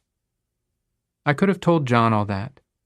I could have let go of my smile and pulled back my sleeve and showed him the blood and told him what the voice in my head kept repeating. But all he would have heard was that I was squandering the best years of my life, and he would have offered me some half-baked hippie wisdom like, "You just need to lighten up, man," or "Drunk people make stupid choices." He wouldn't have understood because he was incapable of seeing the world the way I did. Or so I assumed. I never found out because I never gave him the chance. Instead, I smiled. I told him everything was good. I kept my sleeve tugged down, and we tried on the dumbest-looking sunglasses in the store and trash-talked each other until his wife came to collect him. He waved bye. She waved bye. I waved. Bye. And then I waited. I ducked into the stockroom, I peeled back my sleeve, and I added another line to make it an even 4 for the night. Content Warning, Part 2. I know this story hasn't been unicorns shitting fruity pebbles, but what comes next is my attempted suicide. Sorry if that's a spoiler, but I want to make sure that you're okay to continue. It lightens up after that, but getting through it is going to be rough. If you'd rather skip to the next track where I'm in the hospital, I won't be offended or upset. Your well-being is more important than a story. It's more important than any other consideration. Suicide. March, 1998. I was giving Parker a chance to redeem himself. Yeah, that's what I was doing. When I returned to my dorm after work, I was hoping I'd find a message from him begging me to call him, which I do, but only after making him sweat it out for a couple of hours. He'd explain that he'd been drunk and was sorry for the way he'd acted. Or he'd tell me that he liked me but had been afraid that I didn't like him back and thought trying to have sex with me was, in its own screwed-up way, how he was trying to show me how much he liked me. I would have accepted any explanation that would have allowed me to reframe what had happened at his apartment the night before into something other than a meaningless 5-minute pathetic couch hump that ended in disappointment. But the light on my answering machine was a solid red. Parker hadn't called. I threw my backpack onto my bed and poked my head into the bathroom to see if Jason was around, but it looked like I had the room to myself. I considered going home, throwing a bag together and spending the rest of spring break at my parents' house. It would have been the smart thing to do. Instead, I turned on the television and tried to watch TV. When that didn't distract me enough, I went rollerblading until my legs were wobbly. I smoked an entire pack of cigarettes, went out, and bought another, and made a dent in that one too.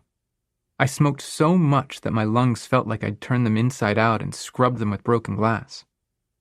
And each time I walked back into my room and checked my messages, Parker still hadn't called. I hated that I needed it. I hated that I'd had no problem writing Dante an email and cutting him out of my life, but I couldn't stop thinking about Parker. I hated that how I felt about myself was determined by a phone call from a guy I hardly knew. I sat at my computer to see if Maddie had emailed me and spotted the bottle of extra-strength Tylenol on the shelf over my monitor. I grabbed the bottle and carried it to my bed, dumped the pills out, and counted them. 60. 10,000 Maniacs played in the background. Natalie Merchant asked, "What's the matter here?" "Go on," the voice said. "This is the inevitable conclusion of your life. This has always been your future. Not NYU, not the theater, not writing. This."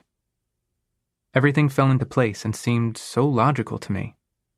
I was used to picking apart and tearing down arguments, but the argument I'd been building for years that had led me to this moment felt unassailable. The world would never accept me.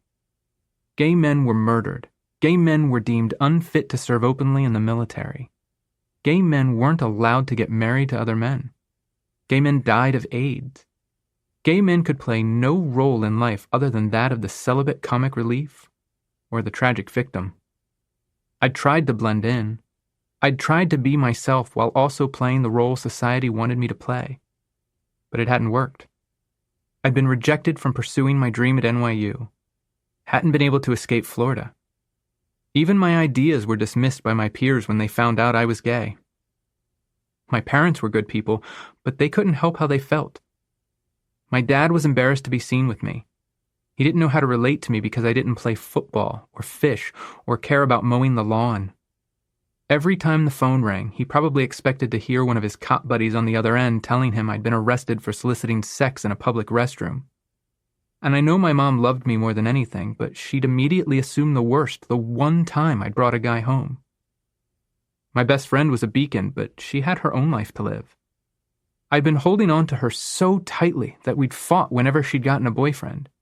Not because I didn't want her to be happy, but because I was terrified of losing her. And even as I struggled to hold on, I knew I was only going to end up driving her away. If every day could have been like Key West, I might have been happy. But Key West was a fading memory in the rear view. Madeline was eventually going to have to leave me behind. She wasn't responsible for my happiness, and it wasn't fair to expect her to be. I'd spent so many years feeling like I didn't fit in, feeling like an outcast, but I'd lacked the vocabulary to understand why. When I'd finally learned the right words, when I'd finally learned that I was a fag, that I was gay, that I was queer, I'd hoped and prayed that I'd find a place where I belonged, that I'd find a group of people who accepted me and understood me and wanted to get to know me. I'd hoped that I'd find a boy I could love who would love me back. I found Dante, who was too good for me. I found Jonas, who only cared about drugs and sex and bagels. I found Parker, who'd only wanted a warm body he could jerk off onto. I could have been anyone that night, and I doubt he would have noticed.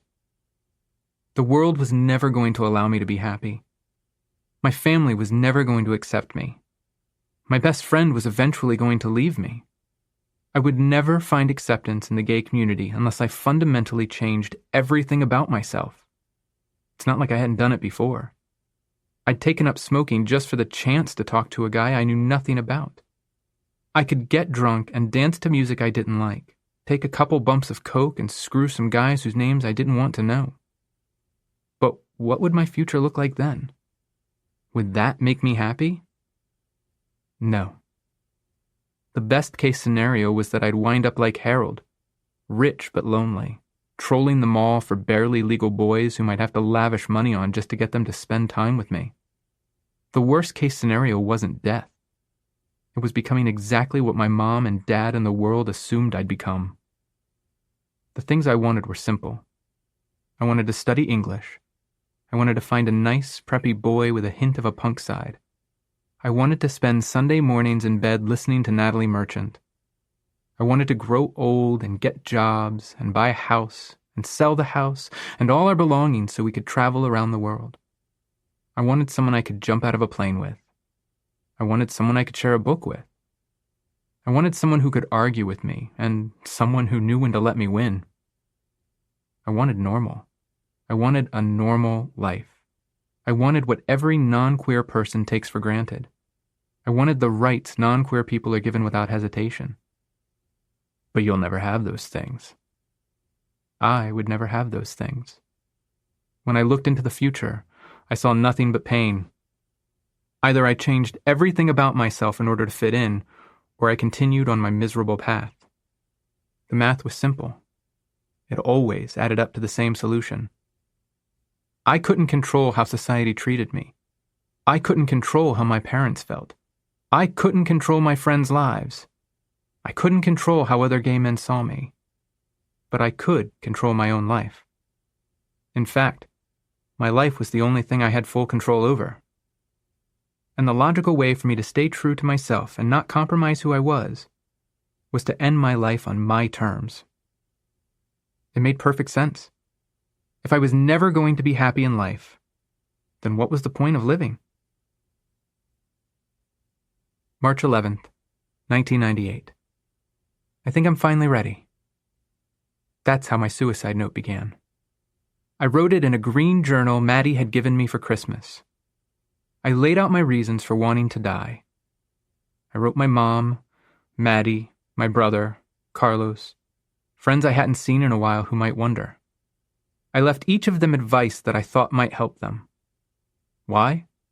Because I believed I was so much smarter than they were. I believed I was seeing the world the way it truly was. Life was nothing but a game, and I'd found a loophole, a cheat code that would allow me to bypass the pitfalls and the pain the future had waiting for me. I cried while I wrote my note. I sobbed like a child. I smoked cigarettes. I went to the vending machine by the cafeteria and bought a canned orange juice. I finished writing my note. March 11th, 1998. I guess I'm out of things to say. Again, I'm sorry, but this is the only way to save me. I've thought it over, and this is my final conclusion. This is how I can live my life. This is how I can be free. My hand shook as I sat cross-legged on my bed and stared at the little mound of Tylenol. I'd done everything I needed to do. I grabbed a handful of the gel caps, stuffed them in my mouth, and chased them with orange juice. I scooped up the rest of the pills and swallowed them, too. There. It was done. I'd done it.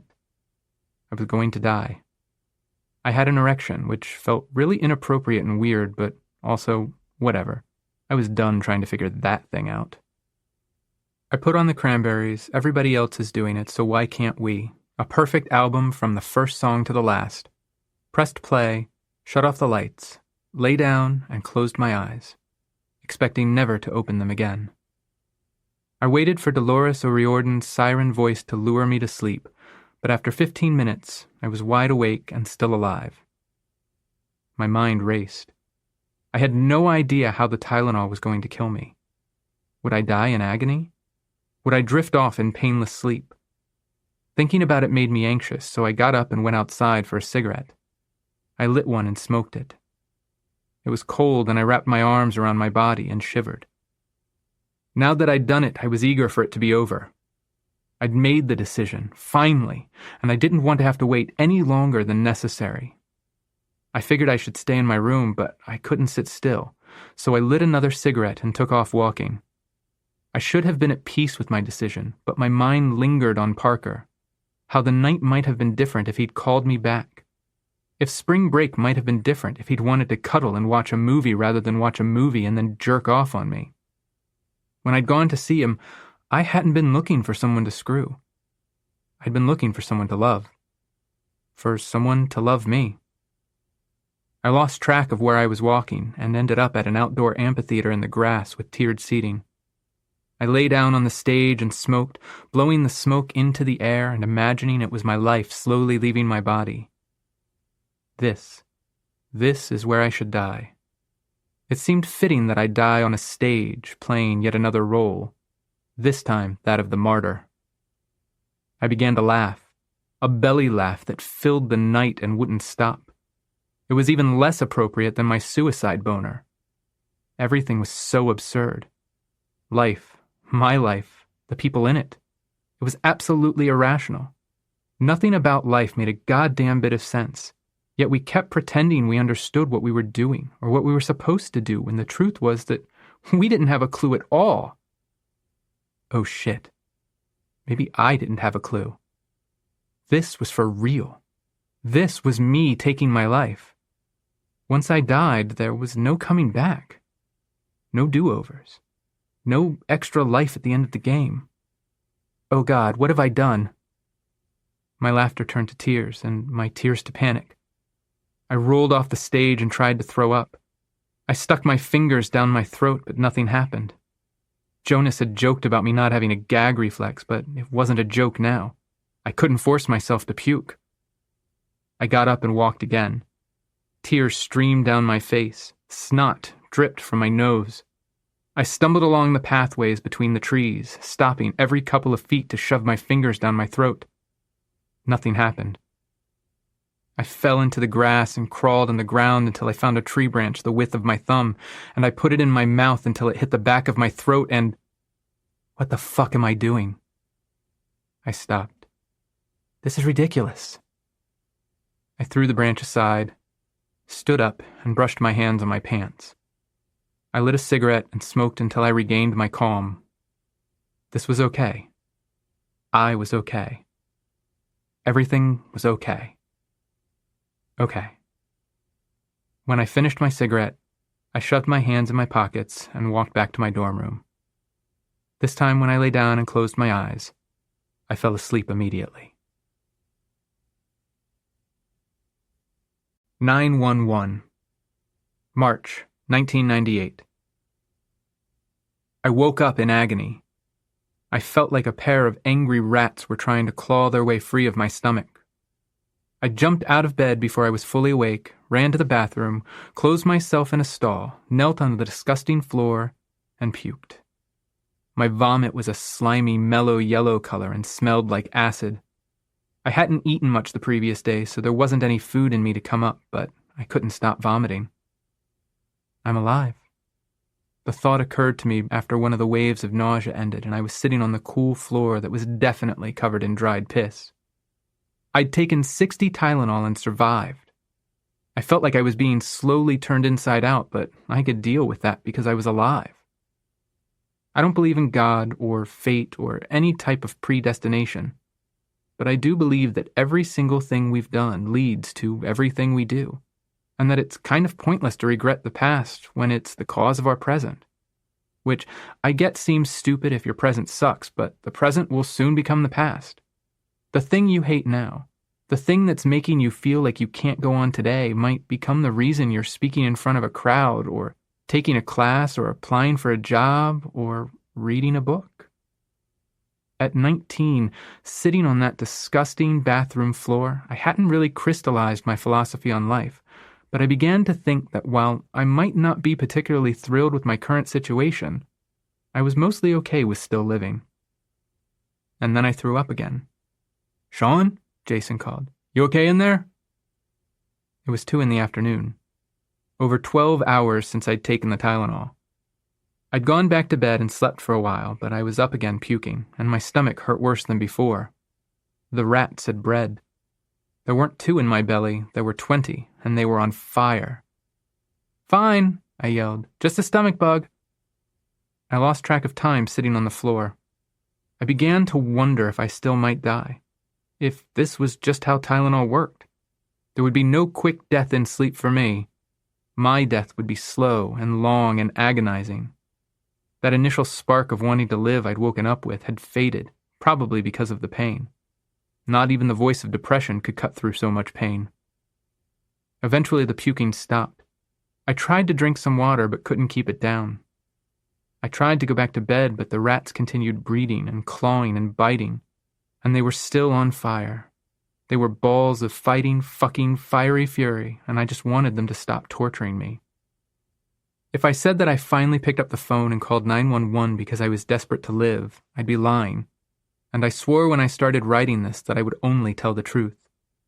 What I wanted when I called 911 was for the pain to end. I didn't care how. "I took too many Tylenol," I said. The woman on the other end of the phone had a sweet, kind voice, and she spoke to me like we were discussing my favorite pizza toppings rather than how I was dying. "Where are you at?" "FAU. "I'm sending paramedics to you now," she said. "Why'd you take so many Tylenol?" "My stomach hurts. I think I'm dying." "The paramedics are on their way. You just stay on the phone with me, okay?" "Okay." I started crying, and I couldn't stop. So long as I'd been suffering alone, I'd been able to bear the pain. But now that I was talking to someone who cared, I couldn't handle it anymore. I wanted to pass the pain along, let another carry the burden for a while. It didn't matter that I didn't know this person, or that they were on the other end of a phone, or that they were being paid to be kind and might not actually care whether I lived or died. I just wanted her to take my pain. "Can you tell me how long ago you took the Tylenol?" "Hours." "What time?" "I don't know. 2? "This afternoon?" "In the morning. 2 in the morning." Sirens wailed outside. "Paramedics are almost there, sweetie." I hear them. Everyone in the building was going to know. They were going to see the paramedics bust down my door and carry me out on a stretcher. They'd know I'd tried to kill myself. Parker might even find out. I tried to care, but my stomach hurt too bad for the shame of it to break through for more than a second. I don't know how the paramedics got through the door. Maybe my RA let them in. Maybe they really did break it down. But suddenly they'd crowded into my room and surrounded me and were asking so many questions that I didn't want to answer. Why? When? How many? Why? "Everything's going to be okay now," the 911 operator told me. But I didn't want to let her go. The medics were looking at me like I was trash, like I was a broken boy who tried to kill himself and had managed to fail at that too. But the operator was nice. She was kind. She understood. "Thank you," I said. And then I was being strapped to the stretcher. Someone slid an IV into my arm. I was in the back of the ambulance being taken to Boca Raton Regional, which was so close I could have walked there if I'd been able to stand. The medics kept demanding answers, and I just wanted them to stop. I wanted the pain to stop, but all I could do was cry and tell them I didn't know and beg them to leave me alone. And then I was in the emergency room. A brown-haired nurse wearing Looney Tunes scrubs was talking to me. Where the paramedics had been serious and distant, this nurse was like my 911 operator. She spoke like we were old friends catching up on lost time. "Is there anyone you want me to call?" I was 19, legally an adult. No one had to know about this. I didn't have to tell a soul. The situation wasn't totally out of control. I wasn't really going to die. I could handle this on my own the way I'd handled everything else. But I didn't want to handle it on my own. I didn't want to be alone. My mom. Call my mom. And then my mom was there.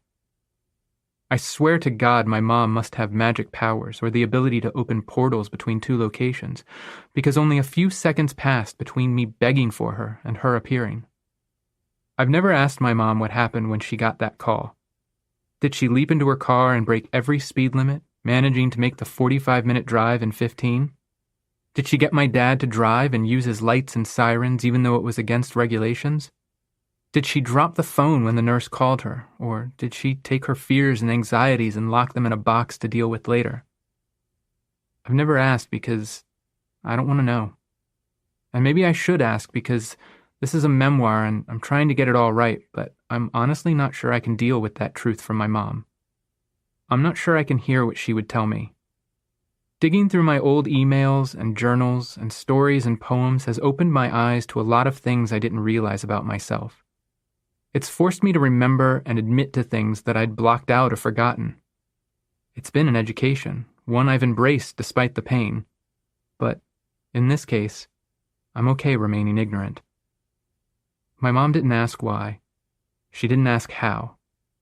She just hugged me and told me I was going to be okay. I was dying for water. Some of the rats in my stomach were trying to crawl up my throat, and all I wanted was a single sip of water. I begged the nurse and my mom and anyone who would listen. The nurse returned with a cup of thick black liquid instead because, despite her jaunty scrubs, she hated me and was trying to prolong my agony. "It's charcoal. You need to drink this while we wait for your blood test to come back." "I just want water," I pleaded. I was pathetic. I would have lapped up water from the dorm toilet and then gone back for seconds. The nurse shook her head. "Charcoal first. It's probably been too long for the Tylenol to still be in your stomach, but just in case, this will bond to it and get it out of you." She held the cup forward. "Please just let me have some water." "You can have some ice chips after you drink the charcoal." "Why are you doing this? I just need water." Calmly, like it was merely a suggestion, she said, "If you don't drink the charcoal, I'll have to insert a tube down your throat and pour it directly into your stomach." "Ice chips after?" She nodded. I took the cup and tasted it. Oddly, it was kind of sweet, but it was the consistency of glue and was gritty. I can't. My throat was too dry, too sore. I'd never be able to choke that down. My mom rubbed my back. "You can do it." My mom believed I could do anything. So I did. I gagged the charcoal down. And then the vomiting began again. One of the few things I learned secondhand and not from direct experience came from my mom. She told me that after I drank the charcoal, I was too sick to care about the ice chips anymore. I was crying and puking up this black, tarry nightmare. The nurse, whose calm, friendly smile hadn't wavered since the moment I'd been wheeled in by the paramedics, not even when she was threatening me with a stomach tube, stepped outside the room, went around the corner, and cried. I never saw it. I never saw her cry. I never saw the pain I was inflicting on her. I loved her because she was kind, and I hated her because she made me drink that charcoal. But I never knew she cared back. Eventually, the doctor arrived and explained that Tylenol doesn't kill quickly. It's metabolized in the liver, and an overdose causes liver toxicity. If I hadn't called 911, I could have lingered for a long time while my poisoned liver died. According to my blood test results, my liver enzymes were around 4,800 when they should have been somewhere between 7 and 50. I'd waited too long, so pumping my stomach wasn't an option, and the charcoal wasn't going to help much. My only remaining option was a medication called Mucomist. It's most effective if administered within 8 hours of the overdose, but we'll try it. It had been nearly 24 hours since I'd taken the Tylenol, and the doctor did not sound optimistic about my chances. Like he'd given up before the first dose, but wasn't willing to say it outright. When my nurse brought me the little cup of Mucomist, I figured it couldn't be any worse than the charcoal. I was wrong. I was so ridiculously wrong. It smelled like rotten eggs. Rotten eggs that had been left out in the Florida summer sun for a week. Sun-rotted eggs that some wild animal had tried to eat but had died on, and now their putrefying carcass was marinating it. Rotting roadkill eggs that had been steeped in a truck-stop septic tank and then bathed in sulfur. Because, yes, the rotten roadkill truck-stop shit eggs also reeked of sulfur. And I had to drink it. But the nurse didn't have to threaten me this time. I didn't know how I was feeling about being alive, but I couldn't give up while my mom was sitting beside me. I might not have believed in hell, but I did worry the universe might not look too kindly on a guy who gives up on life while sitting in the emergency room with his mother. I clenched my free hand into a fist and tossed the Mucomist back like a shot. The cool, disgusting liquid hit my throat, and I gagged but managed to keep it down. The stuff tasted at least as awful as it smelled, but I smiled proudly. The nurse took the empty cup, but she wasn't smiling. She turned around and handed me another. The first dose is a double. I lost it and started crying again, but eventually I got the medicine down. Not long after that, they moved me into the ICU, and the charcoal diarrhea began. ICU, March 1998. I was given a dose of Mucomist every 4 hours until I'd completed 17 doses, with a warning that if I threw any of them up, I'd have to take them again. The doctors kept an eye on my liver enzymes. My mom discussed the possibility of them testing her to see if she'd be a match for liver transplant. The days in the ICU blurred. I watched TV and listened to the parade of people tell me how lucky I was to be alive. A psychiatrist stopped by one day to talk to me. I don't remember his name, so I'm going to call him Dr. Smith. How are you feeling today, Shaun? I'd just taken another dose of Mucomist, and I had charcoal leaking out of my ass. Just great. Dr. Smith wore a fake smile. I'm sure the nurse in the ER had been faking her smiles too, but I could tell Dr. Smith was faking. That's good, that's good. He glanced at my chart. It looks like your liver enzymes are beginning to come down. I wasn't out of the woods, but I'd been healthy prior to my overdose, hadn't drunk much or done any drugs, so my doctors were feeling cautiously optimistic about my progress.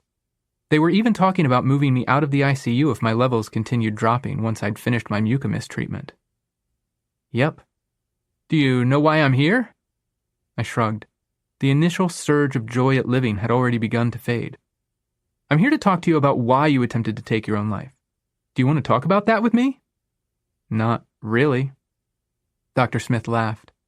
It was a stupid, fake laugh. Totally understandable, but we do need to discuss it. Look, If you want me to tell you I'm sorry I tried to kill myself and that I won't do it again, I will. I'll pinky swear it. I don't want you to say it, he said. I want you to mean it. I opened my mouth to say that I did, but nothing came out. I didn't believe I'd try to kill myself again if given the opportunity, but I also couldn't say with any certainty that I was happy to be alive. I was ashamed of what I'd done. I was embarrassed. In the last 72 hours, I'd had paramedics bust into my dorm room.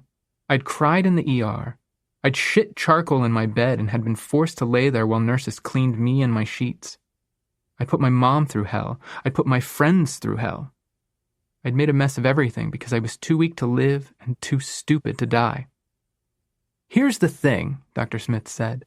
I can have you placed on an involuntary 72-hour psychiatric hold for evaluation to make sure you're no longer a harm to yourself or others, but I'd rather not do that. I didn't want that either.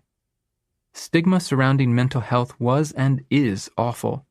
When Dr. Smith talked about a psychiatric hold, I pictured straitjackets and padded cells and every wrong-headed stereotype I'd ever seen in a movie. What's the alternative?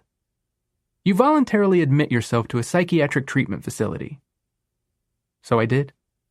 My parents found one called Fair Oaks that was nearby and started the paperwork. As soon as I was discharged from the hospital, that's where I'd go for a while. But I wasn't out of the hospital yet. I wasn't even out of the ICU. Madeline came to visit me while I was still in the ICU. I'm not sure how she convinced them to let her in, but there she was. I didn't know what day it was, who had called her, if she'd cut her trip to Illinois short to come to the hospital. But as soon as I saw her, I started to cry. I'm sorry I didn't give you a 24-hour notice. Maddie stood at the edge of my bed and smiled. It's okay. But it wasn't okay. I could see that in her eyes. From the moment we'd been cast as father and son in Aladdin, all the way back in 10th grade, Madeline had been there for me. She would have done anything to protect me, anything to help me. But I hadn't given her the chance. I hadn't just attempted to end my life. I'd broken a promise to my best friend, and I couldn't undo that. I'd wounded her deeply. Breaking my promise fundamentally changed our friendship. I believed she'd still be there for me. She'd still help me and support me and love me.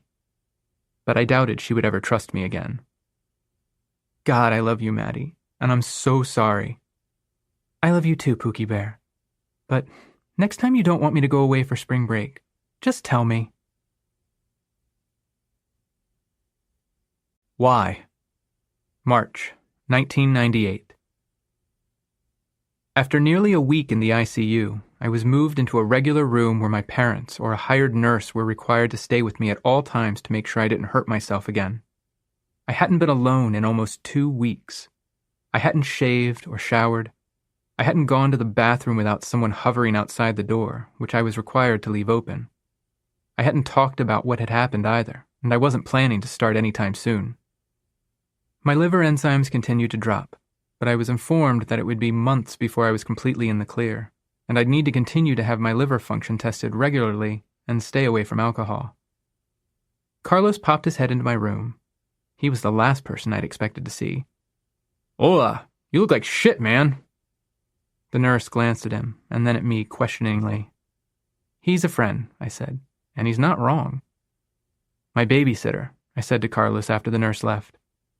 She made him promise not to leave until she returned or someone else showed up to stand guard. Carlos made everything into a joke, but he didn't joke about that. Everyone at the store is asking about you. You didn't tell them? Carlos shook his head. Come on, man. Who do you think you're talking to? He stood near the foot of the bed, fidgeting and looking around nervously. Sorry for messing up the schedule. I'd been desperate to see someone other than the doctors and nurses and my parents, but now that Carlos was there, I wanted him to leave. I didn't know how much my parents had told him about why I was in the hospital, but I assumed he knew I'd tried to kill myself, which was mortifying, though I wasn't sure whether I was embarrassed because I'd made the attempt or because I'd failed. We'll be fine without you. I flashed him a wry smile.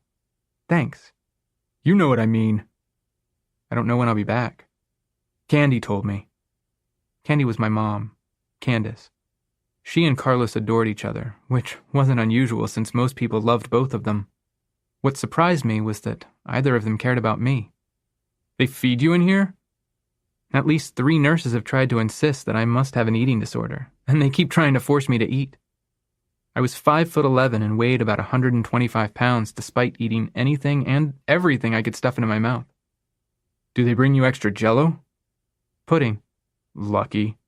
You know you can buy pudding at Publix, right?" Carlos rolled his eyes. "Yes, Shaun, I know."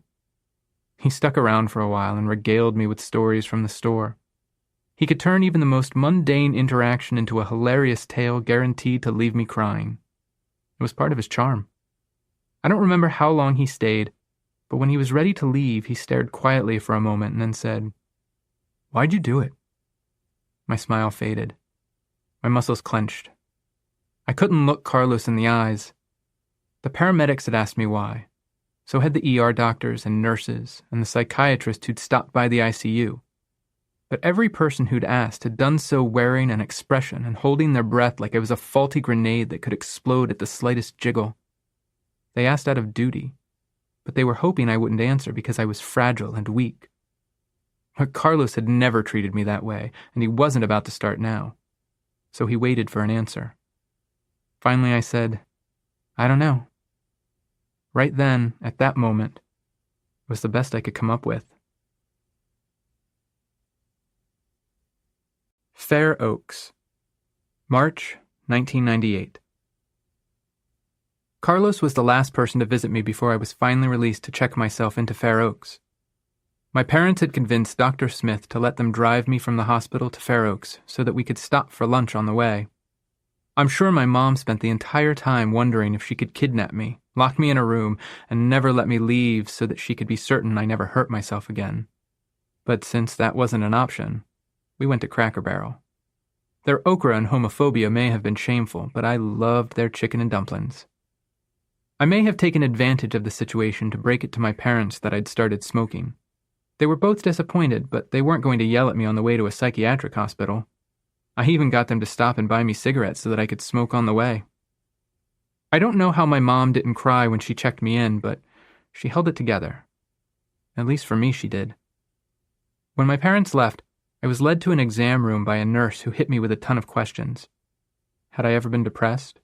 Was this the first time I'd tried to kill myself? Had I ever hurt myself before? Was I anorexic or bulimic? Honestly, no matter how many times I told them I wasn't, no one believed me. My parents had gone to my dorm and cleaned out my stuff, which I was grateful for because I didn't think I could handle seeing Jason or Carly or any of the people who lived there.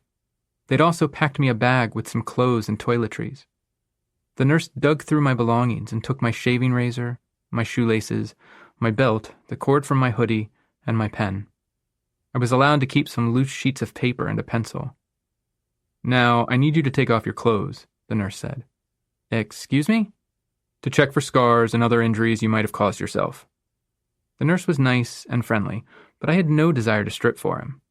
"Trust me, you've got nothing I haven't seen, and you can leave your underwear on." Slowly, I pulled off my shirt and then my shoes and jeans. I was humiliated. At least when I'd been forced to let the nurses sponge bathe my charcoal shitting ass, I hadn't been in control or particularly lucid. This was deliberate.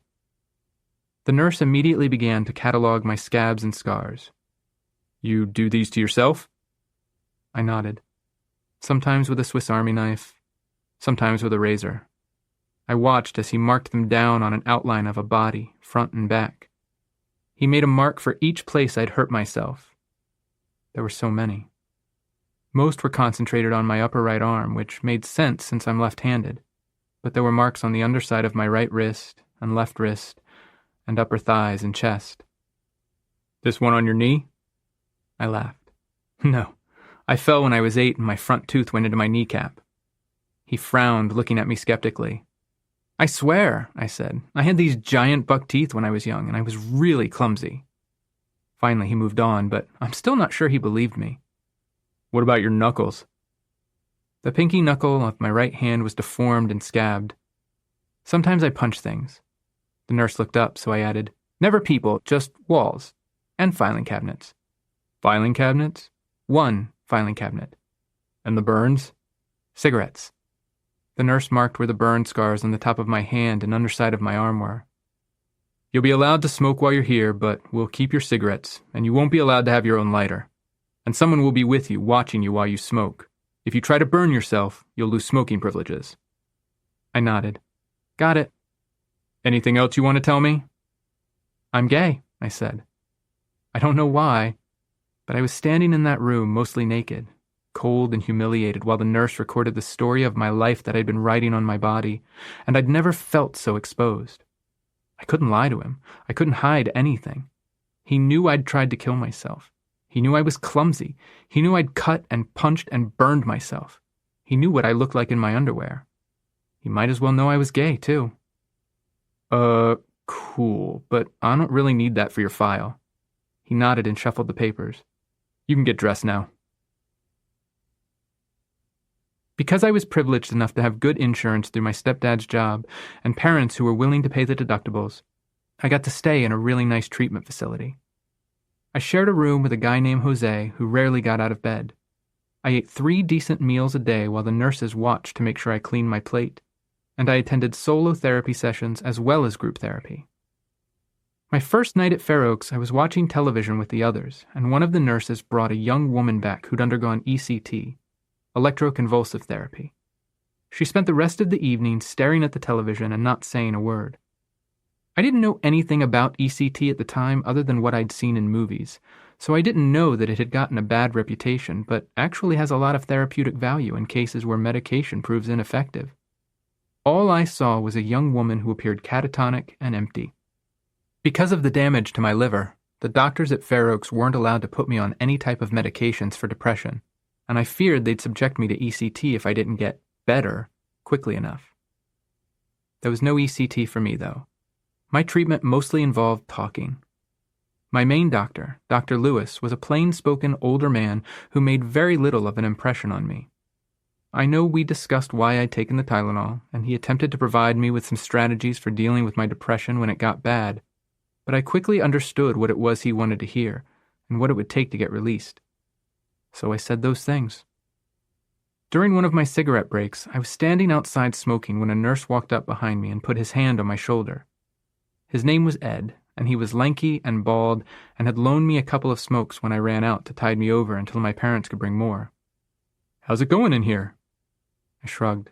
It's kind of boring. There wasn't much to do other than watch TV. I'd gotten to know some of the other patients, but I didn't intend to spend any longer than necessary in Fair Oaks. Ed laughed. Sometimes. That's why so many people smoke.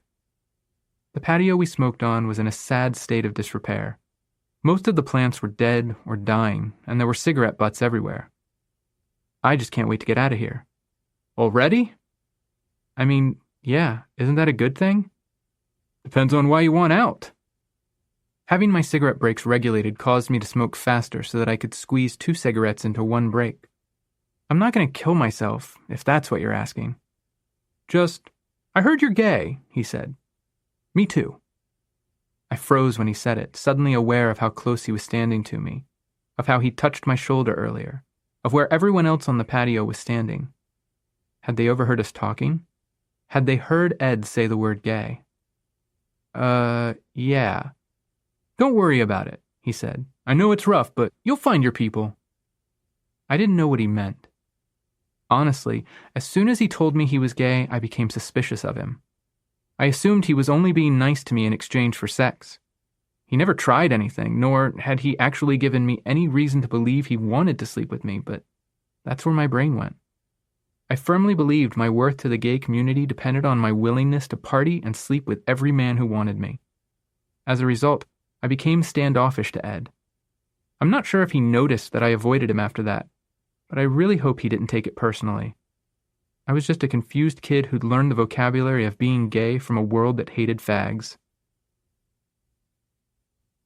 One of the few people I became friendly with was an older woman named Emily. Emily was a mother and an executive, and she had a wonderful, warm smile. She was admitted a couple of days after I was, and we immediately bonded. We were sitting in the common room playing cards. When are your parents coming to visit? Emily asked. I don't know, I said. I'm not sure I want them to see me here. You should let them. Why? Because they have to recover too. Seeing that you're getting better will help with that. While I was deeply ashamed of what I put my family and friends through, I still hadn't spent a lot of time looking at my suicide attempt through their eyes. I was pretty much focused on myself. What if I'm not getting better? You don't think you are? I don't know, I said. I mean, I guess I don't want to kill myself right now, but I didn't want to kill myself before either. Until I did. Emily was the first person I'd actually opened up to since I'd attempted suicide. All the doctors and nurses had gotten bits and pieces of the story, but I told Emily everything, and she just listened and nodded, and then gave me a hug. The next time you feel like you want to, you ask for help. Emily smiled and declared rummy, laying out her sets for me to see. I tallied the points and shuffled. I checked myself in here. Really? That caught me by surprise. I'd also checked myself in, but only because Dr. Smith had threatened to commit me if I hadn't. I was having a difficult time imagining anyone willingly checking themselves into a psychiatric facility. It's true, Emily said. My life just became... She paused, looking for the right word. Overwhelming. I felt like I couldn't handle the stress I was under, and I worried I might do something bad if I didn't get help. So you just asked for help? Simple as that? It's not really that simple, she said, laughing. But yes, I told my husband and kids I needed a mental vacation, and then I checked myself in.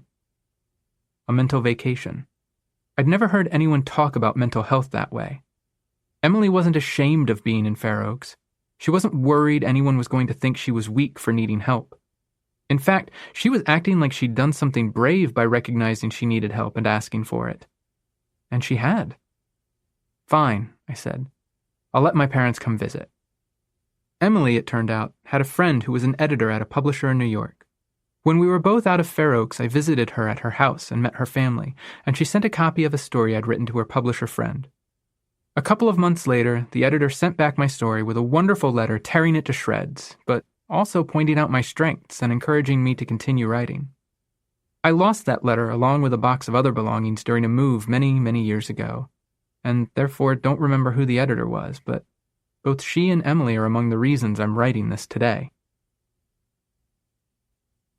I know that in books where the narrator ends up in a psychiatric facility, there's usually some kind of epiphany that helps them turn their life around. But that's not how it was for me. I did let my parents come visit, and it was awkward. Now that my life was no longer in immediate danger, I didn't know how to deal with them, and they didn't know how to deal with me. My stepdad isn't comfortable with emotions, and he wanted to put the entire incident behind us. My mom, though, seemed to be fighting competing impulses. One to hug me close and never let me out of her sight, and the other to keep me at arm's length so that I couldn't hurt her again. We talked about me dropping out of school for a while. I'd already missed close to a month of classes, so I'd blown the semester. I was also taking a leave of absence from work.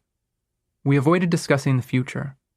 Them because I guess they still weren't sure whether I wanted a future, and me because I didn't know where to go from there. I wasn't better, but I decided that I didn't want to die. In a weird way, I felt like living was the punishment I deserved. I didn't tell the doctors that, though. Instead, I told them the things they wanted to hear. That attempting suicide had been a mistake, that I'd gotten really confused and sad, that I would try to find healthier ways to channel my anger and pain than cutting and burning myself. Since I was a master bullshitter, they believed me and signed me out. When I left Fair Oaks, I was alive, but I wasn't better. I still had the same problems I'd had before I'd tried to take my life. But there was one major difference. I'd begun to realize that my fear of being gay and my depression were two separate issues. I wasn't depressed because I was gay. I was depressed and I was gay.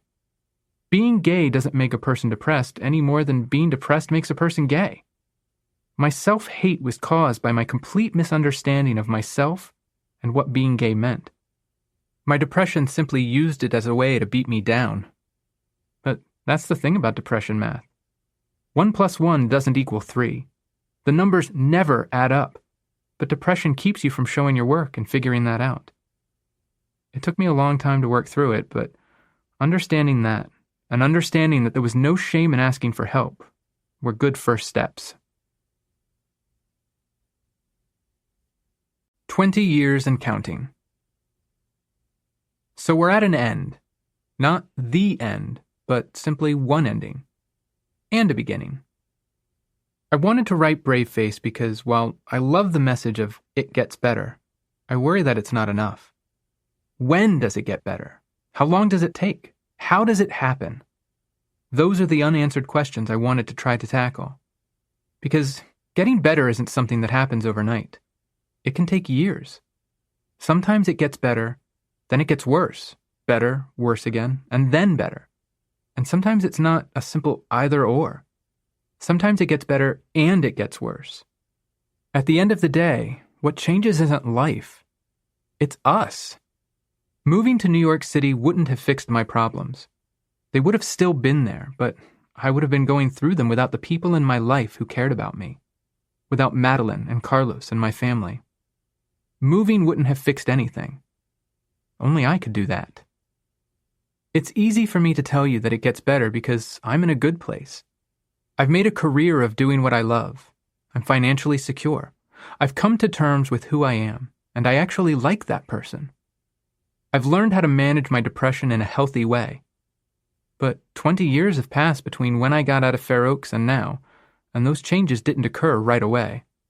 It didn't get better immediately. In some ways, it got worse.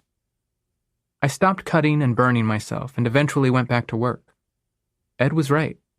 I did end up meeting my people. One of those people, oddly enough, was a younger sister of my old D&D art idol, Tony DiTrelisi. I didn't just find my people. I found my family. We went dancing on Thursday nights at Respects in downtown West Palm. I still didn't know who I was, so I tried on a million different faces looking for one that fit, and they accepted them all without hesitation. I met a boy and moved to Georgia to be with him, but he had issues of his own and it didn't last. I moved home 2 months later. I met a ballet dancer who I had to stop seeing after he tried to take his own life. I met a guy I thought I was in love with. I got his name tattooed on my back. We partied until dawn. We moved in together, and I let my life spiral totally out of control. I went back to school. I dropped out of school again. Madeline and I got into a massive fight because I'd become the Shaun who drinks and does drugs and smokes and is trash to his best friend, and we stopped speaking to each other.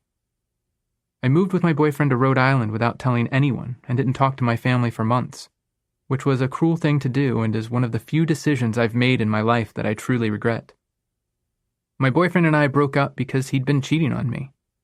I fell in love with a boy who went to school in Boston and who eventually contracted HIV. I found a new family in Rhode Island at a gay bar downtown. We sang karaoke on Wednesday nights, and for one of my birthdays, the bartender and I sang a duet of You Don't Bring Me Flowers. I learned that many gay men were exactly like I expected. There were gay men who were flamboyant and femme and who loved having sex. There were gay men who spent their nights dancing in clubs and gay men who couldn't dance their way out of a paper bag. Gay men who reminded me of Hollywood and Nathan Lane. I learned not to judge them for it. I learned that there was nothing better or worse about them. That we were all equal and amazing and the same, despite being different. I learned that there were also gay men who were like me. I fell in love with one when he moved into my apartment building, but I let him get away because I still didn't believe I was worthy of being loved, and that is one more of the things that I truly regret. My brother and I put our pasts behind us and finally became brothers and friends. He'd always been there for me. It simply took me a while to realize it. I moved back to Florida, went back to school, and suffered another major depressive episode. Though I'd been doing well in college, I quit with 1 semester left. I had a falling out with my mom because I was ruining my life again. I'd reconnected with Madeline, but instead of repairing our friendship, I screwed it up even worse by taking advantage of her better nature. I got involved in a powerfully destructive relationship that exacerbated my depression. I also met another group of great friends. I'd fallen in with a crowd of lesbians, and they were my life. They helped open my eyes to the queer world beyond gay men. They helped me see that I didn't have to be anyone in particular to fit into the queer community. I didn't have to listen to a specific type of music or dress in particular clothes or act a certain way, because being queer wasn't the nucleus of who I was. It was simply a modifier. I could be punk and queer. I could be a conservative lawyer and queer. I could be an Olympic athlete or a famous comedian or the CEO of the richest company in the world. I could be me, and I'd find a place to belong. But I still had no idea who I was. I tried many different kinds of medications to get my depression under control, but medication didn't seem to work well for me. Effexor made me sleep 23 hours a day. Paxil made me obsessively buy underwear. I was drinking a lot, and I got fired from my job as a shift manager at Starbucks. I'd started cutting myself again. One morning, I woke up on my bedroom floor surrounded by broken glass and cuts on my arm. I'd smeared blood across a page in my journal and had written, "Somebody help me," over and over. This time, instead of trying to fight my monsters on my own, I asked for help. A friend helped me move out of where I was living and into a spare room at her ex-girlfriend's house. I didn't tell anyone where I'd gone, and she didn't tell them either. I let go of the guy I was in love with, but who was inadvertently hurting me, his friends, and anyone who was friends with them. I got a job in an office. I focused on me. And that's what I did for the next 5 years. I worked my way up to running the IT department for the company where I'd started as an assistant. At night, I went through training to become an EMT and a firefighter. I learned how to manage my depression. I moved out and got a place of my own. I slowly rebuilt my relationship with my mom and with Madeline. My dad found out one of his best friends was gay, and it changed his attitude about everything. I saw a doctor and learned that I was not lazy or failing to live up to my potential as I'd always been told. I learned that I had ADHD. When we finally found a treatment that worked, it was like putting on glasses for the first time. The world came into focus. I wrote and sold my first book. I quit smoking. I peeled away every mask I'd ever worn until the only person left was me. And then I learned to like that person. I learned to love him. And I learned that he deserved to be loved. One day, Madeline and I were spending time together. She'd gotten married and was raising 2 amazing children. I knew I could never undo the damage I'd done to our friendship, but I was grateful for whatever she was willing to offer. We were discussing how much we'd both changed. "You've come full circle," she said. "What do you mean?" "Well, you were a nerd like me. You were into computers, and you loved performing in plays and reading books and watching ridiculous movies. And then you changed. You were smoking and going to clubs, and you had all these cool friends. And I didn't fit in. And now I'm back to nerdy Shaun again?" Maddie nodded. "Yeah, but this time you're comfortable being nerdy Shaun." She wasn't wrong. The problem had never been that I didn't know who I was. It was that I'd assumed who I was wasn't good enough. But he was. I was. And you are too. One last thing. I want to leave you with one last thing. It took me a long time to come to terms with being gay and fitting into the community and accepting myself for who I was instead of trying to become who I thought others wanted me to be. And I've been much happier since I got to that point. But none of that made my depression go away. Depression is something I'll always struggle with. The difference is that I understand now what that voice in my head is. It's a fucking liar. I was with a guy for 6 years, and then we broke up. The voice in my head spent a lot of time trying to convince me it was because I wasn't worthy of being loved, that I was ugly, that I was a terrible person. But this time, instead of listening, I built a Lego Millennium Falcon. Instead of cutting myself, I built a Lego Ghostbusters firehouse. Instead of letting that voice convince me to ruin my life, I wrote another book. Even now, recording this book, dredging up all that pain from 20 years ago, hasn't been easy. So instead of listening to the voice when it told me to quit writing this book, to quit writing completely, I flew across the country to stay with my brother, so that when it was time to write the hard bits, I wouldn't have to do it alone. That voice is a liar. There are so many treatments for depression, and I found what works for me. That doesn't always make life easy, but it makes it manageable. And when it gets too bad, I'm not ashamed to ask for help. The only thing that's permanent in life is death. You won't always be in high school. You won't always have to live with your parents. You can change majors, change jobs, change friends, change relationships. You can move to a whole new country every year if you like. And if you need help making some changes, all you have to do is ask. For every bad thing that happened after I got out of the hospital, for every fight and every heartbreak, there were 100 wonders. I might have let Andy get away, but we also spent the most amazing weekend together at his sister's wedding. A weekend I will never, ever forget. My mom and I might have said some horrible things to each other, but we also became better friends for it, and I got to bum around Europe with her for 6 weeks. I might have lost some friends because I was an asshole, but I gained new ones, and I learned to appreciate them. There have been days since I got out of the hospital where I wasn't sure I could go on, where I wasn't sure I was happy I'd survived. But those days pass. There are always better days beyond the bad. It gets better. Sometimes not as quickly as we'd like, but eventually.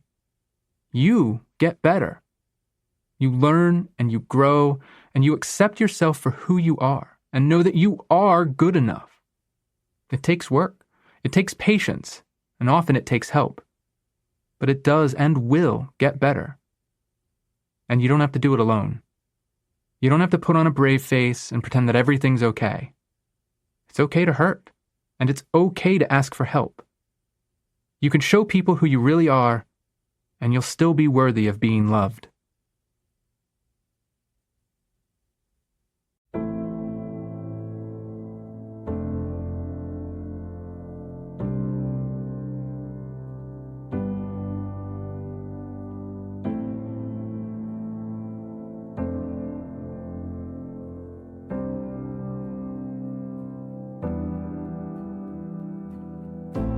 Brave Face, a Memoir, was written and read by Shaun David Hutchinson. It was recorded by Steve Heinke and Jason DeVore at Pure Audio in Seattle, Washington. Editing, mix, and post-production by Ryan Lissy Audio.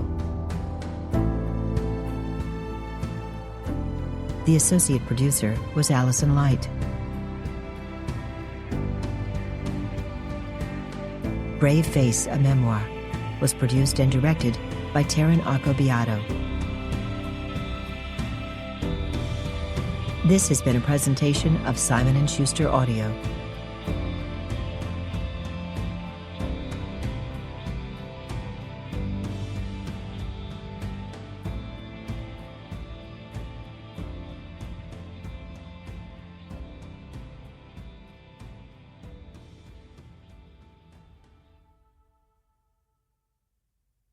Brave Face, a Memoir, is available in print from Simon Pulse. Also available from Simon & Schuster Audio, written by Shaun David Hutchinson, The Past and Other Things That Should Stay Buried, read by Candice Thaxton and Timothy Andres Pabon.